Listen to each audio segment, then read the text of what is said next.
Ankan Gogoi, Nazred Lalthazwala, Kipen Sadgunhao, Utpal Changmai, and Anurag Singh. A round of applause for the fighters from the blue corner. Now I will request the fighters from the red corner to please take to the side of the stage. We start with Antang the Crow Shut Up. We have Lee Dengdo, Ronald Graham, Genevieve Pakama, Jo Paujo Nongtudu, Mbok Maunai, Jeff Dengdo, Ribha Sun, Johnny Bor Tron, Donbok Nongrum, Jeko Laishram, Darren Karshandi, David Changte, and the homeboy Johnny Nongrum.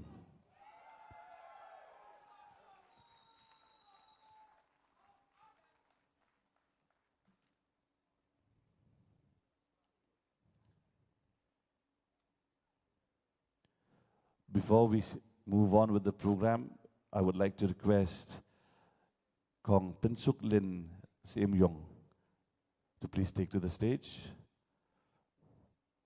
Ma'am, we request you to lead the national anthem. Kong Pinsuk Lin is the female lead singer of the band Somersault. We request everybody to please stand for the national anthem.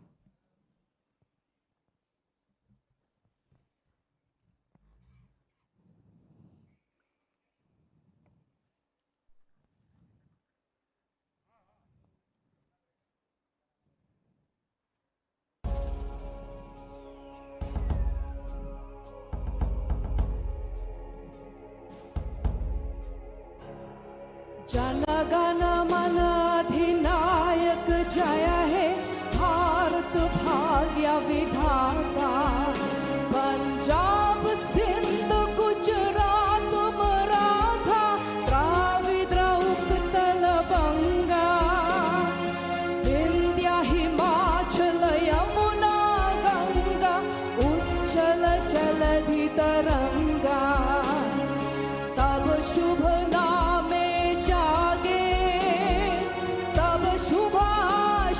मागे गाहे तब जय गाथा जनगण मंगलदायक जय हे भारत भाग्य विधाता जय हे जय हे जय हे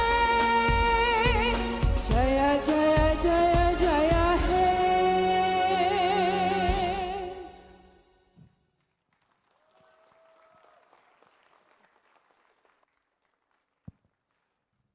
You may be seated. Before the fighters go backstage, let's start this up properly. So, Shillong, we have fighters in front of you. Shillong, are you ready for fight night? We need you guys to be louder. These guys are putting in their hearts and soul on this ring tonight. So, Shillong, the least you can do is be a little louder. So, Shillong, are you ready for fight night? Fighters, take to your corners. The first bout will start very soon.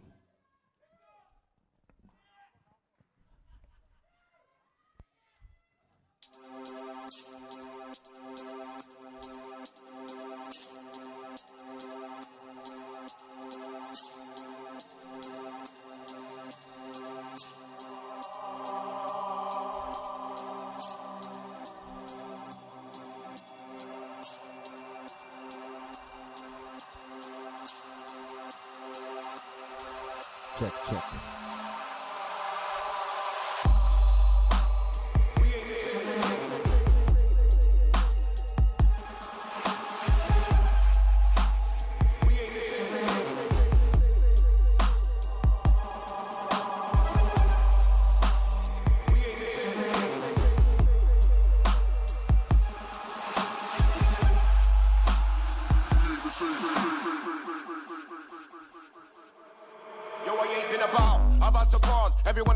game, I'm gone. These guys can't think, staying consistent. Every time team and choose I saw. I write fast, don't have to record. Then guys round here still know I'm the Lord. I've never wrote clash bars for a man, but I've still sent fair MCs to the mark. And I don't have a boss or abide by laws. I do me, I'm the driving force. I get paid every time I perform. You get took to the side from the top. They call me Big Don T, stand tall in the scene where your little men burn on for. They call me Big Don T, stand tall in the scene where your little men burn on for. Check, 1, 2, 3, check, check.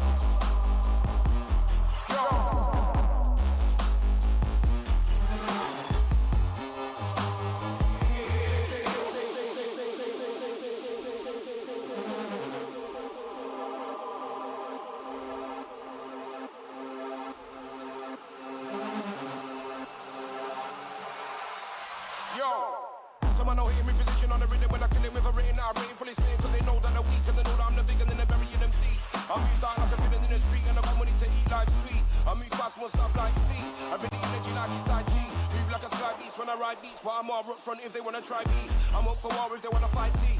Set guys think that being an MC makes them all hate to an OB. Should I write 16 bars about heat, but as for the blocks I'm watching freeze. It's air, it's wind, it's breeze, and it don't even affect me.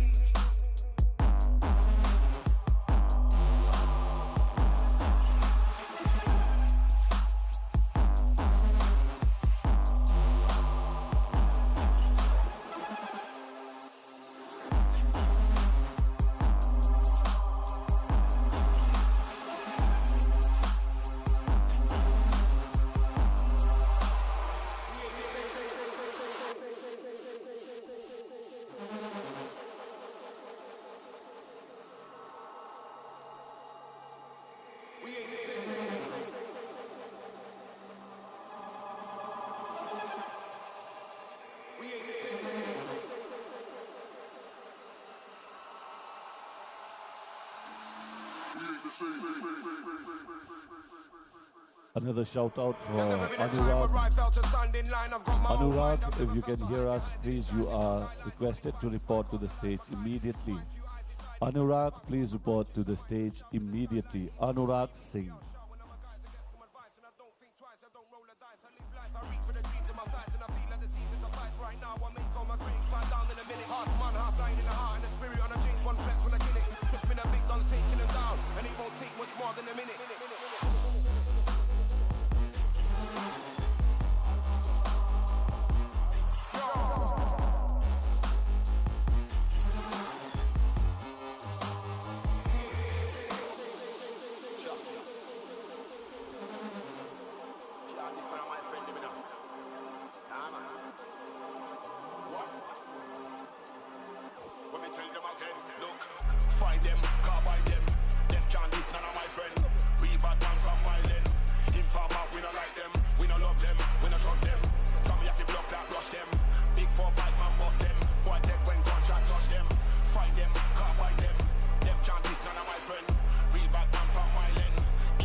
Check, 1, 2, 3. Sound boy just lose them life, you know. Kind boy just lose them life, you know. My team's got a lot of dons, and we're doing this thing, go check out the songs. Man, don't care, we shut down the part. You can see us on stage like what's going on. BBK got a lot going on. Skepta, that's my brother, that's my don. You can never control how man are doing it. It's authentic, can't go wrong. Can't go wrong. Can't go wrong when it's straight from the heart. You can't go wrong. If it's a real bad, then you can't go wrong. Can't go wrong. Can't go wrong when it's straight from the heart. You can't go wrong. If it's a real bad, then you can't go wrong. When it's straight from the heart, the music gets heard. Could have been a roadman, could have been a nerd. That told me don't follow the herd. Instinct, yes, I follow the word. I used to go and get what I'm given. Now I go and get what I'm worth. Still going strong cause I gotta believe that I'm the wickedest grand MC on this earth. My team's got a lot of dons, and we're doing this thing, go check out the songs. Man don't care, we shut down the park. You can see us on stage like what's going on. BBK got a lot going on. Skepta, that's my brother, that's my don. You can never control how man I'm doing it. It's authentic, can't go wrong. Can't go wrong. Can't go wrong when it's straight from the heart. You can't go wrong. If it's a real bad, then you can't go wrong. Can't go wrong. Can't go wrong when it's straight from the heart. You can't go wrong. If it's a real bad, then you can't go wrong. Yo, I want an MC, bruv. Step in the place and an MC, bruv. Jump on the stage and an MC, bruv. Mash up the place when an MC, bruv. Bruv, I want an MC, bruv. Pass me the mic, I'm an MC, bruv. No question, top flight MC, bruv. Full clip, never on MT, bruv. My team's got a lot of dons, and we're doing this thing, go check out the songs. Man don't care, we shut down the park. You can see us on stage like what's going on. BBK got a lot going on. Skepta, that's my brother, that's my don. You can never control how man I'm doing it. It's authentic, can't go wrong. Can't go wrong. Can't go wrong when it's straight from the heart. Requesting You can't go wrong. If it's a real Antang to come to the stage, please. Antang, take the cage. can't go wrong when it's straight from the heart. You can't go wrong. If it's a real bad, All right, ladies and gentlemen, welcome to the Shillong Cage Fighting Championships. It's been a long time coming, 7 years to be exact, and it's finally here. We've got an incredible night of fights, a scintillating night of fights. I think it's a 14 fight card, and I'm joined by my co-commentator, David Daimarie. What's up, David? I'm so freaking excited. As you said, it's been a long time coming. 7 years we've been waiting for the SCFC to come back. We have a crazy night of fights. We have a good mix of amateurs, we have a good mix of vets, and we have some crazy upcoming fighters on this card tonight. Absolutely, David. It's one thing I must say, Northeastern MMA has really grown in the past couple of years, and this only strengthens that resolve, right? That Shillong is one of the sort of personally, I would say probably the main cultural source and cultural point of the Northeast, and having an MMA event right now at this particular point with all these fighters, it really, really gives them an opportunity to showcase their skills. Yeah, and dude, MMA gyms have been popping up like mushrooms across the region. We have so much talent here. We have so many fighters waiting for a stage to showcase their skills, and we're so glad that they're getting this opportunity tonight to represent their gyms and show their skills. I agree. In just the past couple of years, we've seen a lot of gyms pop up, right? And these kids are like 18, 19, 17, 16, some of them even like joining these, you can see like even in our fight card, we've got like a 19-year-old, an 18-year-old, a 16-year-old, 17-year-old. Yeah. Like, dude, these guys have, I mean, initially when fighters came up, you would see them come from a karate background or a judo background, but now we're seeing fighters who have started training from the get-go in MMA. So these guys really know what they're doing. And now calling to the stage, Lipon. Absolutely, I agree as well. Like these, you're seeing the development of the new age fighter in places like Shillong. And now making his way to the cage from the blue corner, we've got Rishan Skem, the assassin Lipon, standing in at 5 feet 7 inches tall and weighing in at 57.2 kilograms, fighting out of tribal combat mixed martial arts. He's a Muay Thai and wrestling champion and is looking to take out his opponent, Antang the Crow Shut Up. He's training under Babit, and Babit has represented India outside in Muay Thai, in Thailand. So they have a really great striking background in that gym.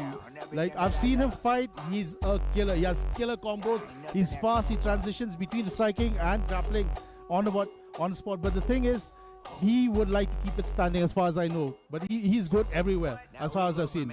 A lot of these guys are looking for knockouts as well, right? We talked to a lot of fighters during the fighter meeting, and a lot of them were looking at knocking their opponents out, even though they're proficient on the ground. So that just goes to show that it's an entire gamut of mixed martial arts skills that they want to sort of showcase to the public today. Yeah, definitely. Like, I mean, ideally, as an MMA fighter, the ground game, I mean, the wrestling and the grappling and the ground game is really tiring. Like, if you can put them out on the feet, if you can put them out on the feet, it's a quick night. You get the job done and you go home with some money. Yeah, and of course, like, who doesn't love a good knockout, right? Everyone loves a knockout. As we can see, and now Lipon making his way into the cage. We call Antang to take to the cage, please. All right, and now making his way into the cage Antang the Crow shut up, standing in at 5 feet 7 inches tall and weighing in at 57.2 kilograms. And he's fighting out of Happy Red Rooster MMA Shillong. Yeah, so Happy Red Rooster is one of the oldest gyms, if not the oldest MMA gyms in Shillong, and he is one of the standouts of that gym. I've watched him fight. He's aggressive. He likes pushing forward.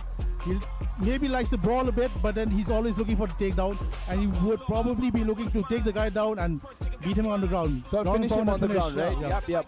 And no, that's what, like, the guys from Happy Red Rooster are very, very well-rounded. They can strike well. They've got very good wrestling and incredibly good ground games as well. So, and it's going to be a treat to watch these guys showcase their skills tonight.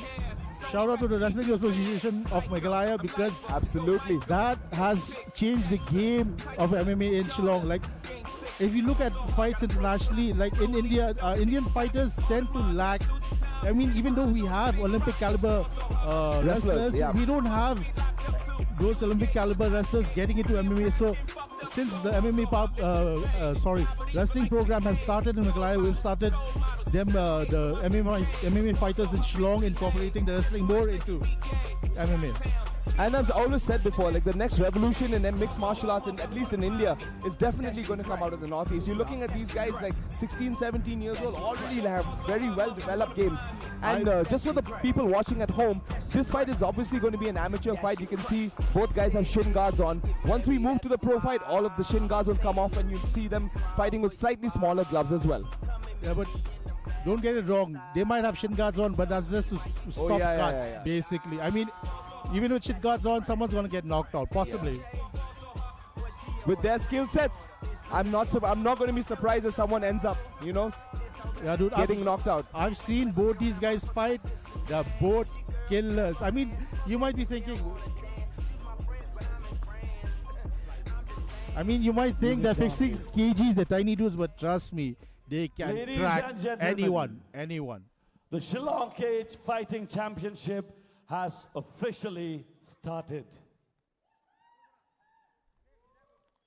The first bout of this evening has been brought to you by Shri Dasakyat Lamare. This flyweight bout is scheduled for 3 rounds. Your judges are Coverful Marngar, Govind Roy, and Jeremy Dingdo.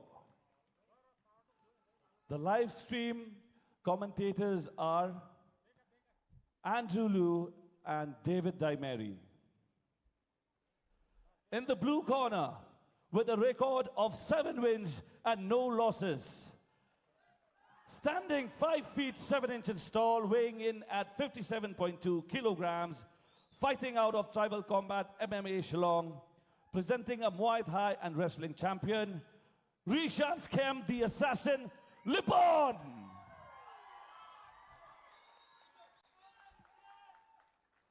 And in the red corner, with a record of 4 wins and 4 losses, standing 5 feet 7 inches tall and weighing in at 57.2 kilograms, fighting out of Happy Red Rooster MMA Shillong, Antang the Crow, shut up!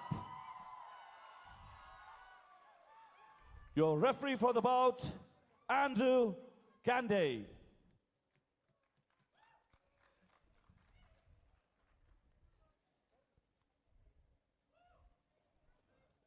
All right, here we go, ladies and gentlemen. The referee with the final instructions for the fighters, referee Andrew Kennedy, calling in both fighters with final instructions. This one's going to be a bang of a show, dude. I can't wait for this, actually. Like, I mean, for having this is the first fight of the night, it's incredible. Like, being in the Shillong scene, I've expected these guys to face off at some point. And, like, I mean, they haven't faced off yet, but they're both killers. And they're so good and different. Like, they have different skill sets. I would give Rishan the striking edge. And I would give... yeah, definitely.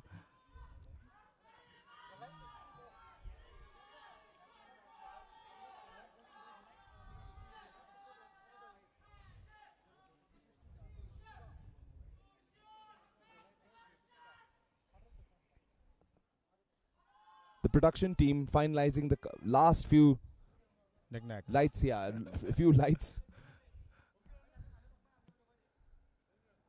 A small request to the light team, light guys, the light crew, if you can hear me.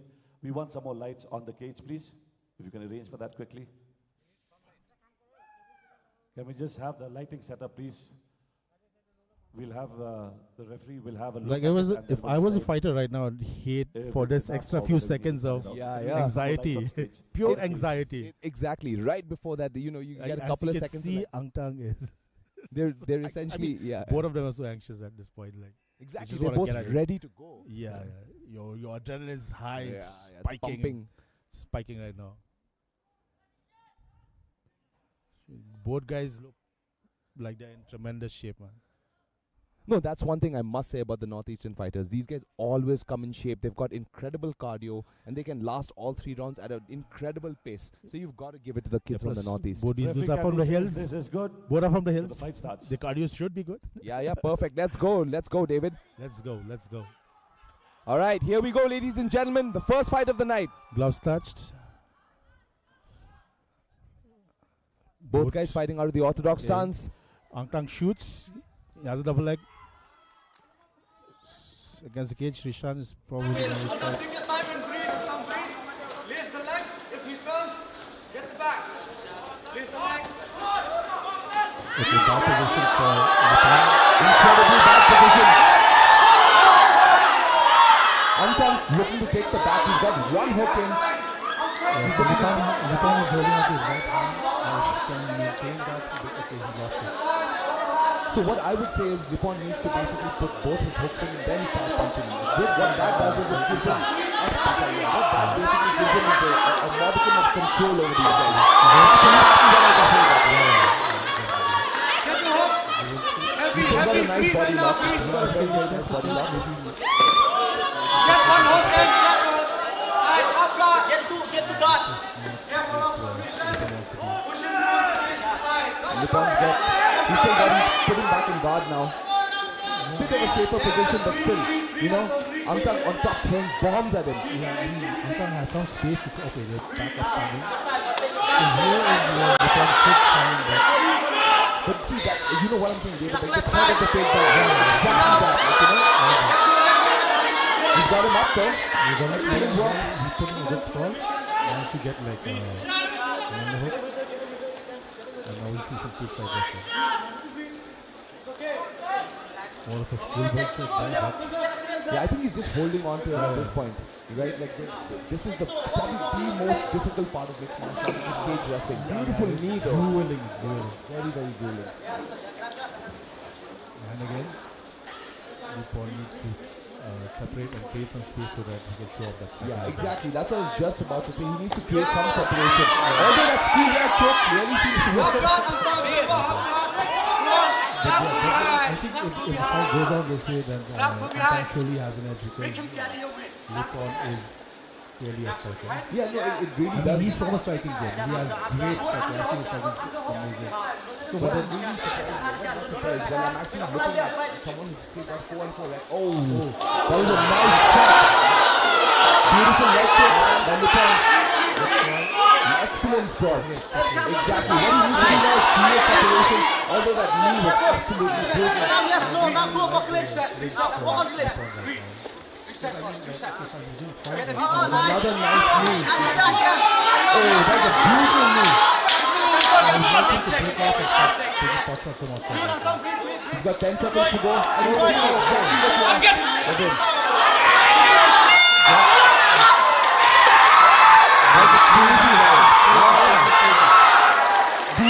What do you think? Do you think the pace might have like slowed Angtang down a little bit?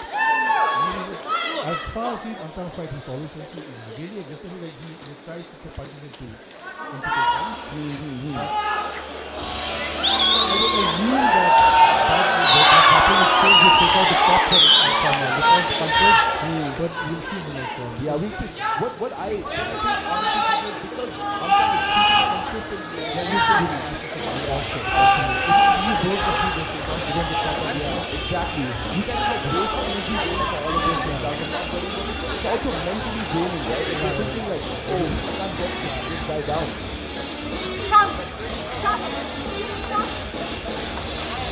Nippon in the blue corner looks to be ready. He's up, he's standing, he's his stool, Angtang is honestly It kind of plays into the mental aspect of the game as well. Like you're looking at your opponent and the guy doesn't need the stool. Like you don't need the stool. Like it kind of messes with your head. Exactly.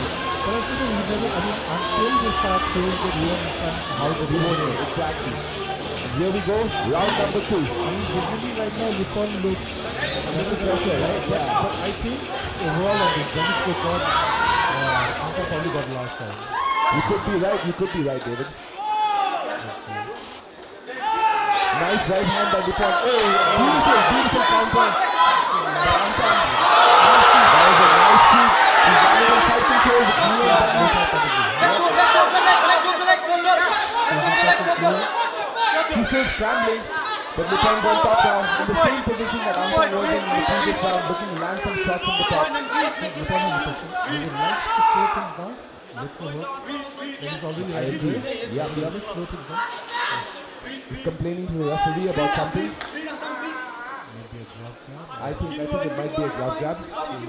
Coach, actually, sorry, referee has to take it.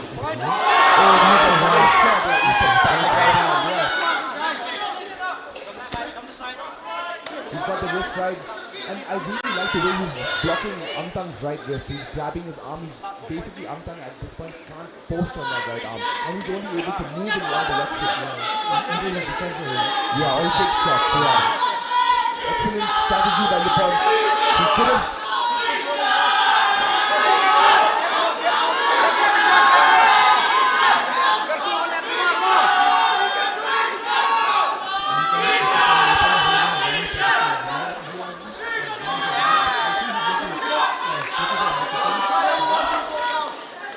I would say he should be looking to take Amtang's back right now. As far as Nippon,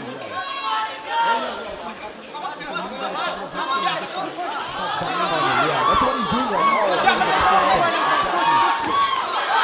These are rough shots from Nippon. Yeah, he clearly hits hard.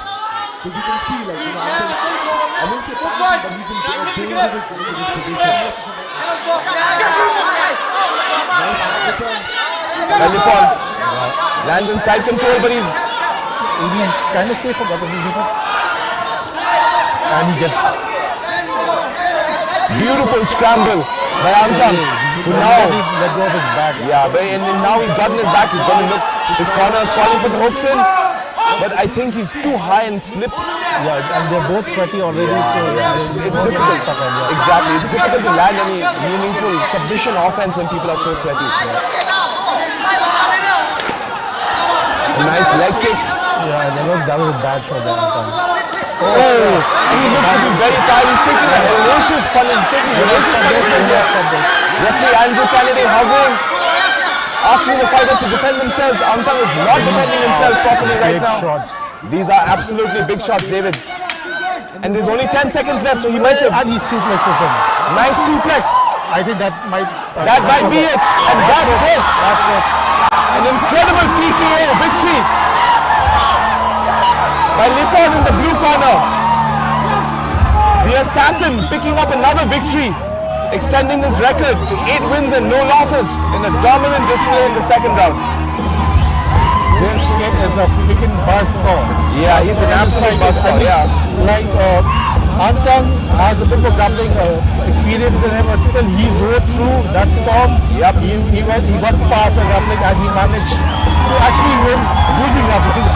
And it's not just that, like, I think he outpaced him. He really outpaced him and showed grit and determination in picking up an incredible win. Yeah, conditioning is a B word. Conditioning is the B word. Amazing performance by both athletes. Absolutely, that was an impressive victory by Nippon. Weathered the storm in the first round, took Amtang down, used mat returns, used his conditioning in the correct way and beat Amtang, the Crow, down. Like their gym is primarily a Muay Thai gym, so it was crazy to see him deal with the grappling exchanges that well, finding good positions and hammering the nail home. But you know what, David? That's the beauty of MMA in the modern age, right? Even if you're in a Muay Thai gym, in a striking heavy gym, what you're going to be looking at is, if you're going to be looking at fighting in MMA, you've got to understand the ground game. You've got to understand positional control. You've got to understand different aspects of the ground game, and it's very clear that Nippon has worked on his ground game. and it shows in tonight's fight. He definitely demonstrated his work. Yeah. An incredible finish, violent finish by Rishan Skem, the assassin, Lipon. The assassin. And for the decision, we've got referee Andrew Kennedy.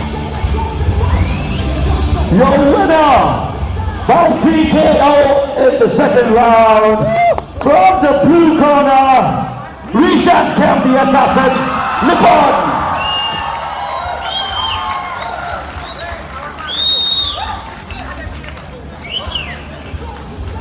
By the way, these guys, the both of them are actually friends of the cage.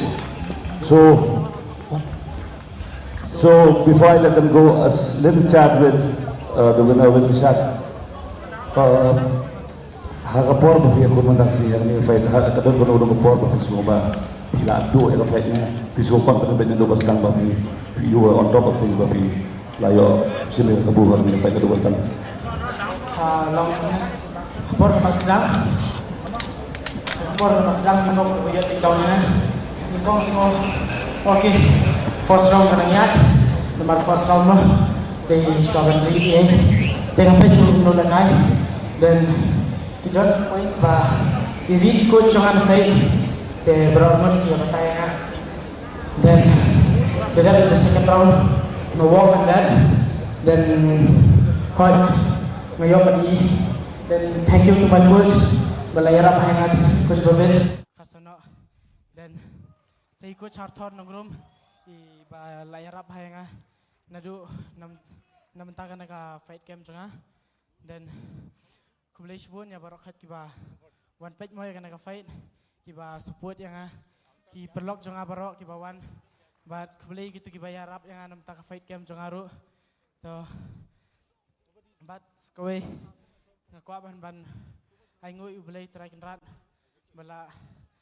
klamu ngamlong e mo namar nga don kipor banga sngoba hot par ba fight camp ru ngasngoduk mesim teng dah lai duai dan ngasuthu ba hoj layarap yang mentah te bat skoi kubleish bun ni mai pa jongaru bela sport yang ikram dan hane mentah long kowe ba ikram laj ban wan mo tamba kramai ngam long nakasngi nagadau ka jing duai jing pa jonga nagadau ka jing duai jing mai jonga ngalong kat ne mentah but ba nakaraw joki ngajab ya kana ka fight jongaru kublaish bun baro us. A round of applause again please for the winner from the blue corner, Rishan Skem. Congratulations Rishan. The second bout will start in a little while. Not bad for a first fight, huh, David?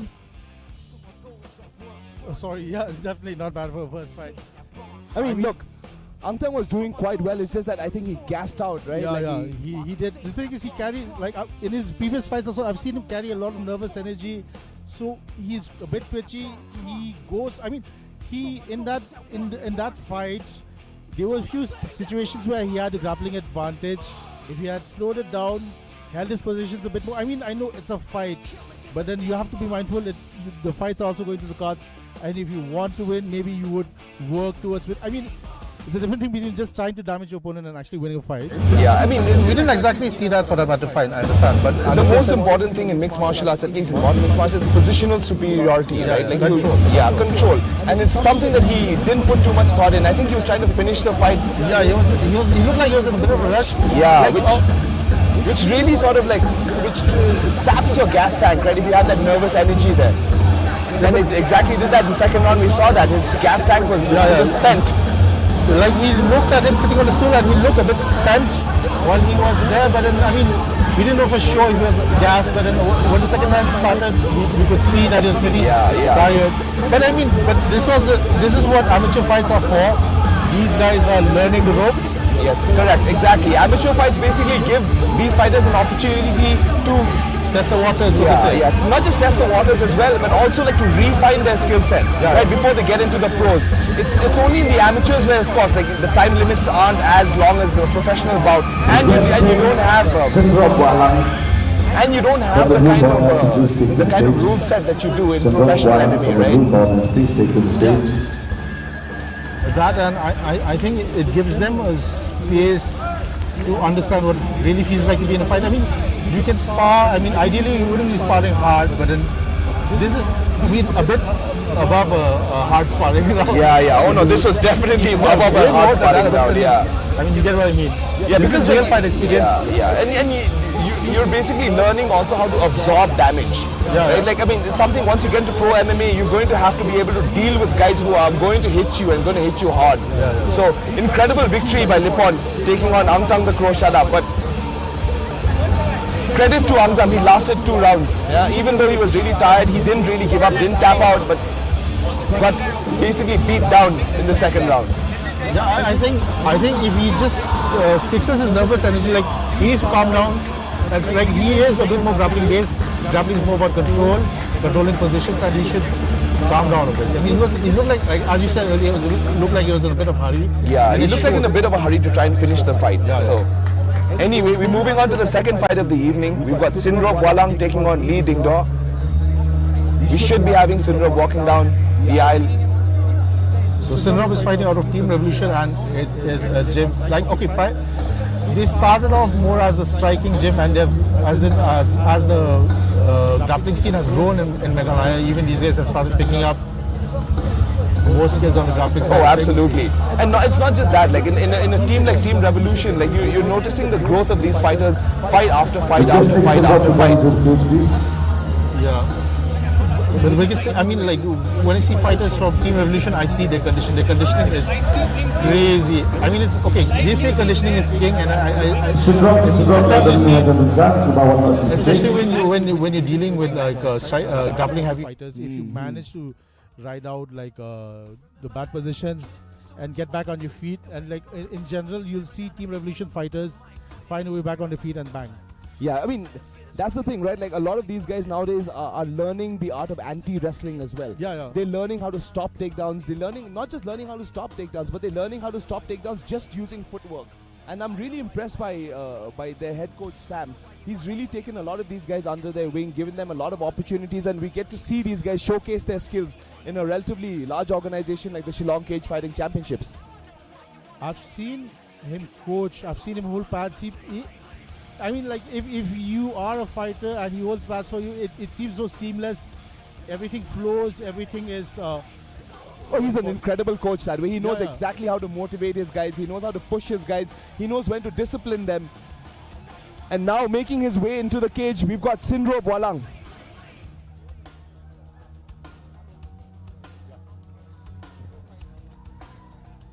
Again, fighting out of Team Revolution Mixed Martial Arts. These guys are striking heavy gym, and I last called Sinrop's fight when he had fought in another organization, and he at that time didn't show the skills necessary to compete at that level. So I'm hoping today we get to see the improvements and the drastic changes he's made to his game.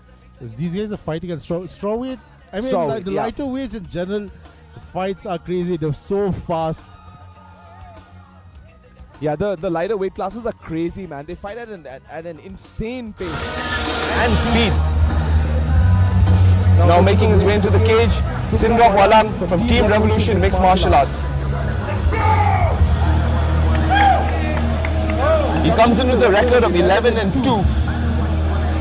And I think his last couple of fights, from what Sam has told me, he's shown off a lot of improvements in his game, learned the grappling game, and tightened up his striking. So I'm really, really, really excited to see what he showcases today.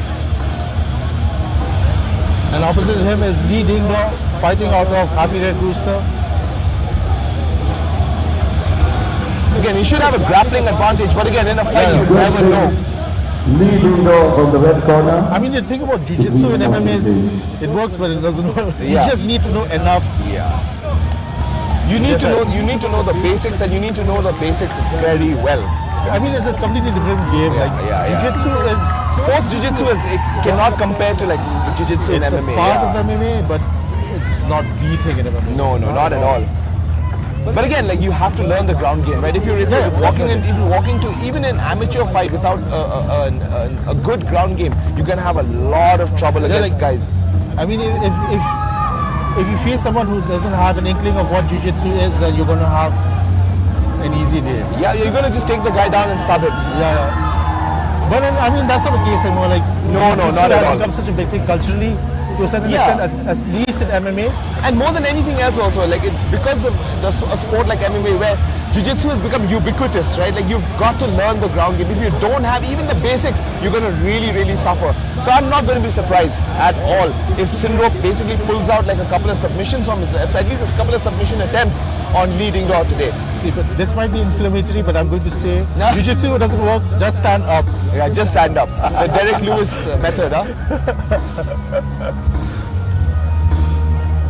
The final touches being put on by the officials. Lee Dingdor making his way into the cage. These guys look shredded. He comes in with a record of 2-2 and is looking to improve and basically looking to add another win to the column.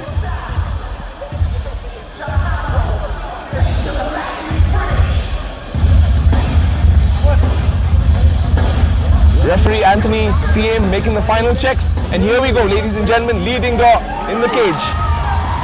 Nice touch of gloves before this match starts. Respect shown.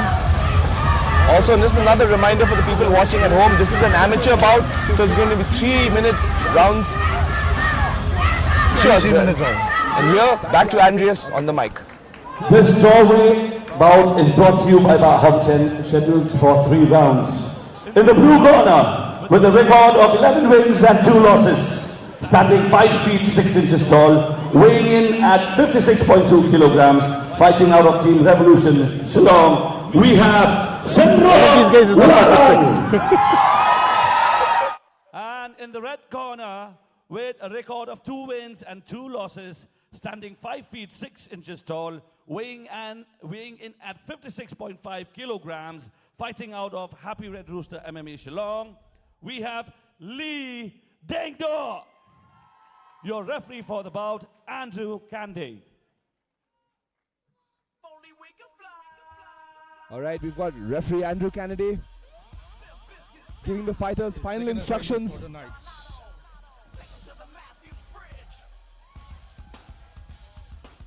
Honestly, yeah, you're right, David. I don't think any of these guys are 5'6". At least one of them is not 5'6". The mic was cut at us, yeah, but I don't think both these dudes are 5'6". But okay, let's go. Let's go. Doesn't matter.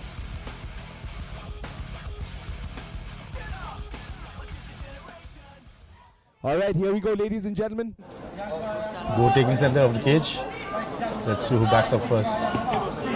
Nice inside leg kick by Sinrop. Another one. I mean, if you're a striker, taking the center of the cage is so important because it gives you space to move in and move out, throw your strikes, get out without getting hit back. Great, like crazy exchange from Sinrop. That was a nice jab by Lee. Sinrop still taking center of cage. You can see Lee is looking to counter. Sinrop is looking to like rush in and drop a hammer on him. I must definitely say I'm seeing a lot of improvements in Sinrop's game. Last time I saw him, he was very uncontrolled and just winging punches. Now he's a little bit more controlled. He's got a nice stance. He's got a good high guard. Looking to land his right hand. Oh, exactly. See, nice takedown attempts by Lee. Good sprawl. But a beautiful sprawl, exactly. Get an underhook. Nazi underhook. Lee's got his hands clasped. The guy should be able to get Sinrop down, and he does.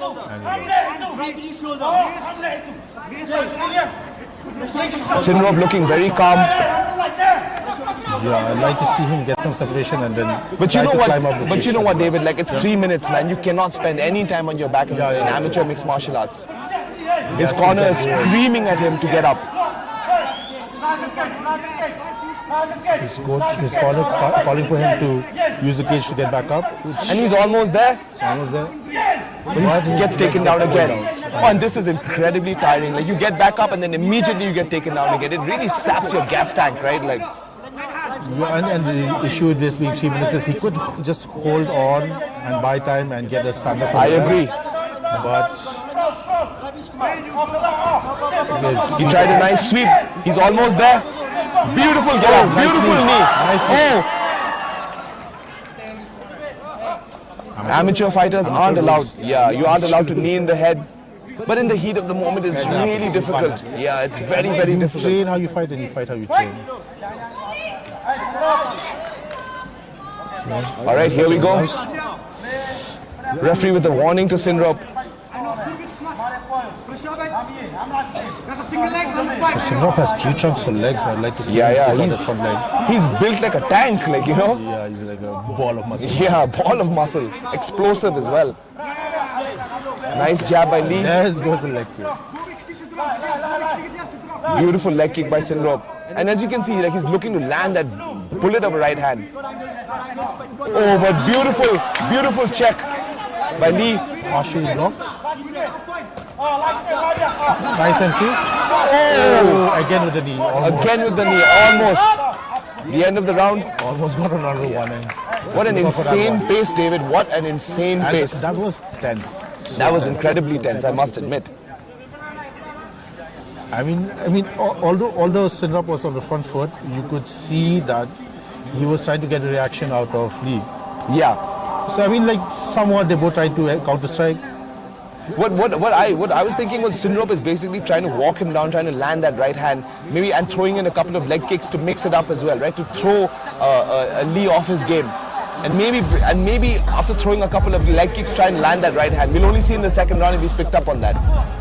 I mean, like he did show. I mean, like he did show a couple of combos, but in general, when you're walking someone down and you're picking shots from the outside, you're trying to get a reaction so that you can find a hole and Exactly, and then land that power shot of yours. Yeah. And Sinrop is definitely looking to land that right hand over the top, maybe over Lee's jab, even. The only thing is, I wish this was longer than 3 minutes because I mean, with amateurs, that's the only issue. You don't really get In the pros, yeah. like you don't get to set up things. As well. That's what I'm saying. Once you get on the ground, you need to pop back up immediately. Like amateur MMA is mostly reactive stuff. You go bam, bam, bam. Everything's It's very fast quick and paced. it's very intense. yeah. Here we go, round number 2. Leading on the red, Sinrop Walang in the blue. Another nice check hook by Lee. Sinrop walking him down again. But I'd like him to cut off the cage. Exactly, I'd like him to Following cut the cage. Beautiful work by Lee. Baited the right hand while Sinrop threw a big right hand. He shot in right under and grabbed him, took him down. But this is a really bad position. He's landed in mount. Sinrop on top, landing heavy shots. He's got hooks in. He's got one hook in. He's a little bit high. He's a little high. But he's doing the right thing. He's not letting Lee post.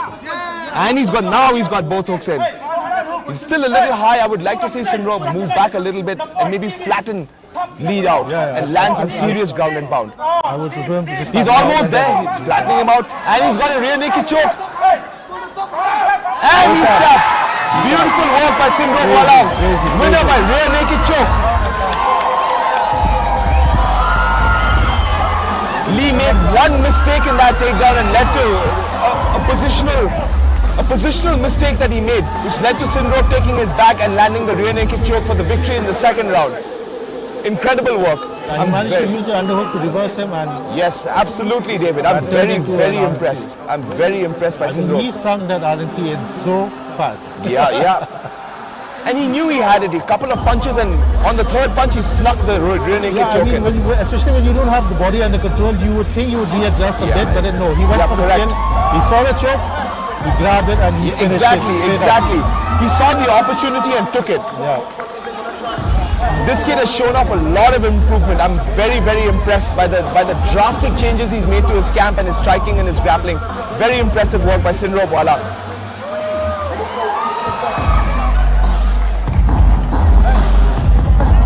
Here we've got referee Andrew Kennedy with the decision.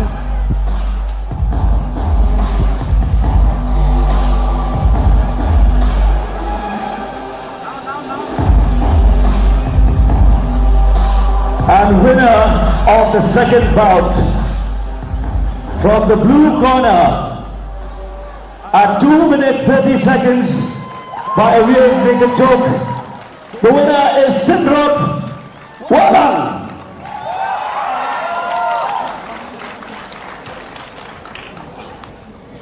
Nice show of respect between you two.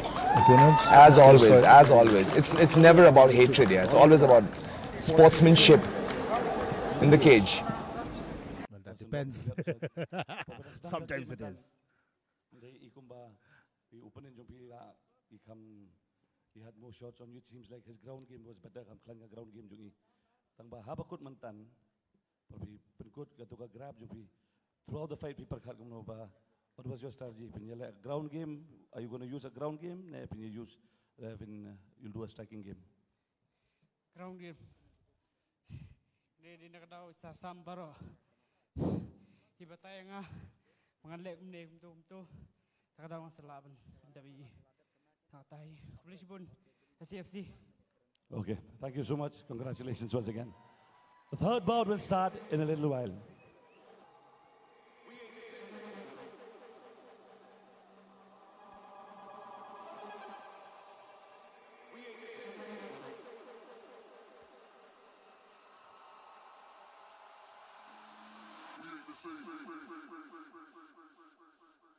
Requesting Daban Care Bowan from the blue corner to please take to the cage. Dame Banker, sorry rather. Dame Banker Bowan to please take to the stage from the blue corner. All right, and the next fight. We have Dame Banker Buwan fighting out of Gary Fit MMA. Shillong versus Ronak Fiem out of Happy Red Rooster MMA.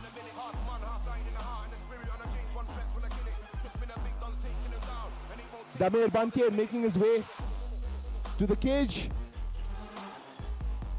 in the blue corner, standing in at 5 feet 6 inches tall.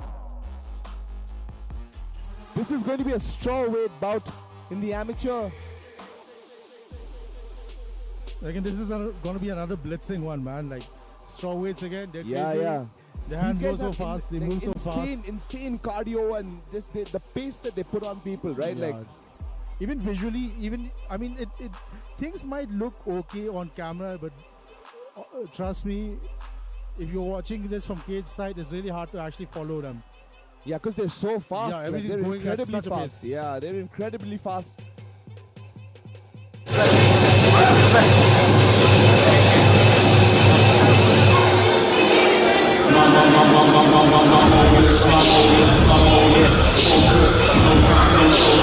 From the red corner, requesting Robert Williams into the cage.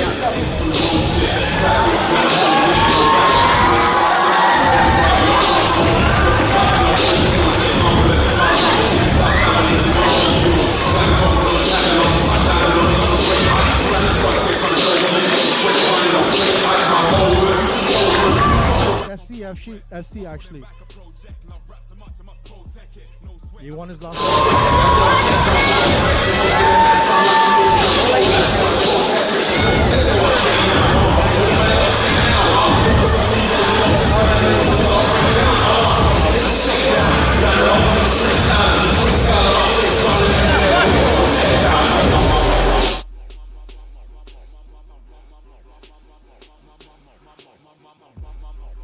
As you can see, making his way into the cage with the Rappy Red Rooster banner, we've got Ronald Cream.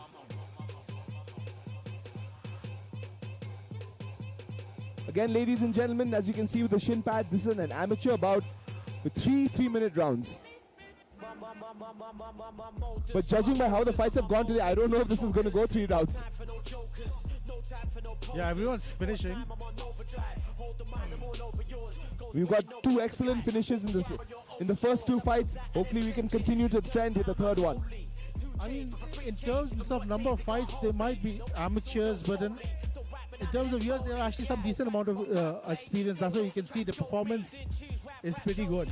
Yeah, that's one thing about these guys. Even Even the amateurs, right? You're right, David. These guys, even in the amateur circuit, right? They've got a ton of experience. They come in with a relatively complete game already. Like, you know, Yeah. it's very impressive. I mean, the amount of time spent in the gym, it shows. These dudes have been prepping for years and years. Absolutely. I've been watching Ronald fight for a long time. I'm excited to watch him fight live.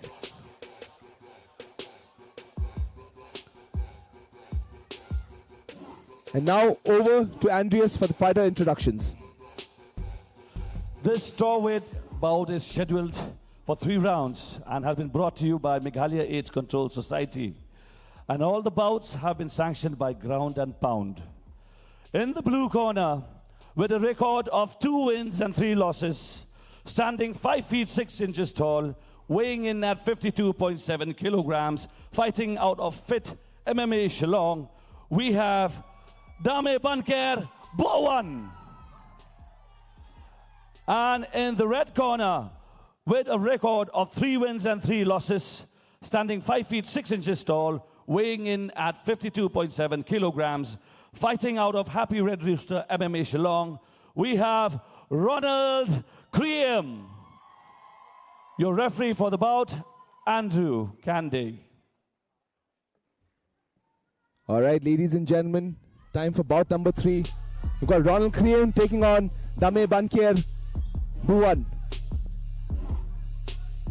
Referee Andrew Kennedy giving the fighters the final instructions. All right, here we go.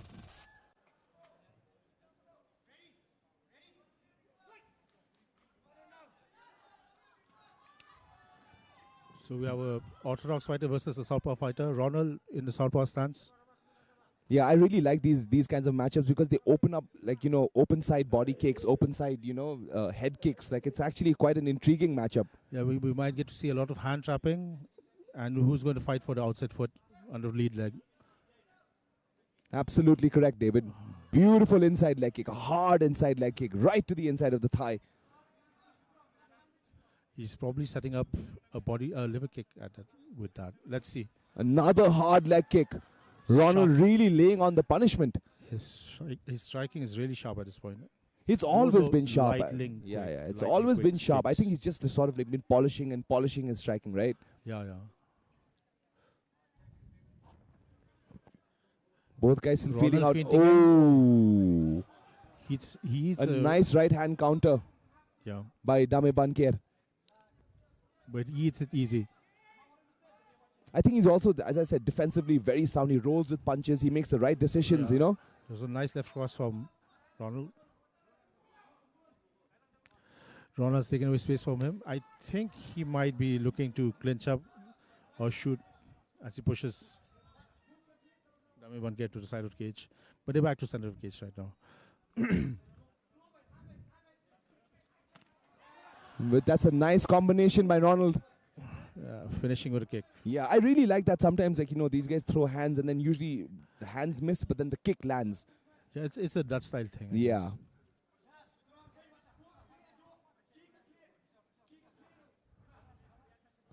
You can see his corner asking him to move his head. Yeah. Oh, that was nasty by Ronald. He should slow down, take his shot. Oh, This fight's going to be beautiful, over. beautiful It's left over. hand, and it's over. done. Oh, it was a nice left roundhouse to the head. That was nasty by Ronald Cream. Absolutely nasty. I've always said this kid has got it, man. He's got something about him. Like, he fights like he really wants to, like, destroy his opponent. And if you meet him outside the cage, he's a really nice kid. Oh yeah, he's very, very sweet, but not so sweet inside the cage, that's for sure. As we saw. Yeah, that was a nasty head kick. I think it rocked him and then he just went in for the finish. And sadly, Dame Bankier leaned into it. Yeah, he leaned into it and basically took the entire brunt of the shot. You could have almost stopped it right there, but then he had a bit of consciousness. He looked a little dazed as well. Yeah. I mean, he managed to stay in there for a bit, but then that was probably over right after that kick. It was probably over. Yeah, you're right, David. Like, most people don't get up from those kinds of shots. Yeah. At the same time, a ref's job is difficult. You have to try to give the fighter some leeway. Yeah, you have to give the fighter a chance. But you've of got to course, give them the benefit of the doubt. Yeah, you know? What an incredible victory by Ronald Cream. His hands were fast, and I haven't watched many of his fights, but his kicks were slick Wicked too, powerful, wicked powerful. Yeah. I mean, I could feel the kicks through Winner this. by TKO from the red corner, Ronald Cream. I felt like my leg was hurting after he threw those kicks. Those were some really powerful leg kicks, and he Nasty. was really smart about the whole thing. He kept throwing leg kicks and then finally threw the head kick.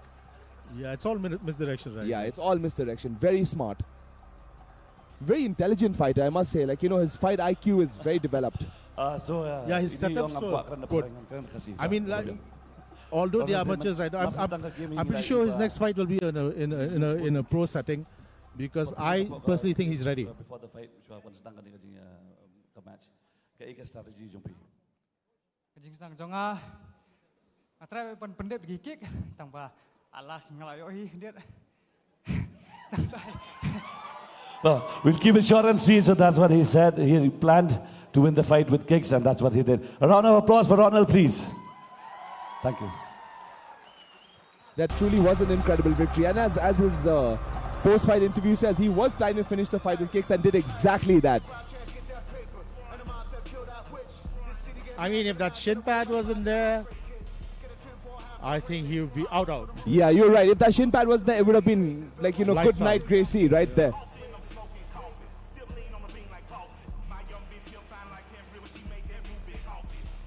From the blue corner, requesting Angel Patil to please take to the cage. All right. Blue corner, requesting Angel Patil to take to the stage. And now we've got bout number 4, a women's flyweight bout between Angel Patil and Genevieve Pakma. And making her way into the cage, Angel Patil.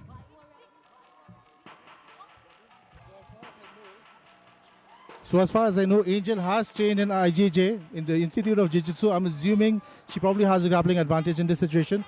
Genevieve is also from Team Revolution. And all Team Revolution fighters are gritty as hell. So I'm expecting him to walk forward, throw strikes. And you're right, Angel, probably the youngest fighter on the card at 16 years old, trains out of Bidang MMA. And talking to her in the fighter meeting, she told us that her dad was into karate, and sort of that familial thing kind of spread to her, right? She started competing at a very, very young age, pushed her into BJ, dad pushed her into BJJ, then finally moved to Bombay, Factory MMA, and now finishing her camp in Bidang. She admires fighters like Alexa Grasso and really wants to sort of emulate that style, right? Boxing and then a very good ground game. Her fighting base is basically a good grappler, but is learning the striking. And as you can see, she's been flanked by one of the best fighters in Indian mixed martial arts in Babajit Chaudhary. Babajit Stretcher Chaudhary.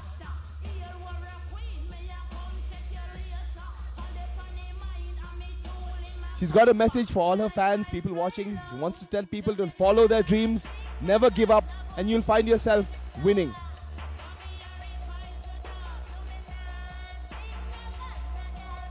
Angel Patil at the prep point with referee Andrew Kennedy making the final checks. And here she is entering the cage. Calling in Genevieve Pakma. Take to the cage, please.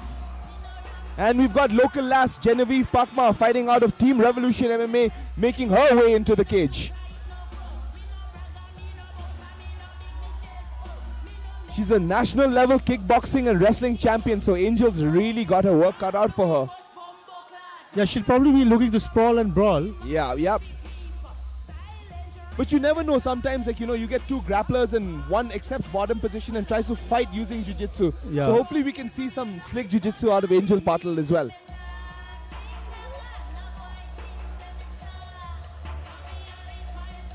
And here we've got the local lass, Genevieve Pakma, making her way into the cage.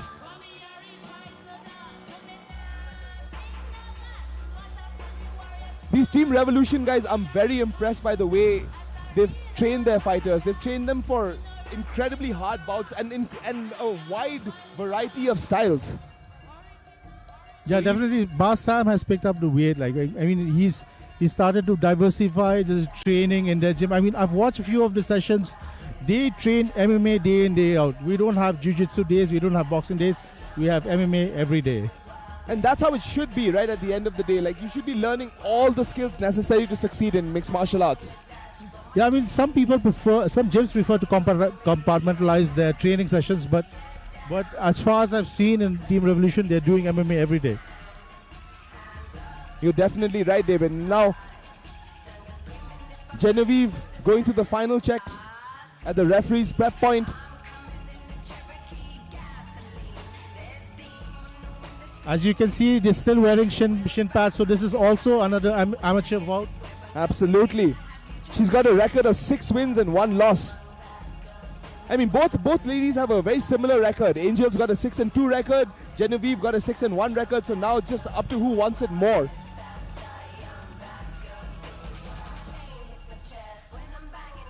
Final checks by referee Andrew Kennedy.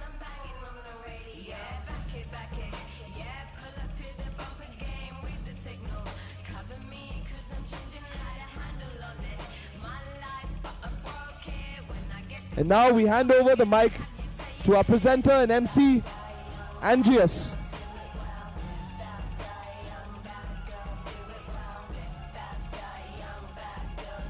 This flyweight bout is brought to you by Gagan Diora and is scheduled for 3 rounds. In the blue corner, with a record of 6 wins and 2 losses, standing 5 feet 6 inches tall, weighing in at 55 kilograms, fighting out of Bidang MMA, Guwahati, all the way from Mumbai, we have Angel Patil.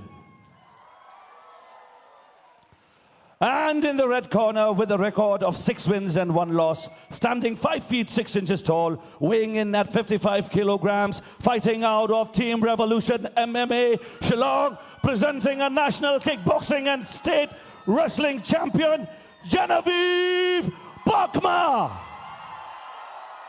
Your referee for the bout, Anthony Same.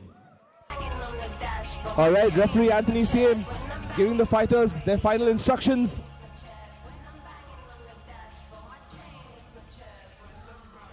The boy gangster on referee duty today. The boy gangster, huh? Or was it Shillong gangster? I Shillong forget. gangster.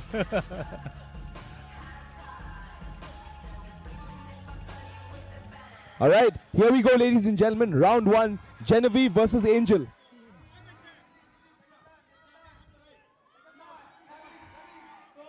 Nice inside leg kick by Angel. It looks like it might just be a Oh, kickboxing heavy. she's cracked match. her. A nice 1-2 with a nice 1-2.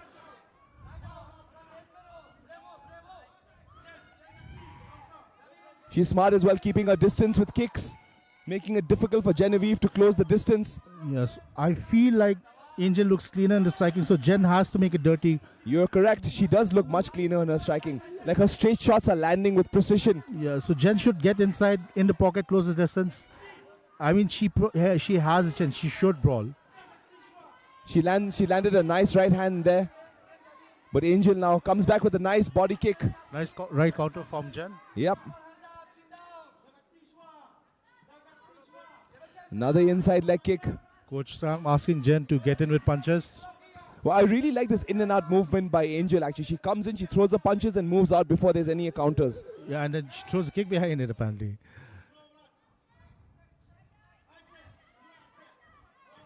So again, Jen trying to close the distance.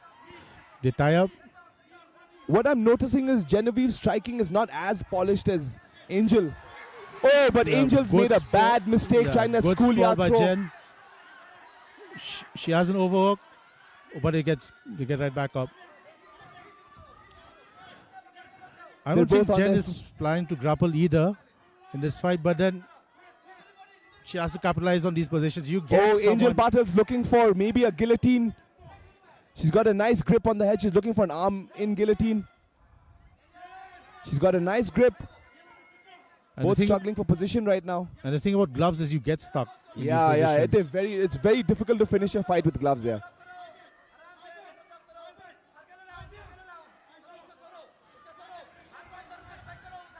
You can hear her coach Babaji Chaudhary screaming instructions at her. She's doing the To right circle thing now, out. digging the underhook. What she needs to do here, David, she needs to peel her off. She's doing the right thing and then create separation. She's reversed the position, looking to take Genevieve down against the cage. Yeah, Jen should try to get chest to chest, try to get her under. She's got a single leg. Jen defending, Jen is down. Beautiful work by Angel Patil. Ran the pipe, got a head outside, and is looking to solidify and cement position right now. Okay, Jen looking for a Kimura grip, it looks like. Okay, she.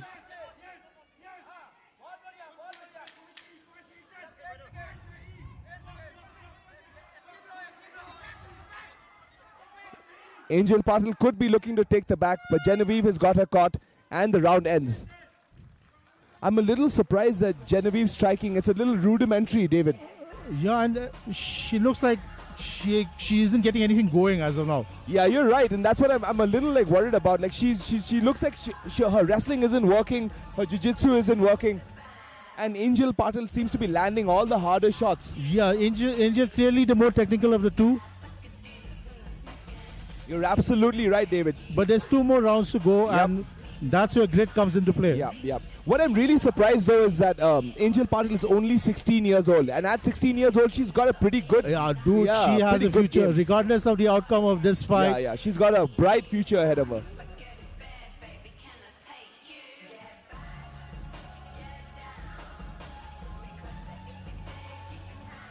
You can see Coach Sam in the corner of Genevieve giving her precise instructions on what to do.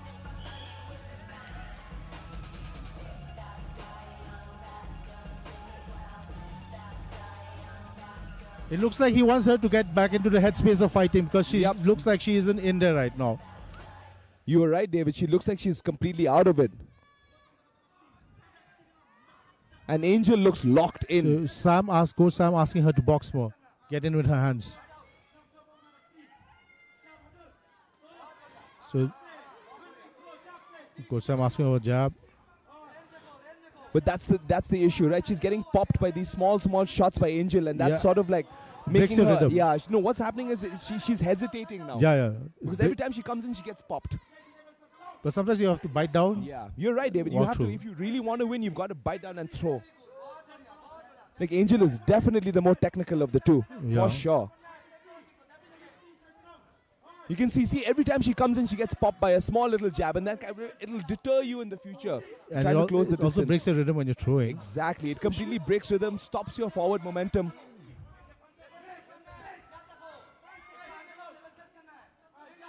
But I'll still...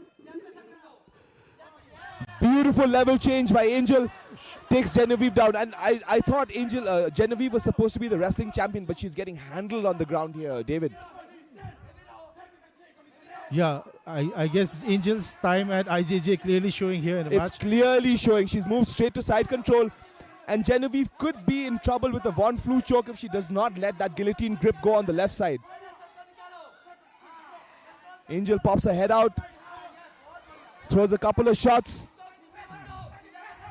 This is dominant position by Angel here. She's got side control. She's holding Genevieve down. I mean, she's got her right arm trapped. Angel has got her right arm trapped in there between the legs. But that's stopping her from advancing to mount. Yeah, that's just about it. Like the thing is, Angel here can still throw shots. Yeah, with her left hand. Yeah, with her left hand. She just has to base out a bit. Yep. And maybe even move to north-south and pull that arm out. Yeah. Again, the gloves though. Again, the gloves, man. The gloves. It's so difficult to sink in submissions and to do much with the gloves. Yeah, I mean, if you've been training in Nogi Jiu-Jitsu, like you kind of forget. Beautiful work by Angel. Slides with a knee on belly, slides straight into mount, and you can see her mount is very strong. She's grapevine the legs. Yeah, Genevieve trying to buck, but is unable to do so. She's trying to trap and roll. So Angel has moved slightly higher up, maybe looking for a high mount, maybe looking for an arm.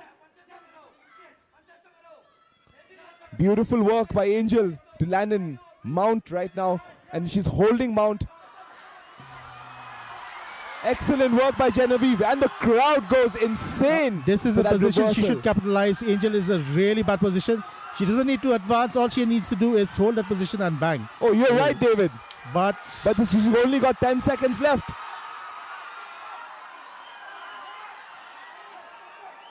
Should be careful. She needs to be a little bit more proactive. And here, that was saved by the bell. Saved by the bell, indeed. But Jen's not out of it yet, it looks like. Oh, no, she's definitely not out of it. But she lost the entire round up until the last 10 seconds. Yeah, it looked like it. I mean, I would want for her to flow more. She looks like she's a bit hesitant in everything she's doing. You're right, David. Like what she looks like, she looks like she's having trouble moving into the different phases of the game. Like she's having trouble moving from striking to taking her opponent down. And the main thing is that Angel seems to not have that problem. Yeah. She's in a flow state right now. Yeah, she's picking shots from the outside. Yep. She's getting outside foot position, throwing nice shots. She's seeing everything before she throws it. Making sure she's changing levels, taking her down. We've got one more round left in this women's flyweight bout between Genevieve Pakma and Angel Patil.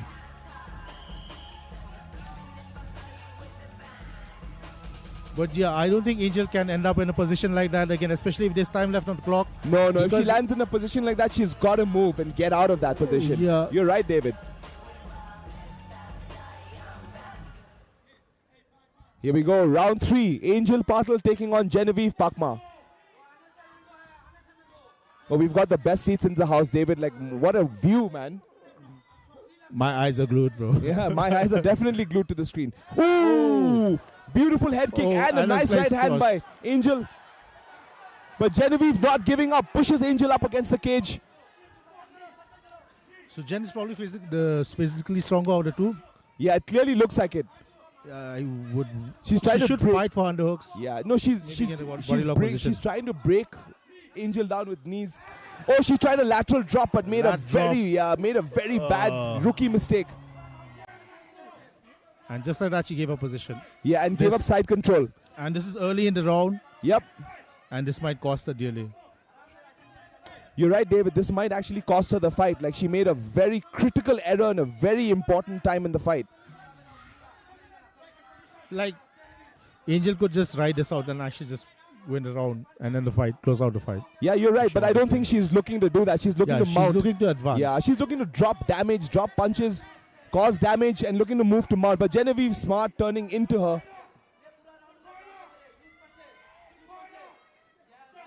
She's got the underhook on Genevieve's left side. That's going to stop Jen from making any frames and getting up. Yeah, exactly. That's going to stop her from like getting an underhook and basically, exactly, David, making frames and getting up. Excellent mount by Angel. She slid that right through. It's a timing thing and she did it perfectly. She's only 16 and she like fights way wise beyond her years, yeah? That's scary, man. Yeah. I can't imagine what she's going to be like when she's 25, 26. Like 10 years down the line with these skills, oh my God. Nice punches by Angel. She's managed to stay active in this position. I don't think coach, I'd say referee Anthony is going to take away the position for her again. No, she's in mount right now. It's such a dominant position. It's very difficult for them to stand her up. Like, it'd be very unfair if she stood there now. Now she's got a nice... She's looking to land some serious shots. Oh, she's nasty punches. Yeah, heavy hammer fists. This might just be over. Beautiful. This is over. And the referee Anthony CM steps in after hellacious punishment from Angel Patil. Killer. The 16-year-old does it again. Killer. Beautiful win by Angel. Genevieve gave in her all though. 3 rounds. What a battle between these two. Gritty, but then I don't think she could get any part of a game going. Yep, absolutely correct. She was having a lot of trouble finding her game.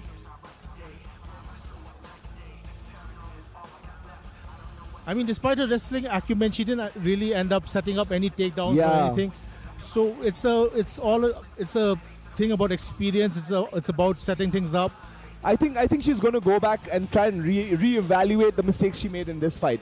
Yes, I think she's going to learn a lot from this fight. And knowing Team Revolution, they're going to make a lot of changes to Genevieve's game. But the night belongs to Angel Patil from Bidang MMA with a very, very, very impressive finish. That was dominant.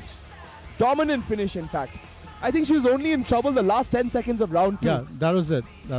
And for the decision, we head to Andreas. And surprisingly, from what I saw from her Instagram feed, I thought she was a grappling-based fighter. But the winner by TKO all the way from Mumbai, Angel Patil. I thought she was a grappling-based fighter, but she showed her striking in there, especially against someone like Genevieve, who's coming out of Team Revolution, which is so well known for the striking. Yep. Beautiful sportsmanship by the two ladies.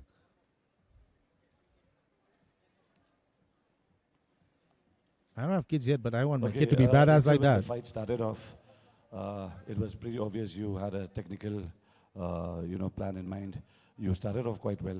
In the second round, when the takedown happened, what was going through your mind? Because once again, I mean, you were going against a wrestling champion. What was your strategy towards the end of the second round when the bell rang? Okay, so basically I'm a base grappler. So I was not in the full panic mode. I trusted my corners. I had a great camp in Bidang. I got a shoulder injury. I was the most worried about, that it shouldn't get worse. As you could see in the third round, I was using more of my right hand. So yeah, I wasn't panicking in the second round. But yeah, she was good. She was a great opponent. She had good wrestling. But I'm very thankful for her for taking the fight. And I'm so glad you guys came to support mostly her, but after I won for the fight, you guys were cheering for me as well, so thank you so much. Shillong, this is called sportsmanship, and this girl all the way from Mumbai has come in here to bag the title. So I request you guys to give a round of applause, a big scream for Angel Patil. The next bout will start in a little while. Excellent win by Angel Patil, showed off her skills. And now we move on to the next bout. We've got Lagmai Zola taking on Ju Pao Ju Nongtudo. I believe we were told to call him HM Zwala. Yeah, he is HM Zwala, so HM is his name. This bout will be taking place in the flyweight category.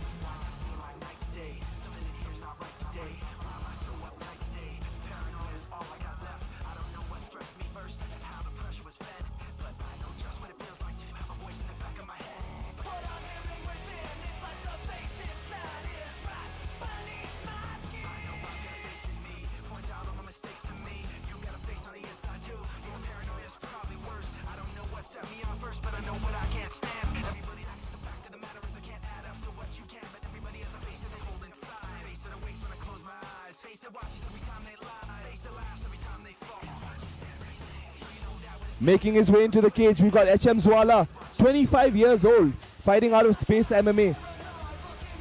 And while talking to this kid, he had told us that his dad was a fighter, and a lot of these children have been like, a lot of these young guys who are getting into MMA now come from a second generation martial arts background, right? Dad pushed him into fighting, found out that he was good at it, and decided to pursue a career in mixed martial arts.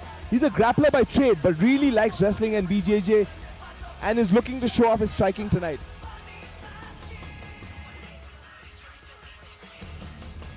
He's got a message for everyone watching, saying that life is hard, but we've got to fight through it and persevere. And that's an important message for anyone who's looking to jump into the world of mixed martial arts. Yes, it's going to be hard, but you've got to persevere and you've got to fight hard.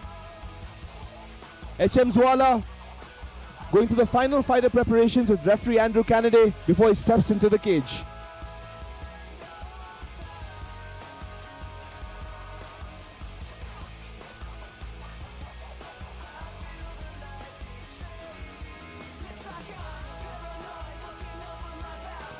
Again, ladies and gentlemen, this fight is taking place in the flyweight category at the Shillong Cage Fighting Championships here in Lariti Multipurpose Theatre in Mawkasiang.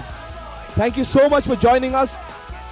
We're at the fourth fight of the night, and we can't wait for you guys to see more.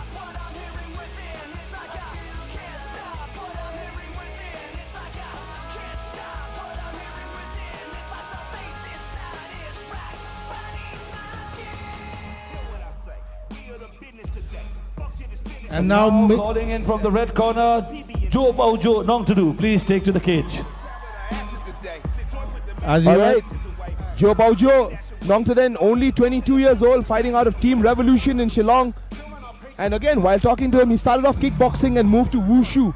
He even represented India and Thailand, right? Finally, met Sam, moved, and they were part of the same clan, from the same peoples. Joined Team Revolution and really polished his skill set there. So Learned how to wrestle. Basam has a bunch of killers out there, a lot of K1 fighters, a lot of Muay Thai fighters who have fought internationally and K1 and Muay Thai bouts. And yeah, looking to basically, after talking to him, he was very clear. He wants to come and he was looking for a finish, looking for a TKO, but will take a submission if it comes. Basically, he wants to show off his ground skills tonight. And which is kind of surprising, right? A striker wanting to show off his ground skills. Yeah. So Joe has been practicing his wrestling a lot. I saw him in the gym a couple of weeks ago. He was really working on his wall wrestling, his cage wrestling. And if I'm not mistaken, he was a part of the camp leading up to the state wrestling championship. So I don't know if he participated, but he definitely was working on wrestling a lot in the past couple of months. Yeah, I'm not surprised. And his message is very uplifting. Wants to thank his family, his mother, his brothers and sisters, and the coaches and teammates at Team Revolution as well. And as far as he was concerned, he was like, I want to send a message to the haters as well. Just watch me succeed. What a bad dude, man. At the same time, this is a classic wrestler versus striker. And here he is, Joe Pa Joe, Nong To Do, going to the final preparations. Flanked by his coach, Sam. And Kisan Bare. And teammates. Final checks by referee Andrew Kennedy.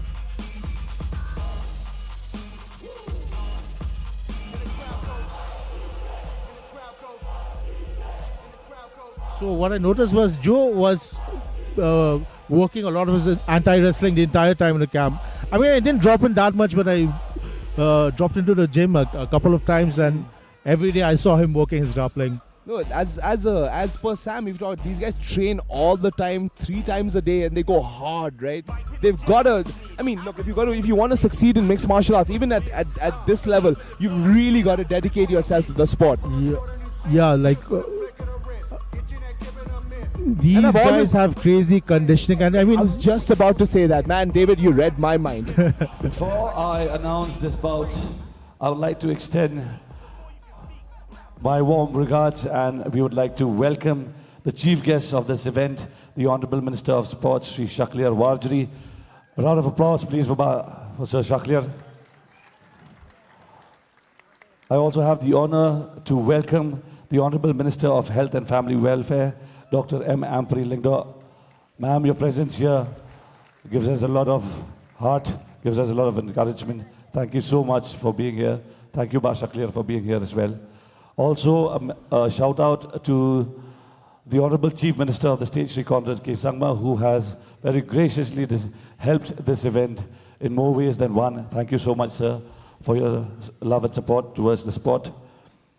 Big shout out to all the private sponsors and the well-wishers and all those behind the scenes teams who have worked day in, day out to make this happen. So Shillong, come on, before this starts, before I officially make this announcement, I've been screaming the whole night. As you can hear, I'm starting to lose my voice. So, yeah, why should I be the only one losing my voice? So come on, Shillong, give it up one more time for one big scream for our guests and for the fighters on the cage. This flyweight bout is for 3 rounds and is brought to you by Banbha Jarwa.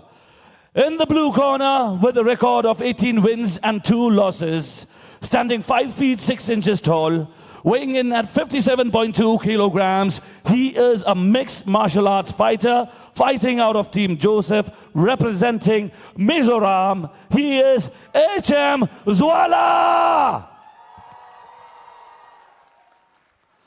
And in the red corner, making his debut into MMA, standing at 5 feet 6 inches tall, weighing in at 57.2 kilograms, fighting out of Team Revolution MMA, Shillong, representing Meghalaya, Joe Pa Joe Nong Tru. Your referee for the bout, Anthony Sim. All right, here we go, ladies and gentlemen.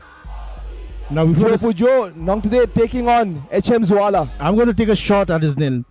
Lal Mangai Zwala. I hope I said that right, guys. I think you might have, David. I think you might have. All right, judges with the final instructions.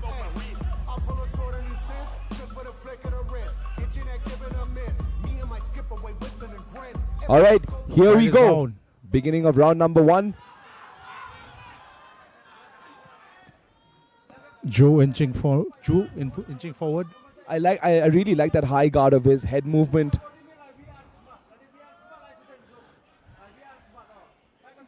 I like how he's just sliding right out which of would that low generally kick. entail he would like to get into A beautiful calf kick though. from both sides. Good check.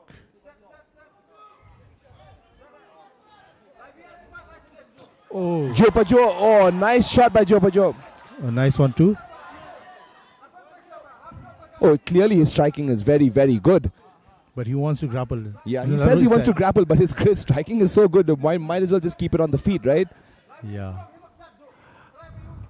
Another nice calf kick, another Oh, nice hard nice calf left hook, kick. right cross. Beautiful right hook. Almost caught another one.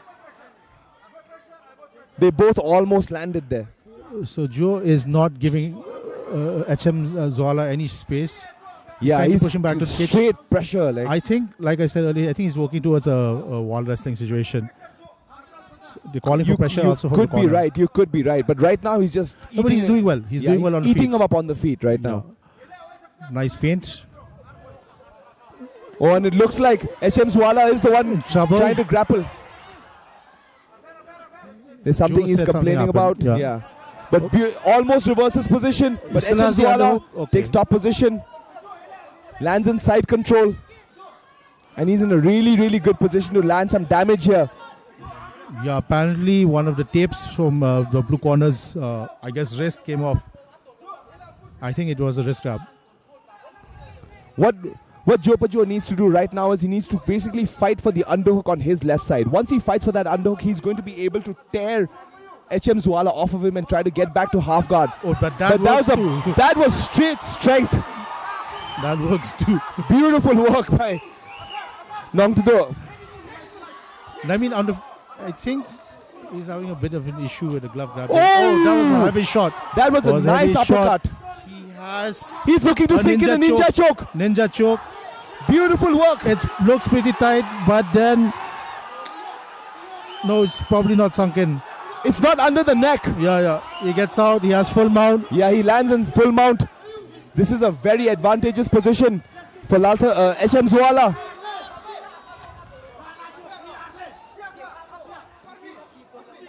HM Zwala, very good scrambler. And he recovered so well. He Yeah, got cracked exactly. there. Yeah, he was trapped.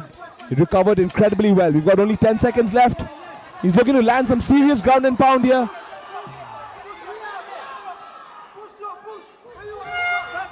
He goes to the next round. Beautiful end to the round. That was a pretty back and forth affair. I think we can safely say HM Zwala got the fight on the ground, but I mean, on the feet, if Jopajo is good on the feet. if you're counting damage, then that that short right hook of Joe was cracked. It just cracked. The right uppercut. Oh, might have been While he was uppercut. shooting in, he hit him with a beautiful right uppercut. And kind of looked like it rocked.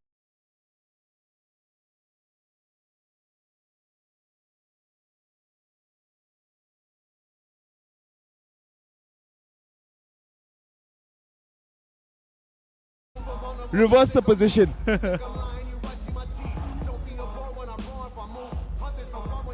But one thing though, that kind of an escape requires a lot of energy, and we don't know if he's used up a lot of his energy because of that escape. We'll see in the second round now. He's getting HM advice Zwala from his looking like corner. the fresher of the two, coming out from the corners. Yep. HM Zwala definitely looks a bit fresher.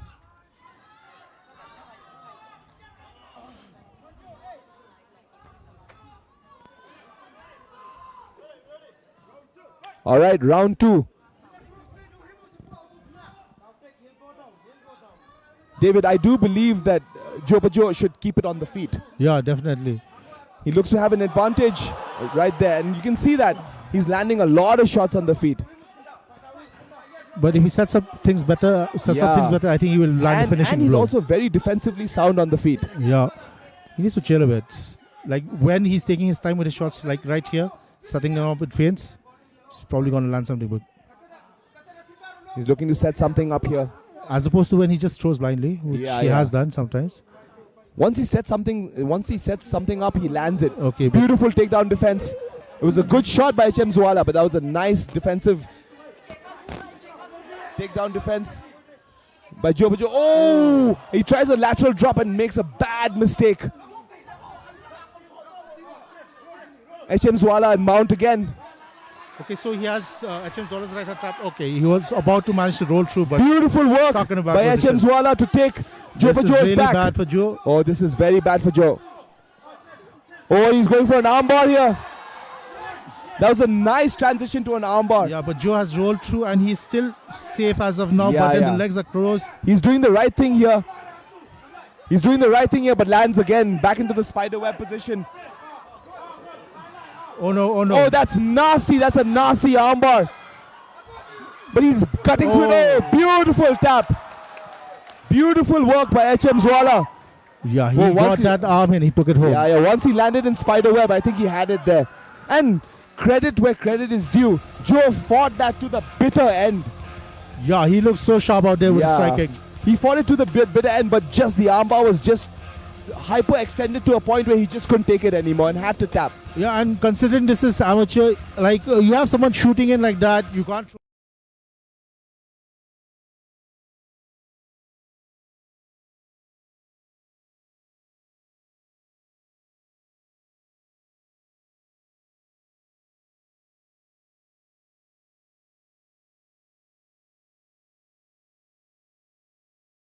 Skills. They know what MMA is. I mean, they show pure proper MMA in there. I'm very impressed by the skill sets shown off by these guys, even in amateur MMA. And now for the decision, we've got referee Anthony Siem.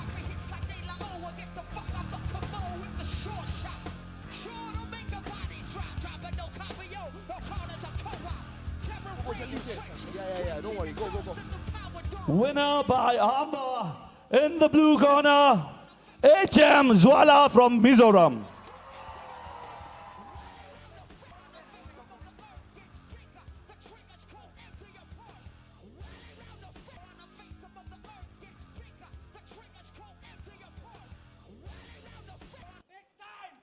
HM. When the bout started, Nongturu here got a lot of hits on you, got a lot of punches on you. What was going through your mind at that point of time? That is my experience. I don't care about what punch or kick like that. I can do it all. Shillong guys, I'm thank you for you. And also thanks for God.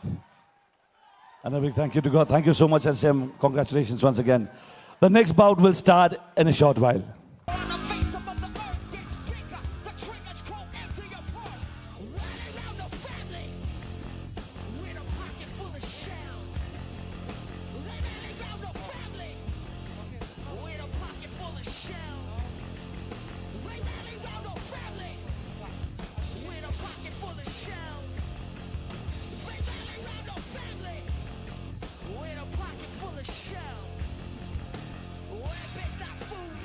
That was an incredible victory by HM Zwala in the second round with a nasty, nasty armbar.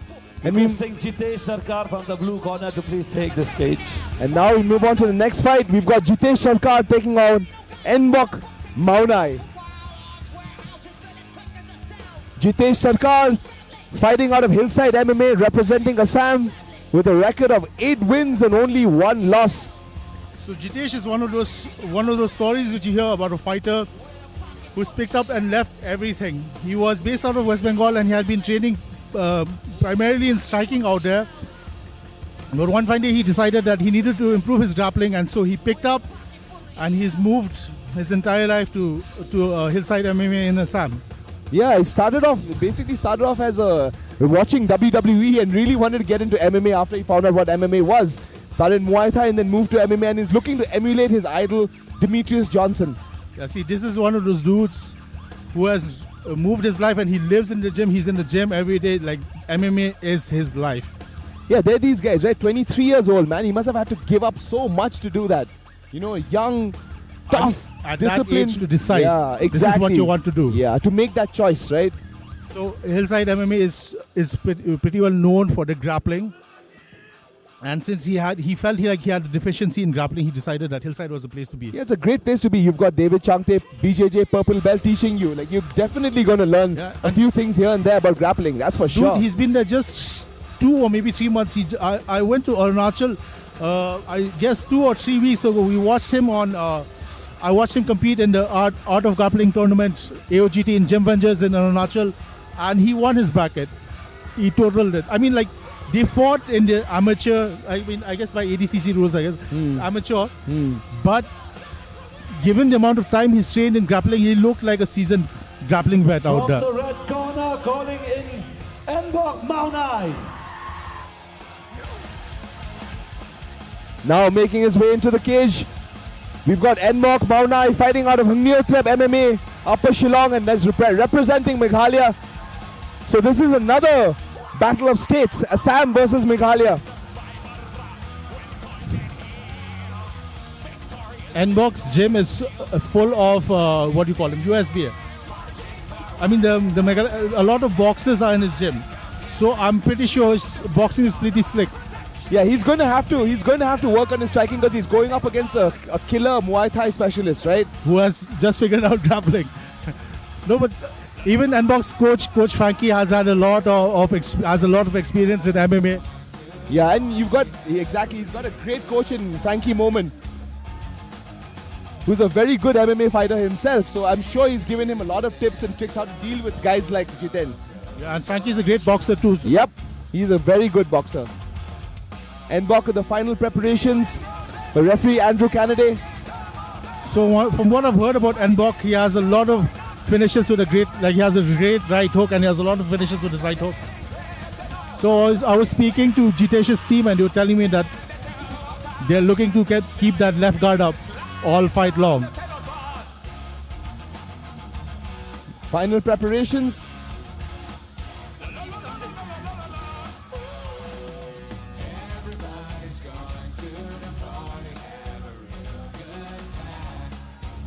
Mbok Maunai with the final instructions by referee Andrew Kennedy before he steps into the cage.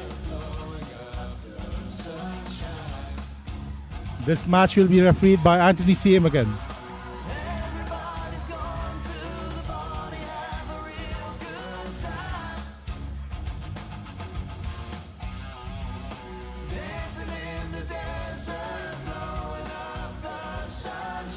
Again, ladies and gentlemen, this is an amateur MMA bout, as you can see, with the shin pads.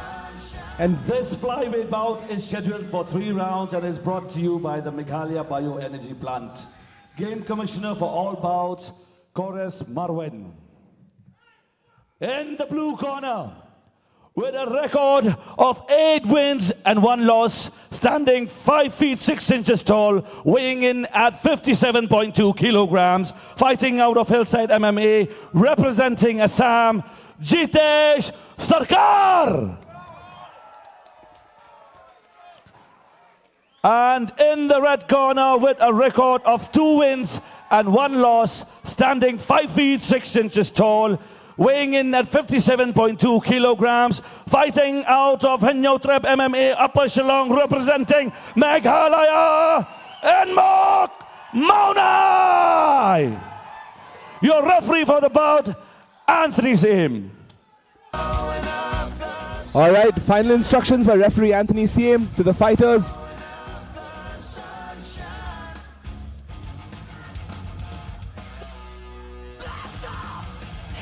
All right, here we go, ladies and gentlemen.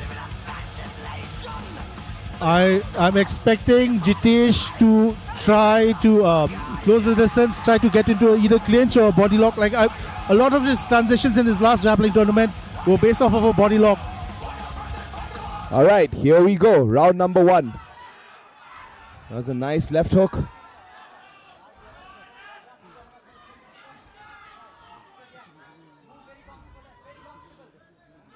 Both guys testing out the distance. Yeah. Oh, as you can see, Jitesh is throwing everything with 100%, yeah? Yeah, I mean, he's trying to keep the hands away of Mbok. I mean, Mbok might have better hands.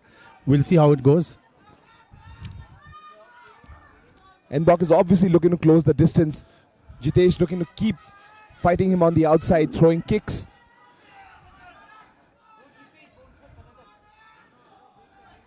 And he shoots. That was a highly telegraphed shot. But he still managed to get that. Managed to get the body lock. He almost got it. He's almost got it. They'll have him cage side. Maybe look for a sweep there. But excellent work by Mbok to dig that underhook.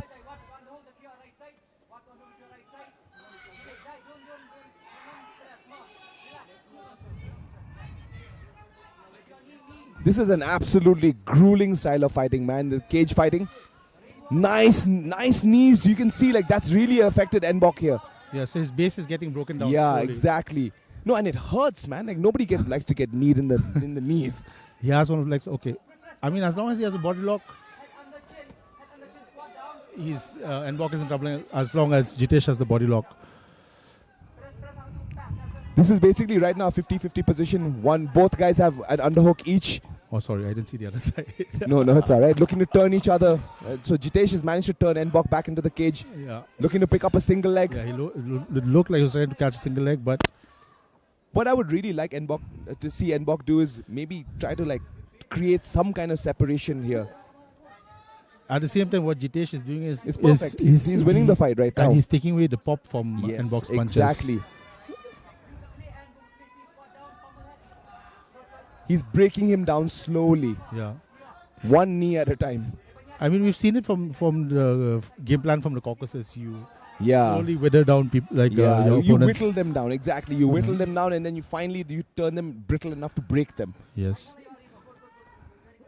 But as of now, they're stuck in this clinch position, and But this is really grueling. Like people don't understand this. They Yeah, think that this it is is a boring tiring. part of MMA. And yeah, a lot of people might think it's boring, but for the guys inside, it's absolutely hellacious to be in there right now. he hasn't. It looked like he was going for an ankle pick for a second there. Yeah.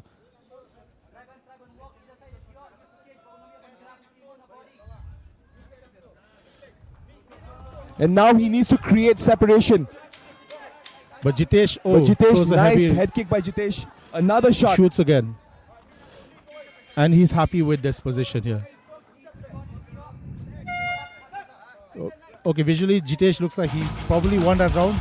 Yeah. He definitely looked like he won that round. But I don't know who's the more tired of the two out of this whole exchange. Yeah, because he's really putting on a pace, right? Yeah. It's an insane pace to be starting off round one with.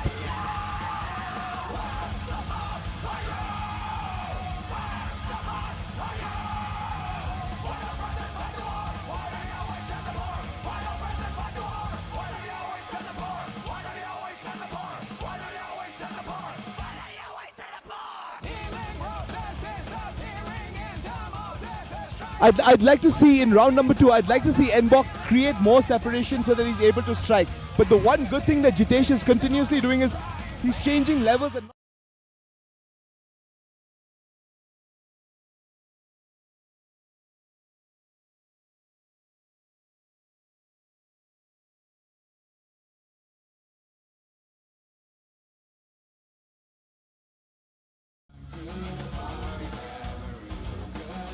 all right, and here we go. Start of round number 2. Nbok Mawkai versus Jitesh Sarkar. A nice head kick by Jitesh. Just clipped Nbok. But he's chasing. I don't like Yeah, that. he's chasing and he's throwing 100. And a nice shot. That was a nice shot. That was a nice shot. That really was a nice shot. He's got his hands clasped behind him, behind Nbok's butt. He finishes. He finishes it. Yep, puts him up right against the cage. He's wrapped the legs.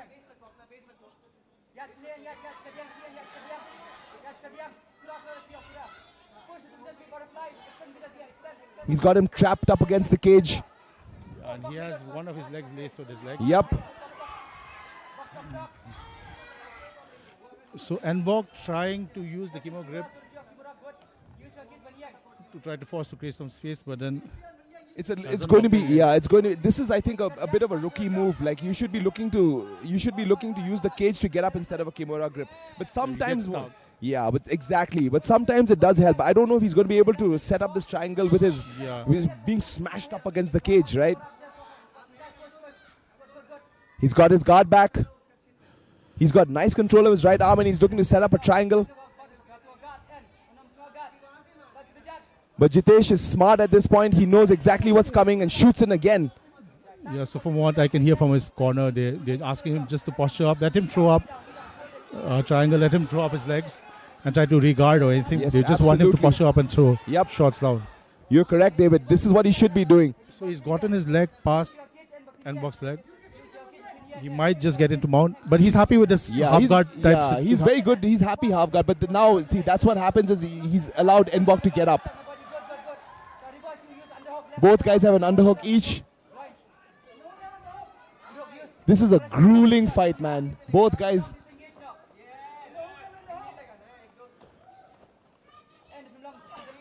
As I was saying, David, what I would really like to see Nbok doing is create that separation, dig the second underhook and use it to create separation. Yeah, and throw off some shots on the separation. Yeah, At least exactly.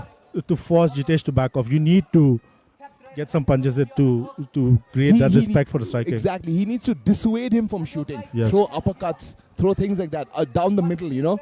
Shots down the middle. Front kicks, things like that. Yeah. But he isn't able, because of Jitesh's pressurizing game, like he isn't able to really get his hands off. Practically, Jitesh is just smothering him at this point. Yeah, he's really smothering him at this point. Now going in with the foot stomps. I would expect Jitesh to switch to a high single. Maybe dump It's him. going to be difficult for him to switch to a high single right now because his head is yeah, he's going to use a trip to try and take him down. Oh. But he's ended up on top now. Good scramble from both. Excellent scramble. I think Nbok needs more of this in the third round. Yeah, I mean, it looks 2-0 for Jitesh at this point, visually. I mean, you've been going 2 hard rounds. Like, let's see what he's got left in the tank for the third. Yeah, I mean, as of now, Jitesh looks a bit more gassed. Yep, but so is Nbok. He's also had to fight off the insane takedown attempts being put up against the cage, you know.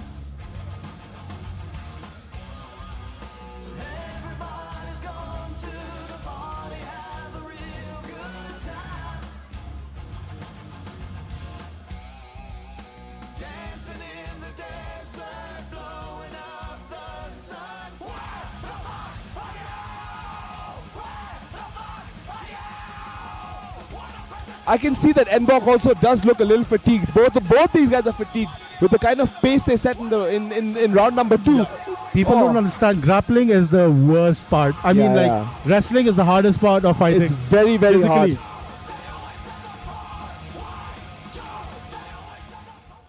Here we go. Third and final round. Jitesh again with his 100%. Nbok throwing now. Nbok's corner asking him for him to box. Jitesh, you know what I'd like to see? Yep. What if Nbok actually just like sort of threw the script out of the book and like, decided to shoot? Yeah, I mean, like he's not managed to get in anyway. Yeah, so might as well just shoot, right? Throw a takedown. Oh, throw a nice Superman punch. Beautiful shot. Jitesh, oh, nice shots by Nbok here. But Jitesh throwing back some real fire to dissuade Nbok to like go into the shots there though. Yeah, he ate some shots there. But you can see this kid's got hot, huh? Wild overhand from Jitesh. Misses. Nbok has got to be a little bit more careful now and pick his shots. Actually, Jitesh should feint the shot and then throw something high. Yep. I mean, he has already got respect for the shoot. Yep, exactly. He's already got Nbok a little like sort of like, you know, I wouldn't say scared, but he's got him a little worried about the shot. Yeah.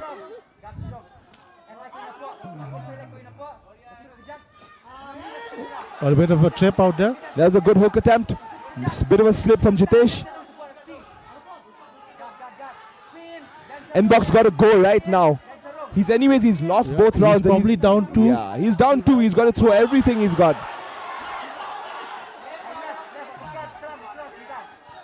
The Shillong crowd behind their hometown boy. He's being a little bit too cautious here. I think we've got only he doesn't realize that the time is running out. Yeah, a minute and a half left. He's got to go. If he really wants to win this fight, he's got to go because Jitesh is winning this fight up to this point. And Jitesh is just creating space. Yeah, he's just creating space, throwing kicks, keeping him in distance. Oh, that was a nice shot. Hook. Nice left hook, yeah. Beautiful shot. Oh, this is going wild now, ladies and gentlemen. Nbok managed to stave off that takedown. He shucked him like no one's shucked him off. Looking to land some serious shots now. Oh, this is a deep takedown attempt. But a beautiful sprawl by Nbok here. Follow through. And if Jitesh is not careful, he's going to end up underneath. He's going to end up underneath Nbok. Oh, but now he's got it. Manages to recover the position. But beautiful work by Nbok as well. He's got that Kimura grip, but I don't think that's a smart idea. He needs to Yeah. create space and get up right now. Again, the timer is running out. He should just let go of the Kimura grip and try to figure out a Exactly. way to separate and get on the feet. And at this point, they're so 10 sweaty. seconds left. Yeah, they're so sweaty, he's not going to be able to get 10 it. seconds left.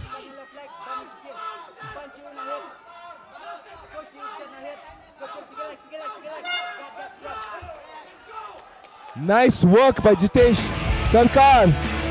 That was a tough fight for both of them. That was a real tough fight for both guys. But if I had to say, I think Jitesh has gotten that comfortably. It looked like Jitesh had the advantage on in terms of control.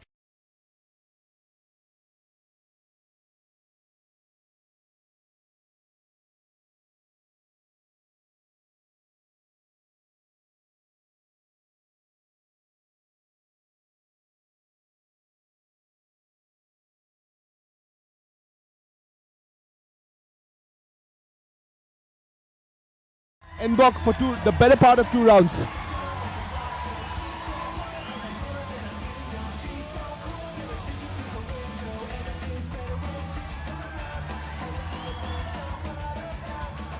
All right, and for the official decision,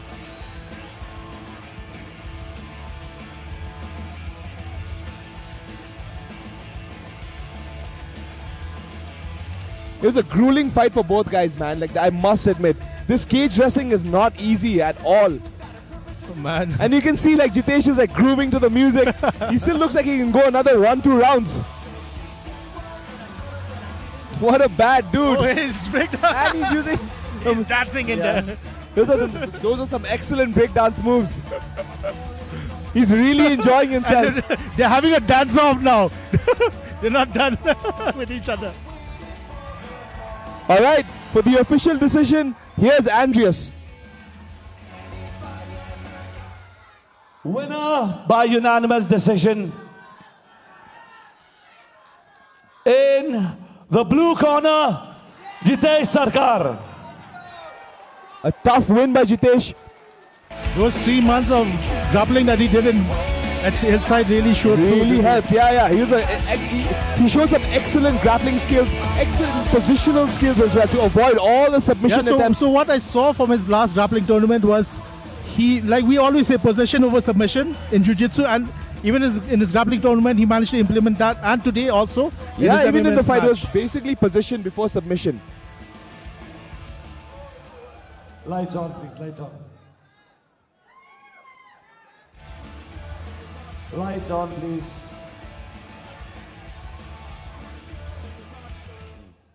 हाँ जितेश आओ.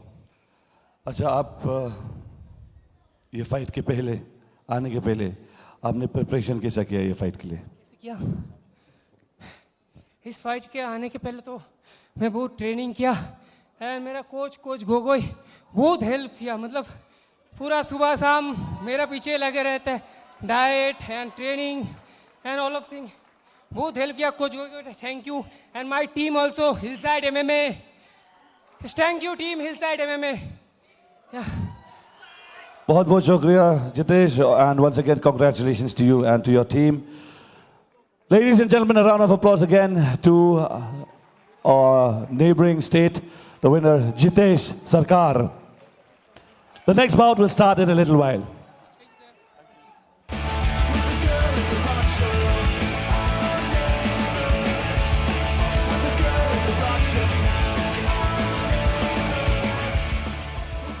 So for the next bout, we have Larnon Sanga fighting out of SPES Aizawl, representing Mizoram in the blue corner. Opposite to him will be Jeff Dingda fighting out of Happy Red Rooster, representing Shillong, Meghalaya, fighting out of the red corner.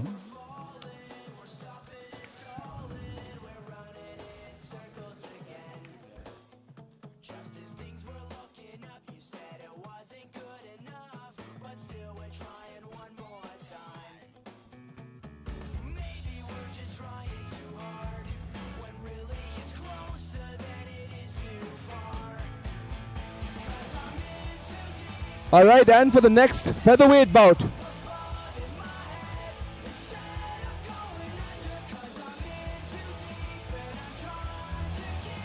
Representing the blue corner, calling in Larnon Sanga. Another kid, David. This guy is 17 years old, man. Lalun Sanga, 17 years old. And he has 12 fights already. Yeah, already has 12 fights. Very experienced. He realized at a very young age that he was very, very good at fighting, and even as a kid would never back down, right? And looked for MMA gyms in his area and found Space MMA. And since then, he's been competing, 12 fights down already. He's looking for a KO in this fight, but if he gets a sub, he's obviously going to take it. As again, he's one of those next-gen fighters who can do it all. Who can do it all, yeah. All.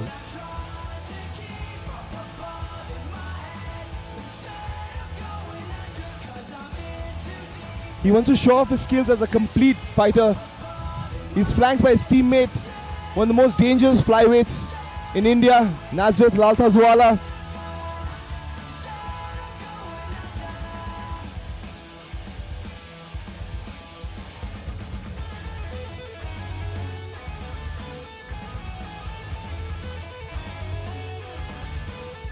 Get them this side, right?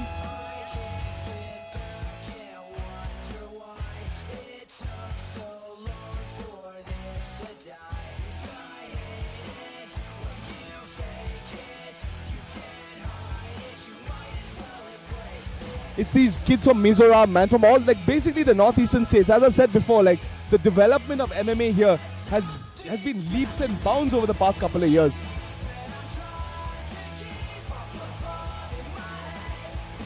Lalun Sanga, 17 years old, with the final preparations at the prep point. Referee Anthony CM making sure everything's okay before he enters the cage.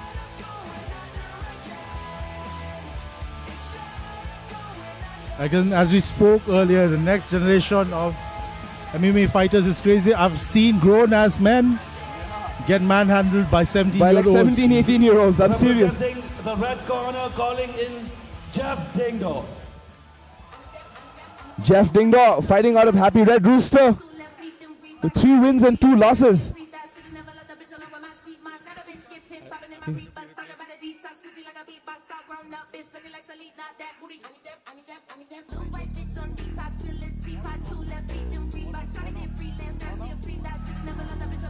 All right, we've got Coach Sam here in the commentary desk. What's up, Coach Sam? Hey, Andrew. This is fun, man. It's electrifying. It absolutely is. You can see it's a house pack, and it's really happening. I must say, it's a big shout out to all the MMA fans of Shillong. I don't think so. I was like a little upset all this while. I thought there's no crowd, but now I can see, like, you know, it's happening, man. No, you got to give it to the Shillong MMA fans here. These guys always show up for their guys. Like, look, I've born and brought up in this place. I know how people here think. I know what they like, and they seem to love their fighters, you know. And now we've got Jeff Dingdo walking down the cage, walking towards the cage, going to his final preparations, flanked by another fighter, Darren Karshanti. Jeff is a very technical opener. He's a very technical fighter, I must say. He's been into this business, I think, for the last 5-6 years. And I think probably he must be a little experienced, or more experienced, I should say, comparing with his age. I think he must be just around maybe in his 25, 26. And a little bit older than Lalun Sanga. Yes, and he'll be at his peak. So no doubt, Jeff will have a good opponent from Mizoram. Lalun Sanga is also... this is looking to be a very, very good fight. Both featherweight, a little bit bigger than most, strong, tough guys. You can see, like, they're a little bit bigger than the previous fighters that we've had in Shillong Cage Fighting Championships. Yes, this is a strawweight. Sorry, I mean featherweight. Bout is scheduled for 3 rounds. This fight is brought to you by the Meghalaya Health Insurance Scheme.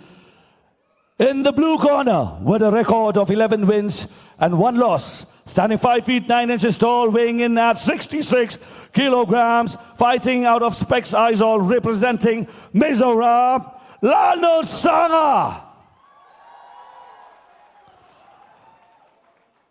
And in the red corner, with a record of 3 wins and 2 losses, standing 5 feet 8 inches tall, weighing in at 66 kilograms, fighting out of Happy Red Rooster MMA Shillong, representing Meghalaya, Jeff Dingdo. Your referee for the bout, Andrew Kande. But I'm trying to get it under. All right, referee Andrew Kande with the final instructions for the fighters. right before they go to war in our featured featherweight bout.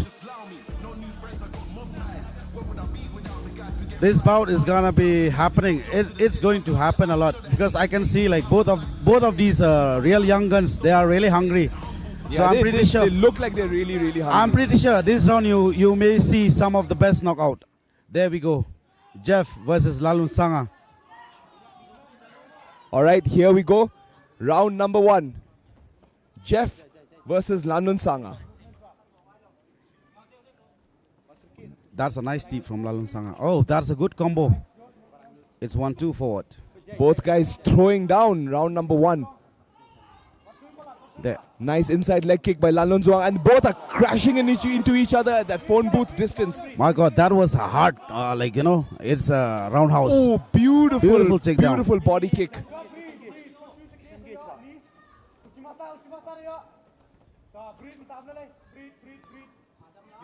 And Coach Sam, I must say, this part of the game is very difficult. Cage wrestling, wow. This is the most difficult part in MMA. I feel we have to drill this a lot, especially when it comes with cage control.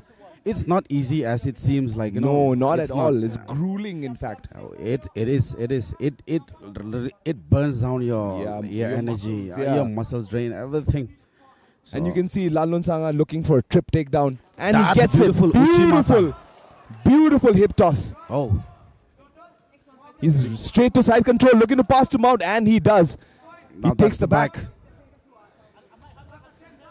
He's a little high. Oh, but he's looking for a Sulu F stretch.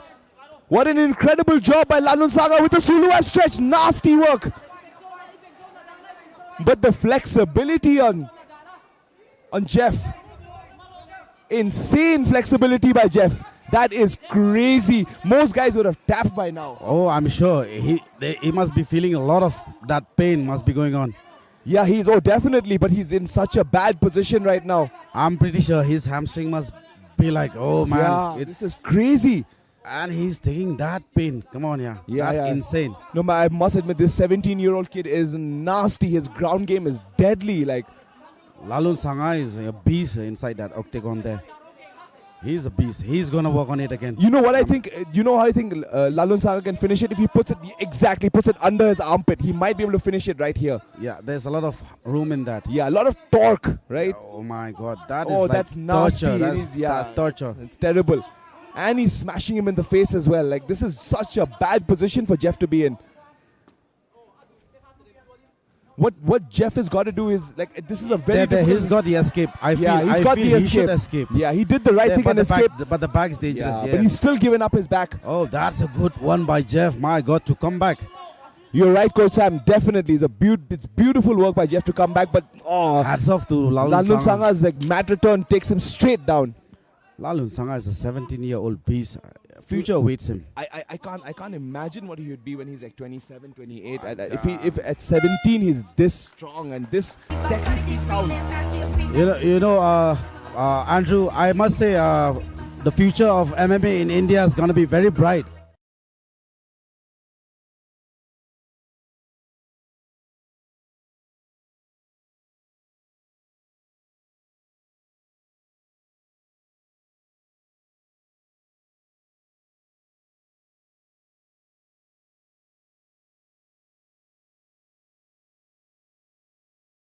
First round was definitely Lalun Sanga's won the first round. He had more dominant striking, and he took Jeff down, put him in a Sulu stretch. My God. And took him down again and basically rode out the round on top. That's insane from Lalun Sanga. I'm impressed with this kid. His future will be very bright. At 17 years old. I'm so surprised.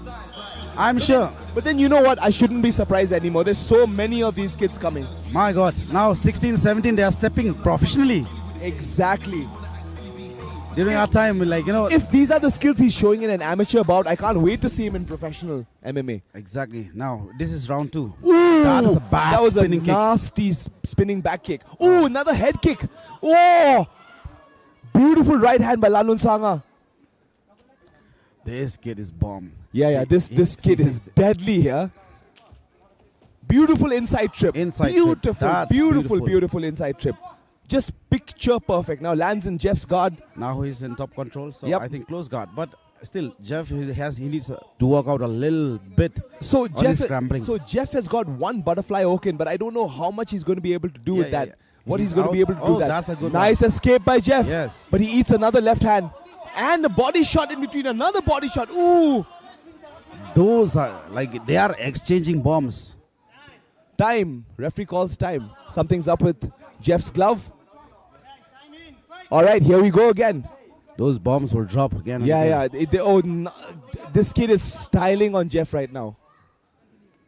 He's styling on Jeff right now. My God. Beautiful That's question a mark beautiful kick. question mark kick, yeah. Oh, and he evades that. And you know what, Sam? I'm so surprised. He's defensively very sound as well. My God. These two are like Look at them. insane. But hey, all credit to Jeff, huh? He's taken a lot of punishment, but he's still there looking to win. What My God, heart Jeff from the is a boy from warrior. Meghalaya. Oh, but he's fighting back, throwing back. Oh, nice right hand. Beautiful check hook. Both guys like Those are wild exchanges. Come on. Wild come on. You see the exchanges. uppercuts and the hooks. My God, the beautiful cross. right hand. That's impressive. And Oh, the that's chin connect. on Yes, Jeffrey. Jeff is good. That is like, that is smart MMA actually. You're To go- right. He's yeah. very smart. He's trying to fight smart. He's trying to hold Lanlun Sanga back. Yes, I think he must be going for the single legs. He's going for a single leg. Yeah, he got it. But no, the it's a reversal. switch No, is it's a switch, insane. yeah. Lanlun I Sanga's think switch is really good, I and think he gets Jeff, the back. I think there's a cut in Jeff's face. I can see blush. I see blood. But I think this is what MMA is like. Yeah, you've got to be able to take that damage. You no? have to. You have to. It's not scripted. It is what it is. It You is come what inside, it is. Yeah. As the saying says, you protect yourself at all times. So this is the kind of times This like is you a need to bad protect. position for Jeff to be in. That is a He's very just bad. taking unanswered shots. Now, boom. That's Another right hand, and he slips the right hand. Oh, another left hook. Oh, Beautiful body shot. Oh, That's that is beautiful a nasty boxing. right hand. What a... Oh, it looks like it's over right now. The heart gonna that be. Jeff is showing. A nasty shot. Bang, another one. There. Oh, he's exchange. just styling on Jeff right My now, God. Coach Sam. Lalu Sanga is dangerous. They're the time. 10 seconds. Let's hope they last. This is Another nasty round. right here. He's just pot-shotting him here. Yeah. Oh, that's a beautiful, beautiful straight cross, right yes. hand. What a nasty right It's hand. time. That bell My saved God, his. Coach Sam. That My bell God. saved it. Impressed. I think Lee, shout out to Lee for taking all those damage. Seriously. My God, oh my Lee's God, a warrior. And shout out to Lalu Sanga. He's a warrior, man. Jeffrey has taken an insane amount of damage and still standing. Those strikes, man, I feel just maybe few can take those kind of bombs, like, no? I'm so impressed by this 17-year-old here, showing incredible amount of composure, incredible technique, and he's listening to his corner. And shows that Nazareth. he's very coachable. Yes, Nazareth is a very sound MMA fighter who will face Jekul Ashram later this evening. My God, these Mizo boys, you can see them, like, their unity is something that brings them here, I must say. Yeah. So it's an example for all to follow suit. I felt these Lalu Sanga surely will have a bright future. Andrew. Yes, you're right. You're absolutely right, Coach Sam. He's going to have a bright future in mixed martial arts. Now I think Lee is ready.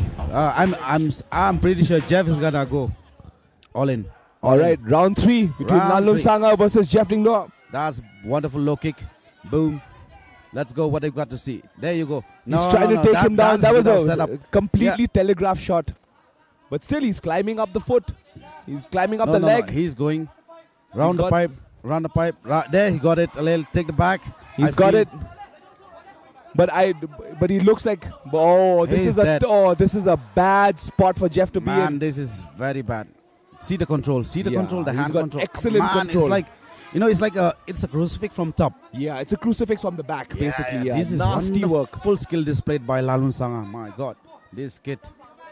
Well, again, full credit to Jeff for staying in Jeff there. is a monster. Yeah, staying in there and fighting through all of this adversity is not easy at all. And most people would have quit in round number 1. But this kid has shown heart beyond heart. This is the beauty Look at him, of he's MMA. still throwing See? back here. My God. And he's getting pot shot, he's getting jabbed up. Another beautiful, almost like a shovel punch. My God, this is like nasty. This is just a beating, Coach Sam. This is just a beating. Do you think in any way that this fight should be stopped right now to just prevent Jeff from taking excess damage? I think the ref will move in now. In any I time. think At I think any referee moment. Andrew is going to Now move in they right have now. thrown The towel has so been it's thrown stopped. in. My God, this is Ooh. incredible by Lalun Sanga. You know what? Full credit to Happy Red Rooster. They saw that their teammate was not going to win that That's a fight smart and move. they threw in the towel. Very smart. Indeed, credit to Very the corner smart. man here. This is good stuff. You can look at Lalun Sanga, man. He's like least bothered about his cardio. Yeah, he's not worried about his I think he cardio. can go 10 more rounds there.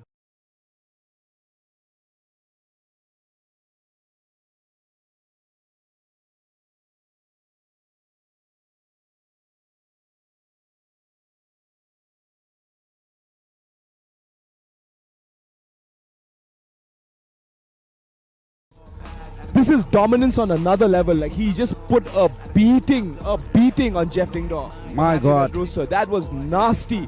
And I was also at this moment, I would like to send a shout out here to Joseph. Joseph is like, you know, he's done he's a the great man. job with these guys. An He promotes them. incredible job. Awesome. And in fact, Andrew, I must say, let me share one very positive moments with you. I haven't met you in person, and it's incredible to share this this platform commentating alongside you. No, My don't God, say you're that. a positive person, and I learn a lot. Winner by And TKO. Okay, now we have the Representing announcement. blue corner, Lalun Sanga from Mizoram. What an incredible win by Lanun Sanga. And thank you so much for the kind words, Coach Sam. It really humbles me. Thank you so much. So I will be taking your leave, Coach Andrew, Coach Andrew, Sir Andrew. I don't know what to call you, but Andrew Liu, the best man. So guys, if you feel like, you know, you need the best of the best in this business, who understands, like, you know, these kinds of things properly. now, He's, I should say, currently doctor I in 17 MMA. years He's a old. doctor in commentating. So guys, It's okay, Andrew is the guys. right man. Guys, Shout out to him as well. next All the best. month, So I'm I will be 18. off. See you soon, buddy. And I start MMA.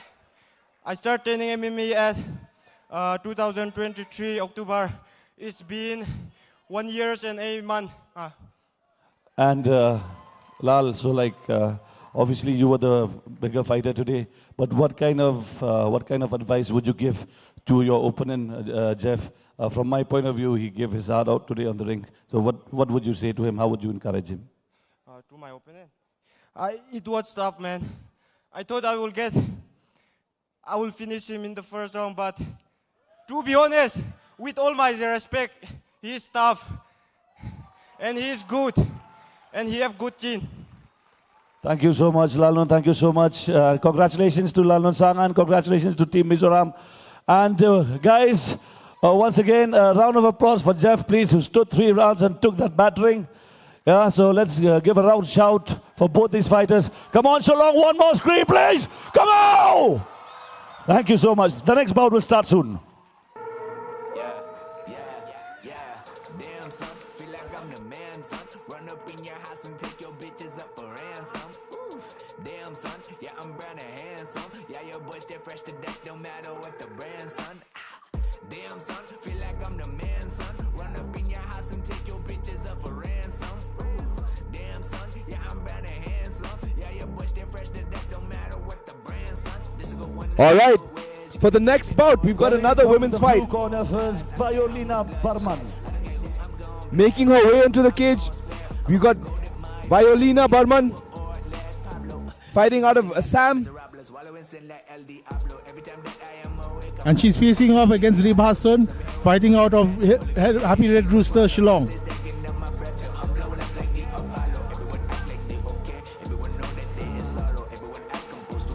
I mean, I watched last fight from the sidelines and man, I'm still stuck on that. That's crazy. That last fight was crazy. And now, do you know what is really insane? We had a 17-year-old fight in the last fight, and now Just Violina 17. Barman, another 17-year-old, started training MMA only at 11 years old in 2018. Dad wanted her to box, but she was like, nope, boxing is not good enough. I want to learn how to fight in mixed martial arts. Walked into Bidang, and the rest is history. So to anyone out there watching, these kids are the future of the sport.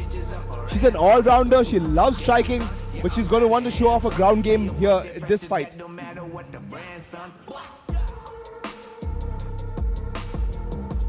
And the thing is, she's taking on another phenom, another young phenom in Ribasun. Yeah, as far as I've heard, Riba probably has a grappling advantage. But sometimes, you know, like best laid plans on paper, we have no idea what... Yeah, I mean, on paper, everything on paper is on the paper. Yeah, and then Like, once you walk into the cage, like things change absolutely. If you follow MMA math, Demetrius Johnson beats John Jones. Or Tom Aspinall. Yeah, on paper. Yeah, or even bigger.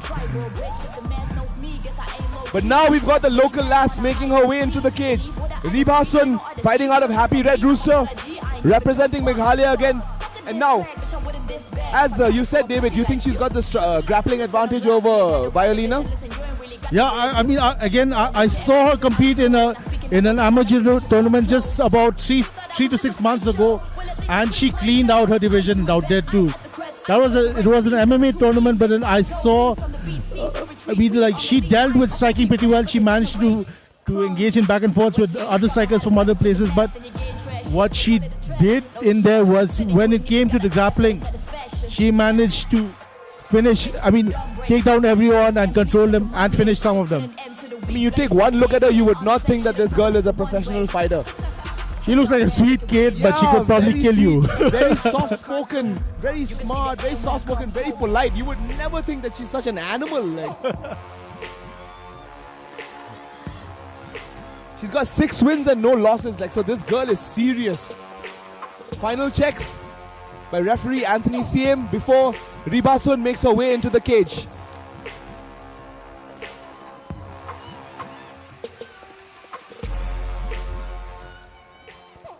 This atomweight bout is scheduled for 3 rounds. This fight is brought to you by the Meghalayan Medical Drugs and Services Limited. In the blue corner, with a record of 4 wins and 3 losses, standing 5 feet 7 inches tall, weighing in at 47.6 kilograms, fighting out of team Dojang MMA Guwahati, representing Assam, Violina Barman. And in the red corner, with a record of 6 wins and no losses, standing 5 feet 5 inches tall, weighing in at 44 kilograms, fighting out of Happy Red Rooster MMA Shillong, representing Meghalaya, Ribasun. Your referee for the bout, Andrew Kande. All right, referee Andrew Kande giving the fighters final instructions before they go to battle. We've got 17-year-old Violina Barman taking on 22-year-old Ribasun.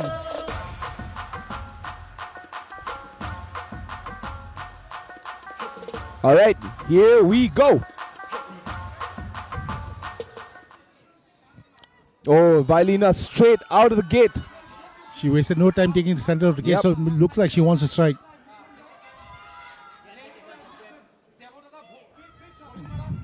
I like her head movement. Nice leg kick. Oh, she takes a nice... Ribasun gets right in her face and tries to take her down.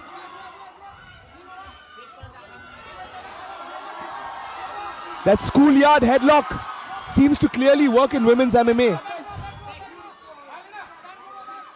But Violina gets up again. But Ribasun, oh nice, landing some nice punches. Riba is doing what she needs to do. She's keeping it dirty. Yeah, she wants to be in the clinch. Dirty. She wants to keep it in the clinching and boxing range. It's not just that, she's just making it dirty, like throwing uppercuts in the clinch, dirty boxing, headlocks. But she gets taken down by Violina Barman.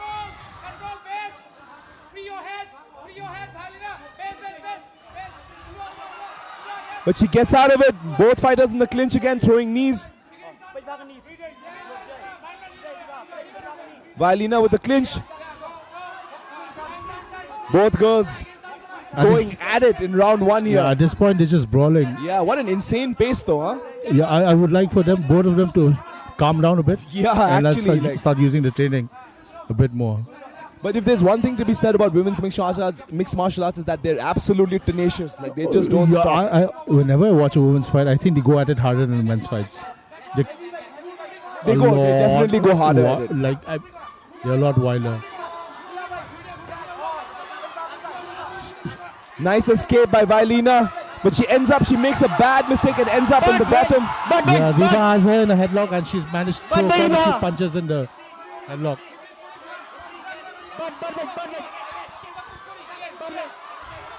She's looking. She's got Vailina in a bad position right here. Vailina needs to get out of there. This fight is a risk of being stopped. Yeah. But she does manage to get out. And she might take the back. She took the back. She's looking to take the back. She needs to sink her hooks in. But they're just scrambling right now. They're going crazy here in the first round. Ribasun taking on Vailina Burman. Ribasun in the red corner, Vailina Burman in the blue.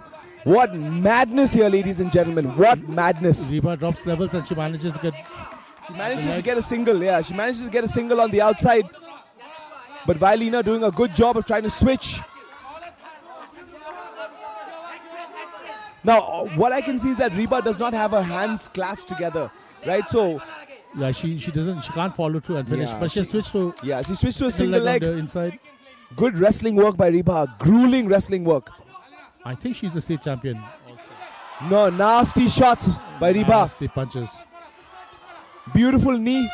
Oh. And we've got the end of the round. That was just the first round and that was crazy. David, I'm sweating here. As am I. This is crazy.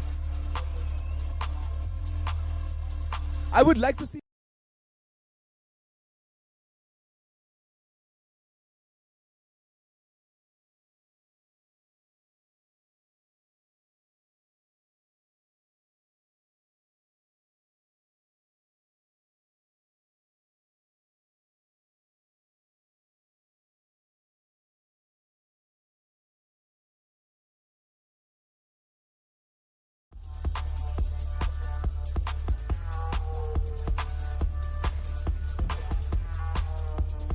It was a hellacious pace set in the first, yeah? I don't know tired. I'm tired like watching these ladies fight. So I'm hoping...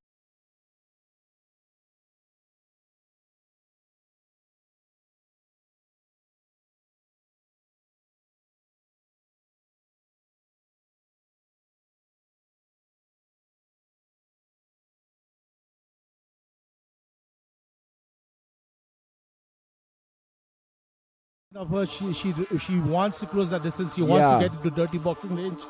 She wants to make it dirty. Yeah. All right, round 2. Vailina Burman versus... Also, if you think about it, Ribasun. Vailina looks like the ranger, the longer of the two. Yeah. So it would do her well to fight from the outside. Beautiful, beautiful left hand. From Vailina. Yep.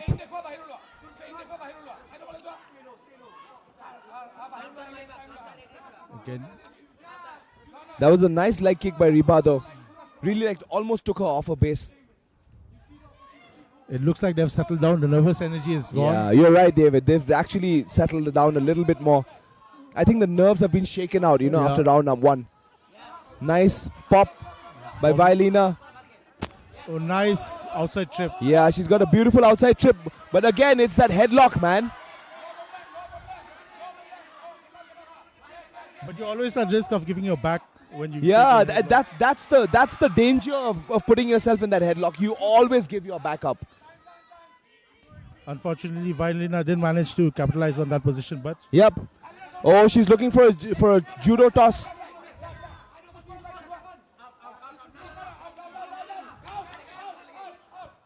Both these girls look to be a little bit tired now from that hellacious round and a half. Vailina's coach is asking her to reset. Again, the head and arm throw. Again, the head and arm throw, yep. It seems to be working for Reba quite well. But Vailina is smart and has got her hips under her. If she can get her head out, she'd be in a really advantageous position right now. Yeah. Because Reba has pretty much given up her back. Yeah, she can just throw her legs over. I mean, even if you're just forcing the hooks in, Yeah, At least it keeps you exactly. out of trouble. You're right, David. Like what Vailina should be doing right now, she should be throwing at least her left hook in, and using that left hook, she can use it to peel her off. Yeah, she can use Ribha, it to peel yeah. her head off. She also needs to basically push off on Ribha's right elbow to get that grip off. Vailina's right arm is stuck. Trapped, yeah. She might have a scarf lock here. If she's smart, she'll use it to get a scarf lock. So Ribha has opted to stay in the headlock. Yep. Throw punches. She's keeping that arm in there. Oh, that's a nasty arm lock. That is a nasty arm lock, as you can see. She's trying to turn it into a straight arm bar. As of now, Vailina Vailina is doing the right thing. She's turned her shoulder inwards. Got 10 seconds left. But she has to get her legs under her. Yeah, she's got to get her hips under her, really.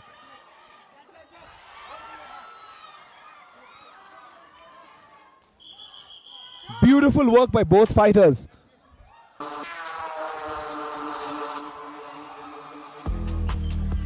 What madness, David, madness. And Ribha looks like she's up on the scorecards. Vailina probably needs a finish if she wants to. Yeah, she needs either a finish or a very dominant third round. And she started the second round off pretty well, keeping her range and taking shots from the outside. It's that headlock. She can't defend that headlock, you know. They really need to learn how to figure out how to stop that headlock.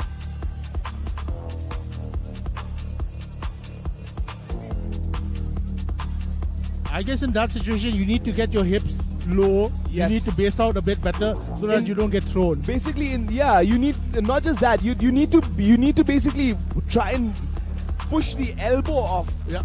She's not pushing the elbow off. Once you're able to get your arm on the crook of the elbow, you should be able to push her off. But now her corner is giving her the right advice. The guys from Dojang MMA telling her what to do. To a certain third extent, and final round. To a certain extent, this is a situational awareness thing. I mean, when you're live rolling, it's not the same as fighting still. Yeah, you're right. Yeah, when you're fighting, like that adrenaline rush is, adrenaline's coursing through your system. Like it's not the same at all.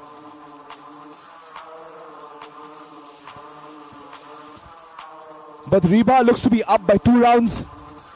She's got 3 more minutes to grab an excellent victory.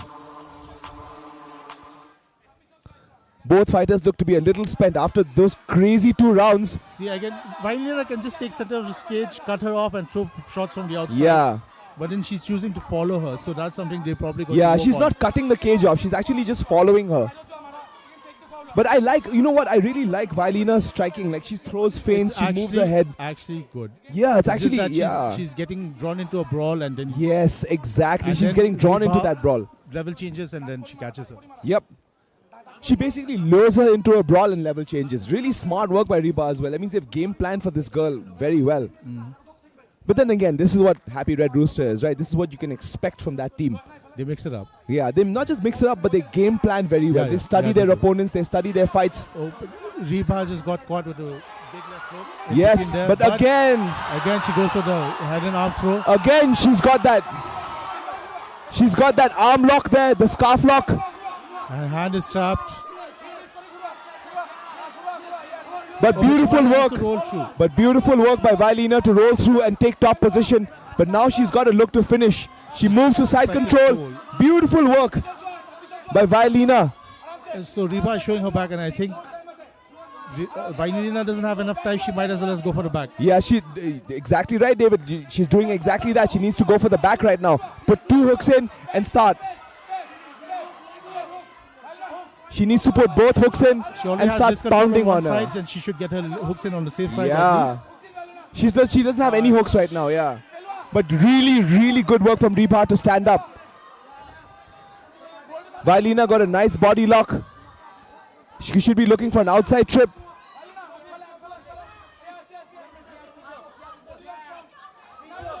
Again, she gets taken down by that side headlock. Schoolyard headlock.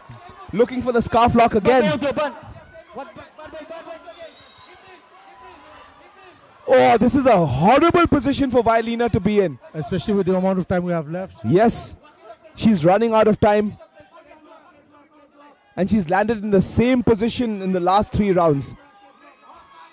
All credit to Ribha though. She's doing an excellent job of just neutralizing Vailina's stand-up.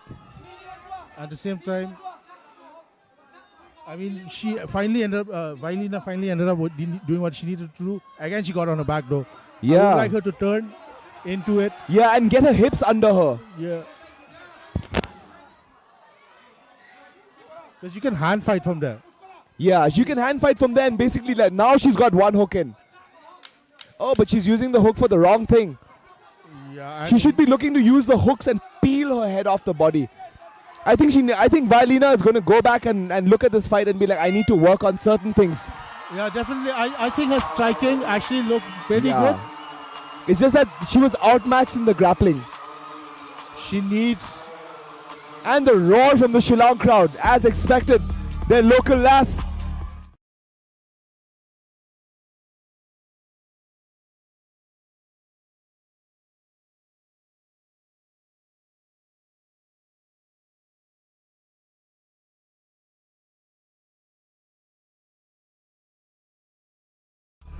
I would go home and need a cold shower or something probably. No, but what I'm saying is Vailina needs to go back and work on her game. Yeah, She's definitely. And again, these are amateur fights. She has a lot of time to work. She's only 17. Yeah, she's got a long way to go. And she's got so much promise. Her striking looked pretty clean. Pretty clean. Her striking looked very clean, and even her ground game wasn't half bad, but she just kept getting caught in the same position again, which means that she's got to go work on that position. Yes. Winner by unanimous decision, representing the red corner, Ribha.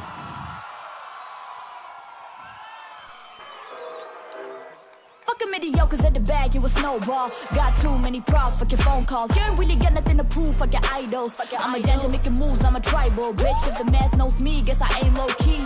Everybody mad, I'm on a high note, see. Believe what I other preach, let no other see. To the bluff on me, I'm a prodigy, I ain't giving no fucks. Fuck at this track, bitch. Okay,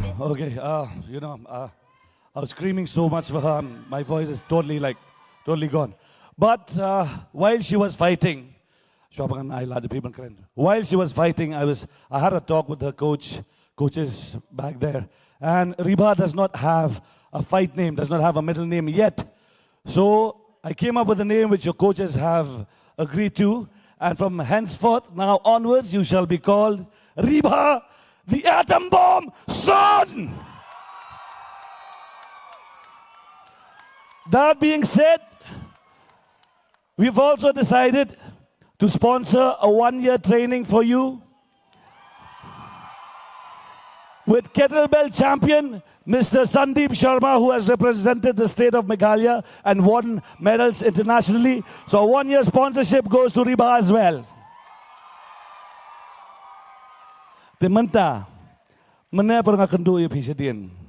I asked her a stupid question. When I saw her, I didn't know she was one of the fighters. So I asked her a very stupid question. And I said, Ribha, believe here, sure. So why do you fight? What was the encouragement or what was the inspiration behind you to step into the cage? First of all, like I always, most of my family, most of my friends know that I didn't want it to be a fighter, but it has it in me. So I feel like my destination leads me to where I need to be. So that's all I have to say. And you heard her voice. That was how she sounded when I talked to her backstage.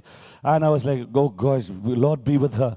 But then, sad to say, Burman, a very, very tough fighter today, fights on a national level. And it was a very good bout. So congratulations to Burman as well. But a bigger shout out and a scream, please, one more time. I need you guys to scream. I'm losing my voice. Not fair. You guys need to lose your voice as well.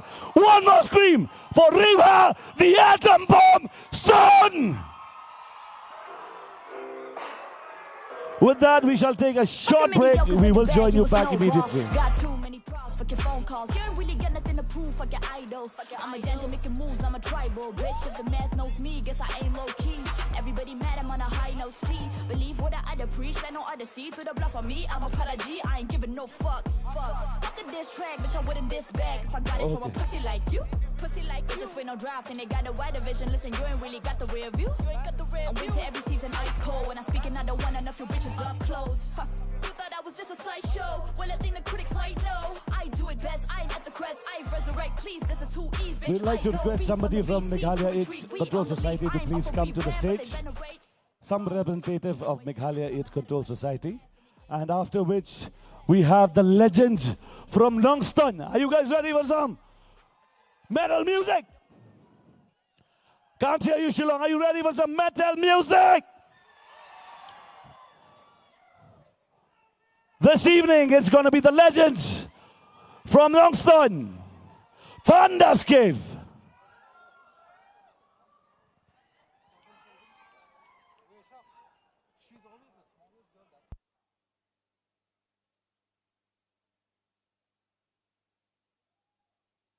So mundane and bleak like a Monday. I put an end to the week, bloody Sunday. Can't unsay, should have known it's a one way. A song where I make it rain like monsoon. Kill like cyanide, no cartoon. You can see the end when I come through.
Okay, so like I said earlier, while we are on a break, let there be music and let there be metal music. So on stage right now, all the way from Nongstown, we've got a band called Thunder's Cave. Everybody from Shillong know who these guys are. Johnny's wedding video went viral a few months ago. And then, of course, these guys have been performing far and wide. They have represented the state.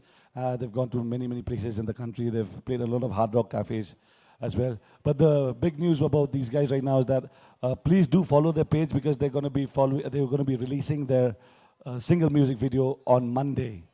That's on Monday. So please do follow the page, go to the channel, subscribe and give them a like. And they will be releasing their album by end of this year, hopefully by December. So ladies and gentlemen, boys and girls, metal music for you guys all the way from Nongstown, Thunder's Cave.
Hello, Shillong!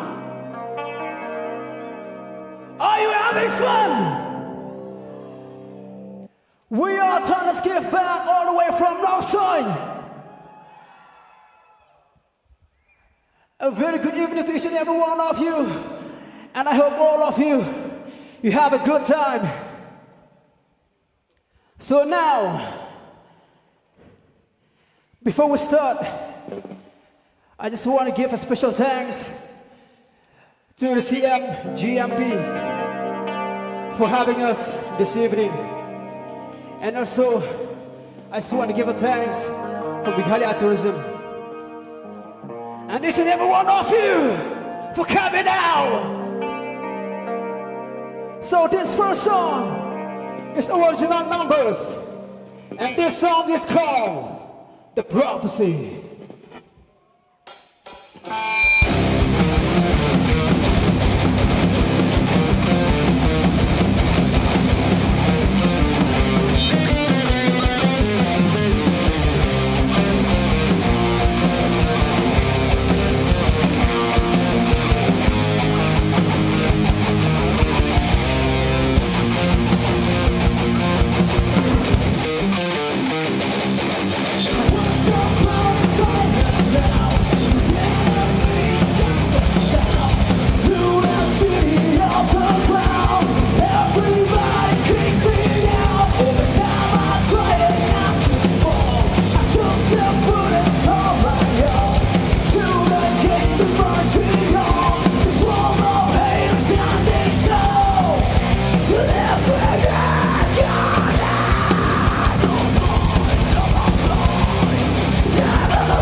Are you people, are you alive? Come on, I can hear you!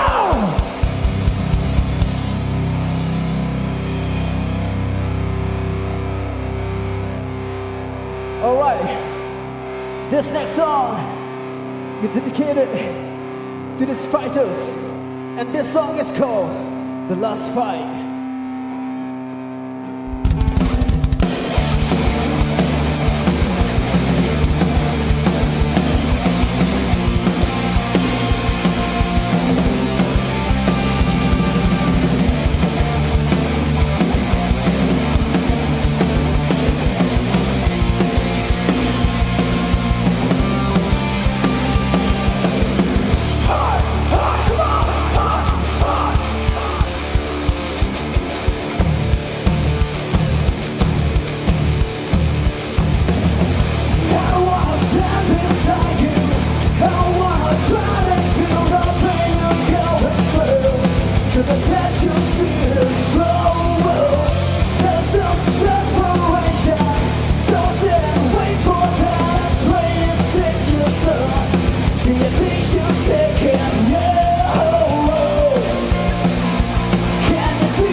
excuse me.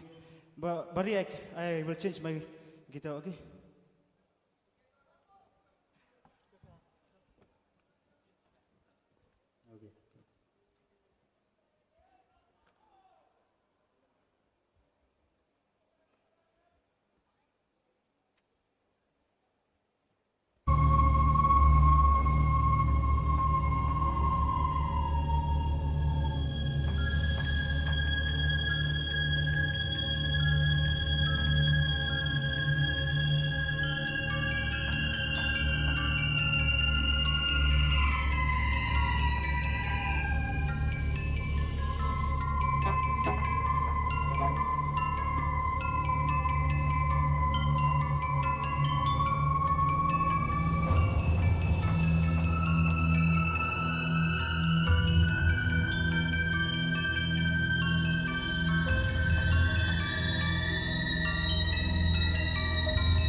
All right, people, are you ready for the next one?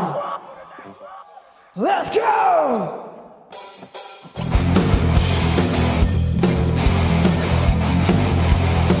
You take a box of me and put it in control. Watch him become a god. Watch people as a road.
Come on, people, I wanna hear you scream.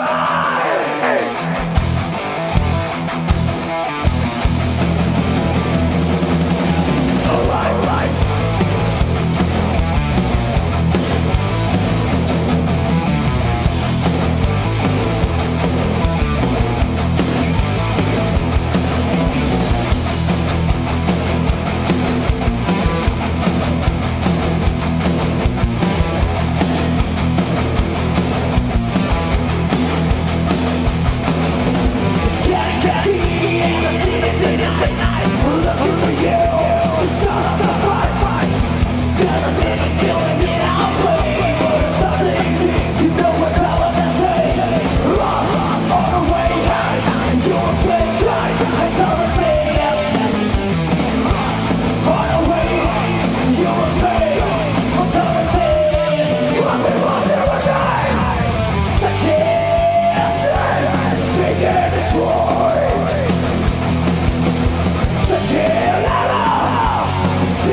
Now we're going back to original numbers. And this song is called We Will Rise.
All right, so you guys ready for next song?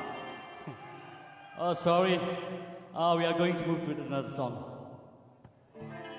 We have only 2 more songs left. So, get ready, guys.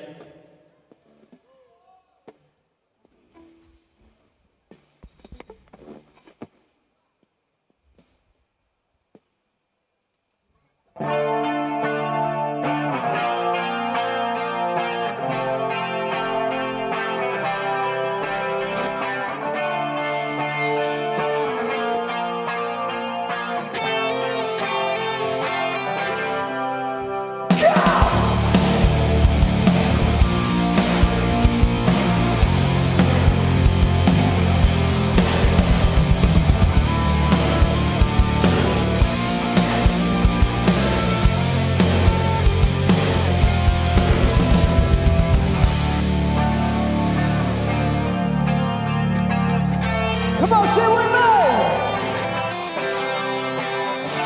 Another headache slowly, traveling slowly to you. The violence causes silence. Who are we mistaken? Can't you see? It's not me. It's not my family. In your head, in your head, they are for where it takes in their bones, in their bones, in their guns. In your head, they are crying. What's in your head? In your head, zombie, zombie, zombie. What's in your head?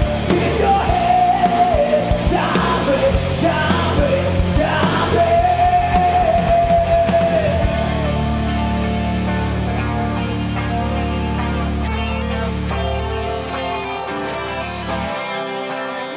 Another mother's breaking, heart is taking over.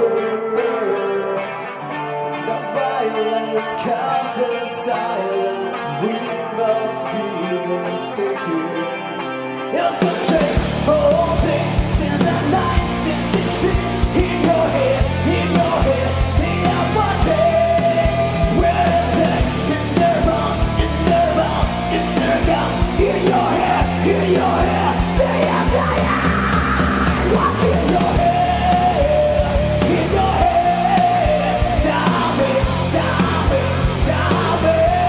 Say what's in your head? Zombie, zombie, zombie. Yeah.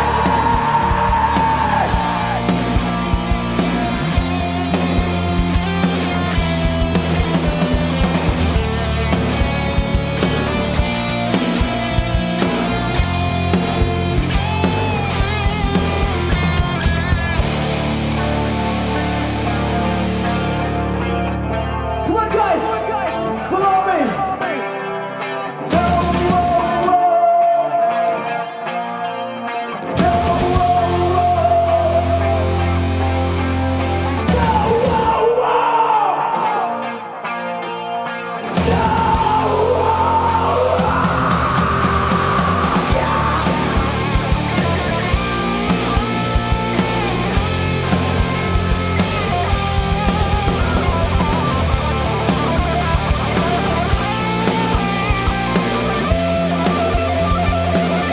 come on, what's in your head?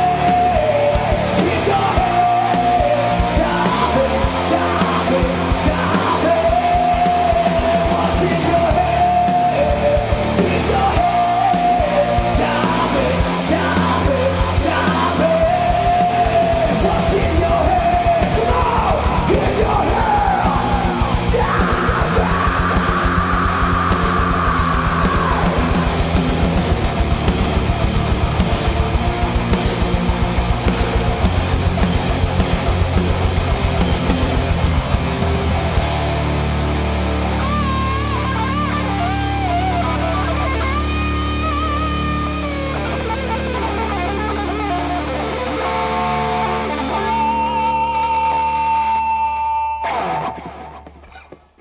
Thank you so much. See you next time.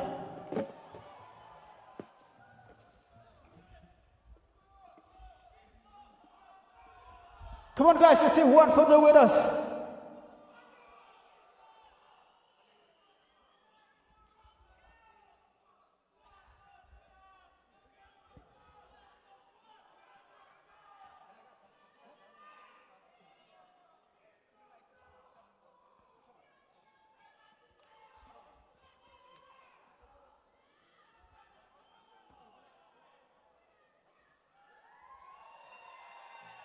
I want you guys to reach your hands up in the air.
Check 1, 2, check 2, 3, 4,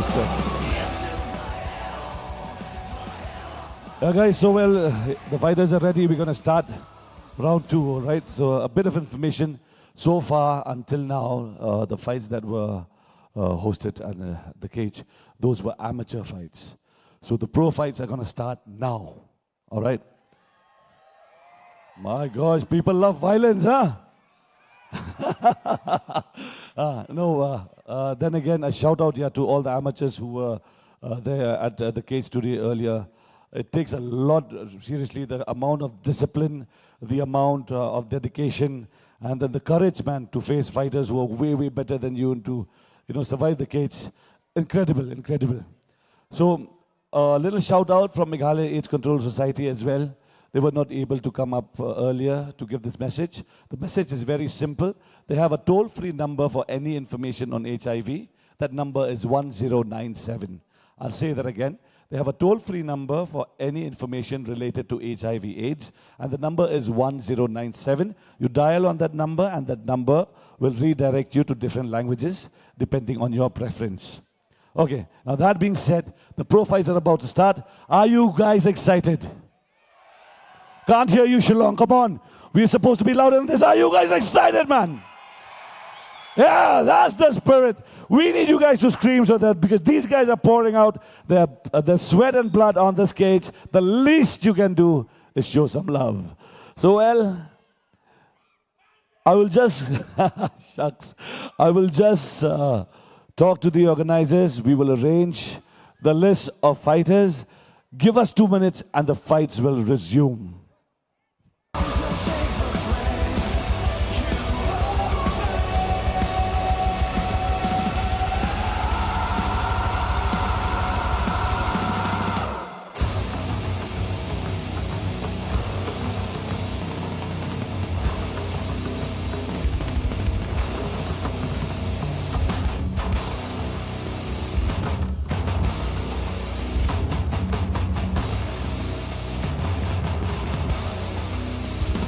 Calling from the blue corner, Liannun Swantak, please take the cage.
Once again, representing the blue corner, we call upon Lianung Swantak. Please take the cage.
All right, and we're back.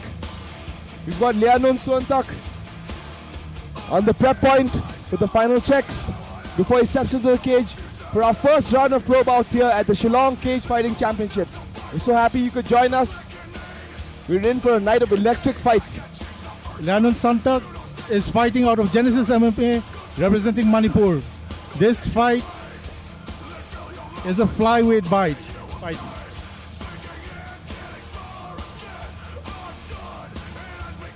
So Lianon Suantak started in 2022 as a boxer and finally moved into MMA after joining Genesis MMA in Manipur. Here he is making his walk into the cage. The red corner, we call upon Johnny Bortron.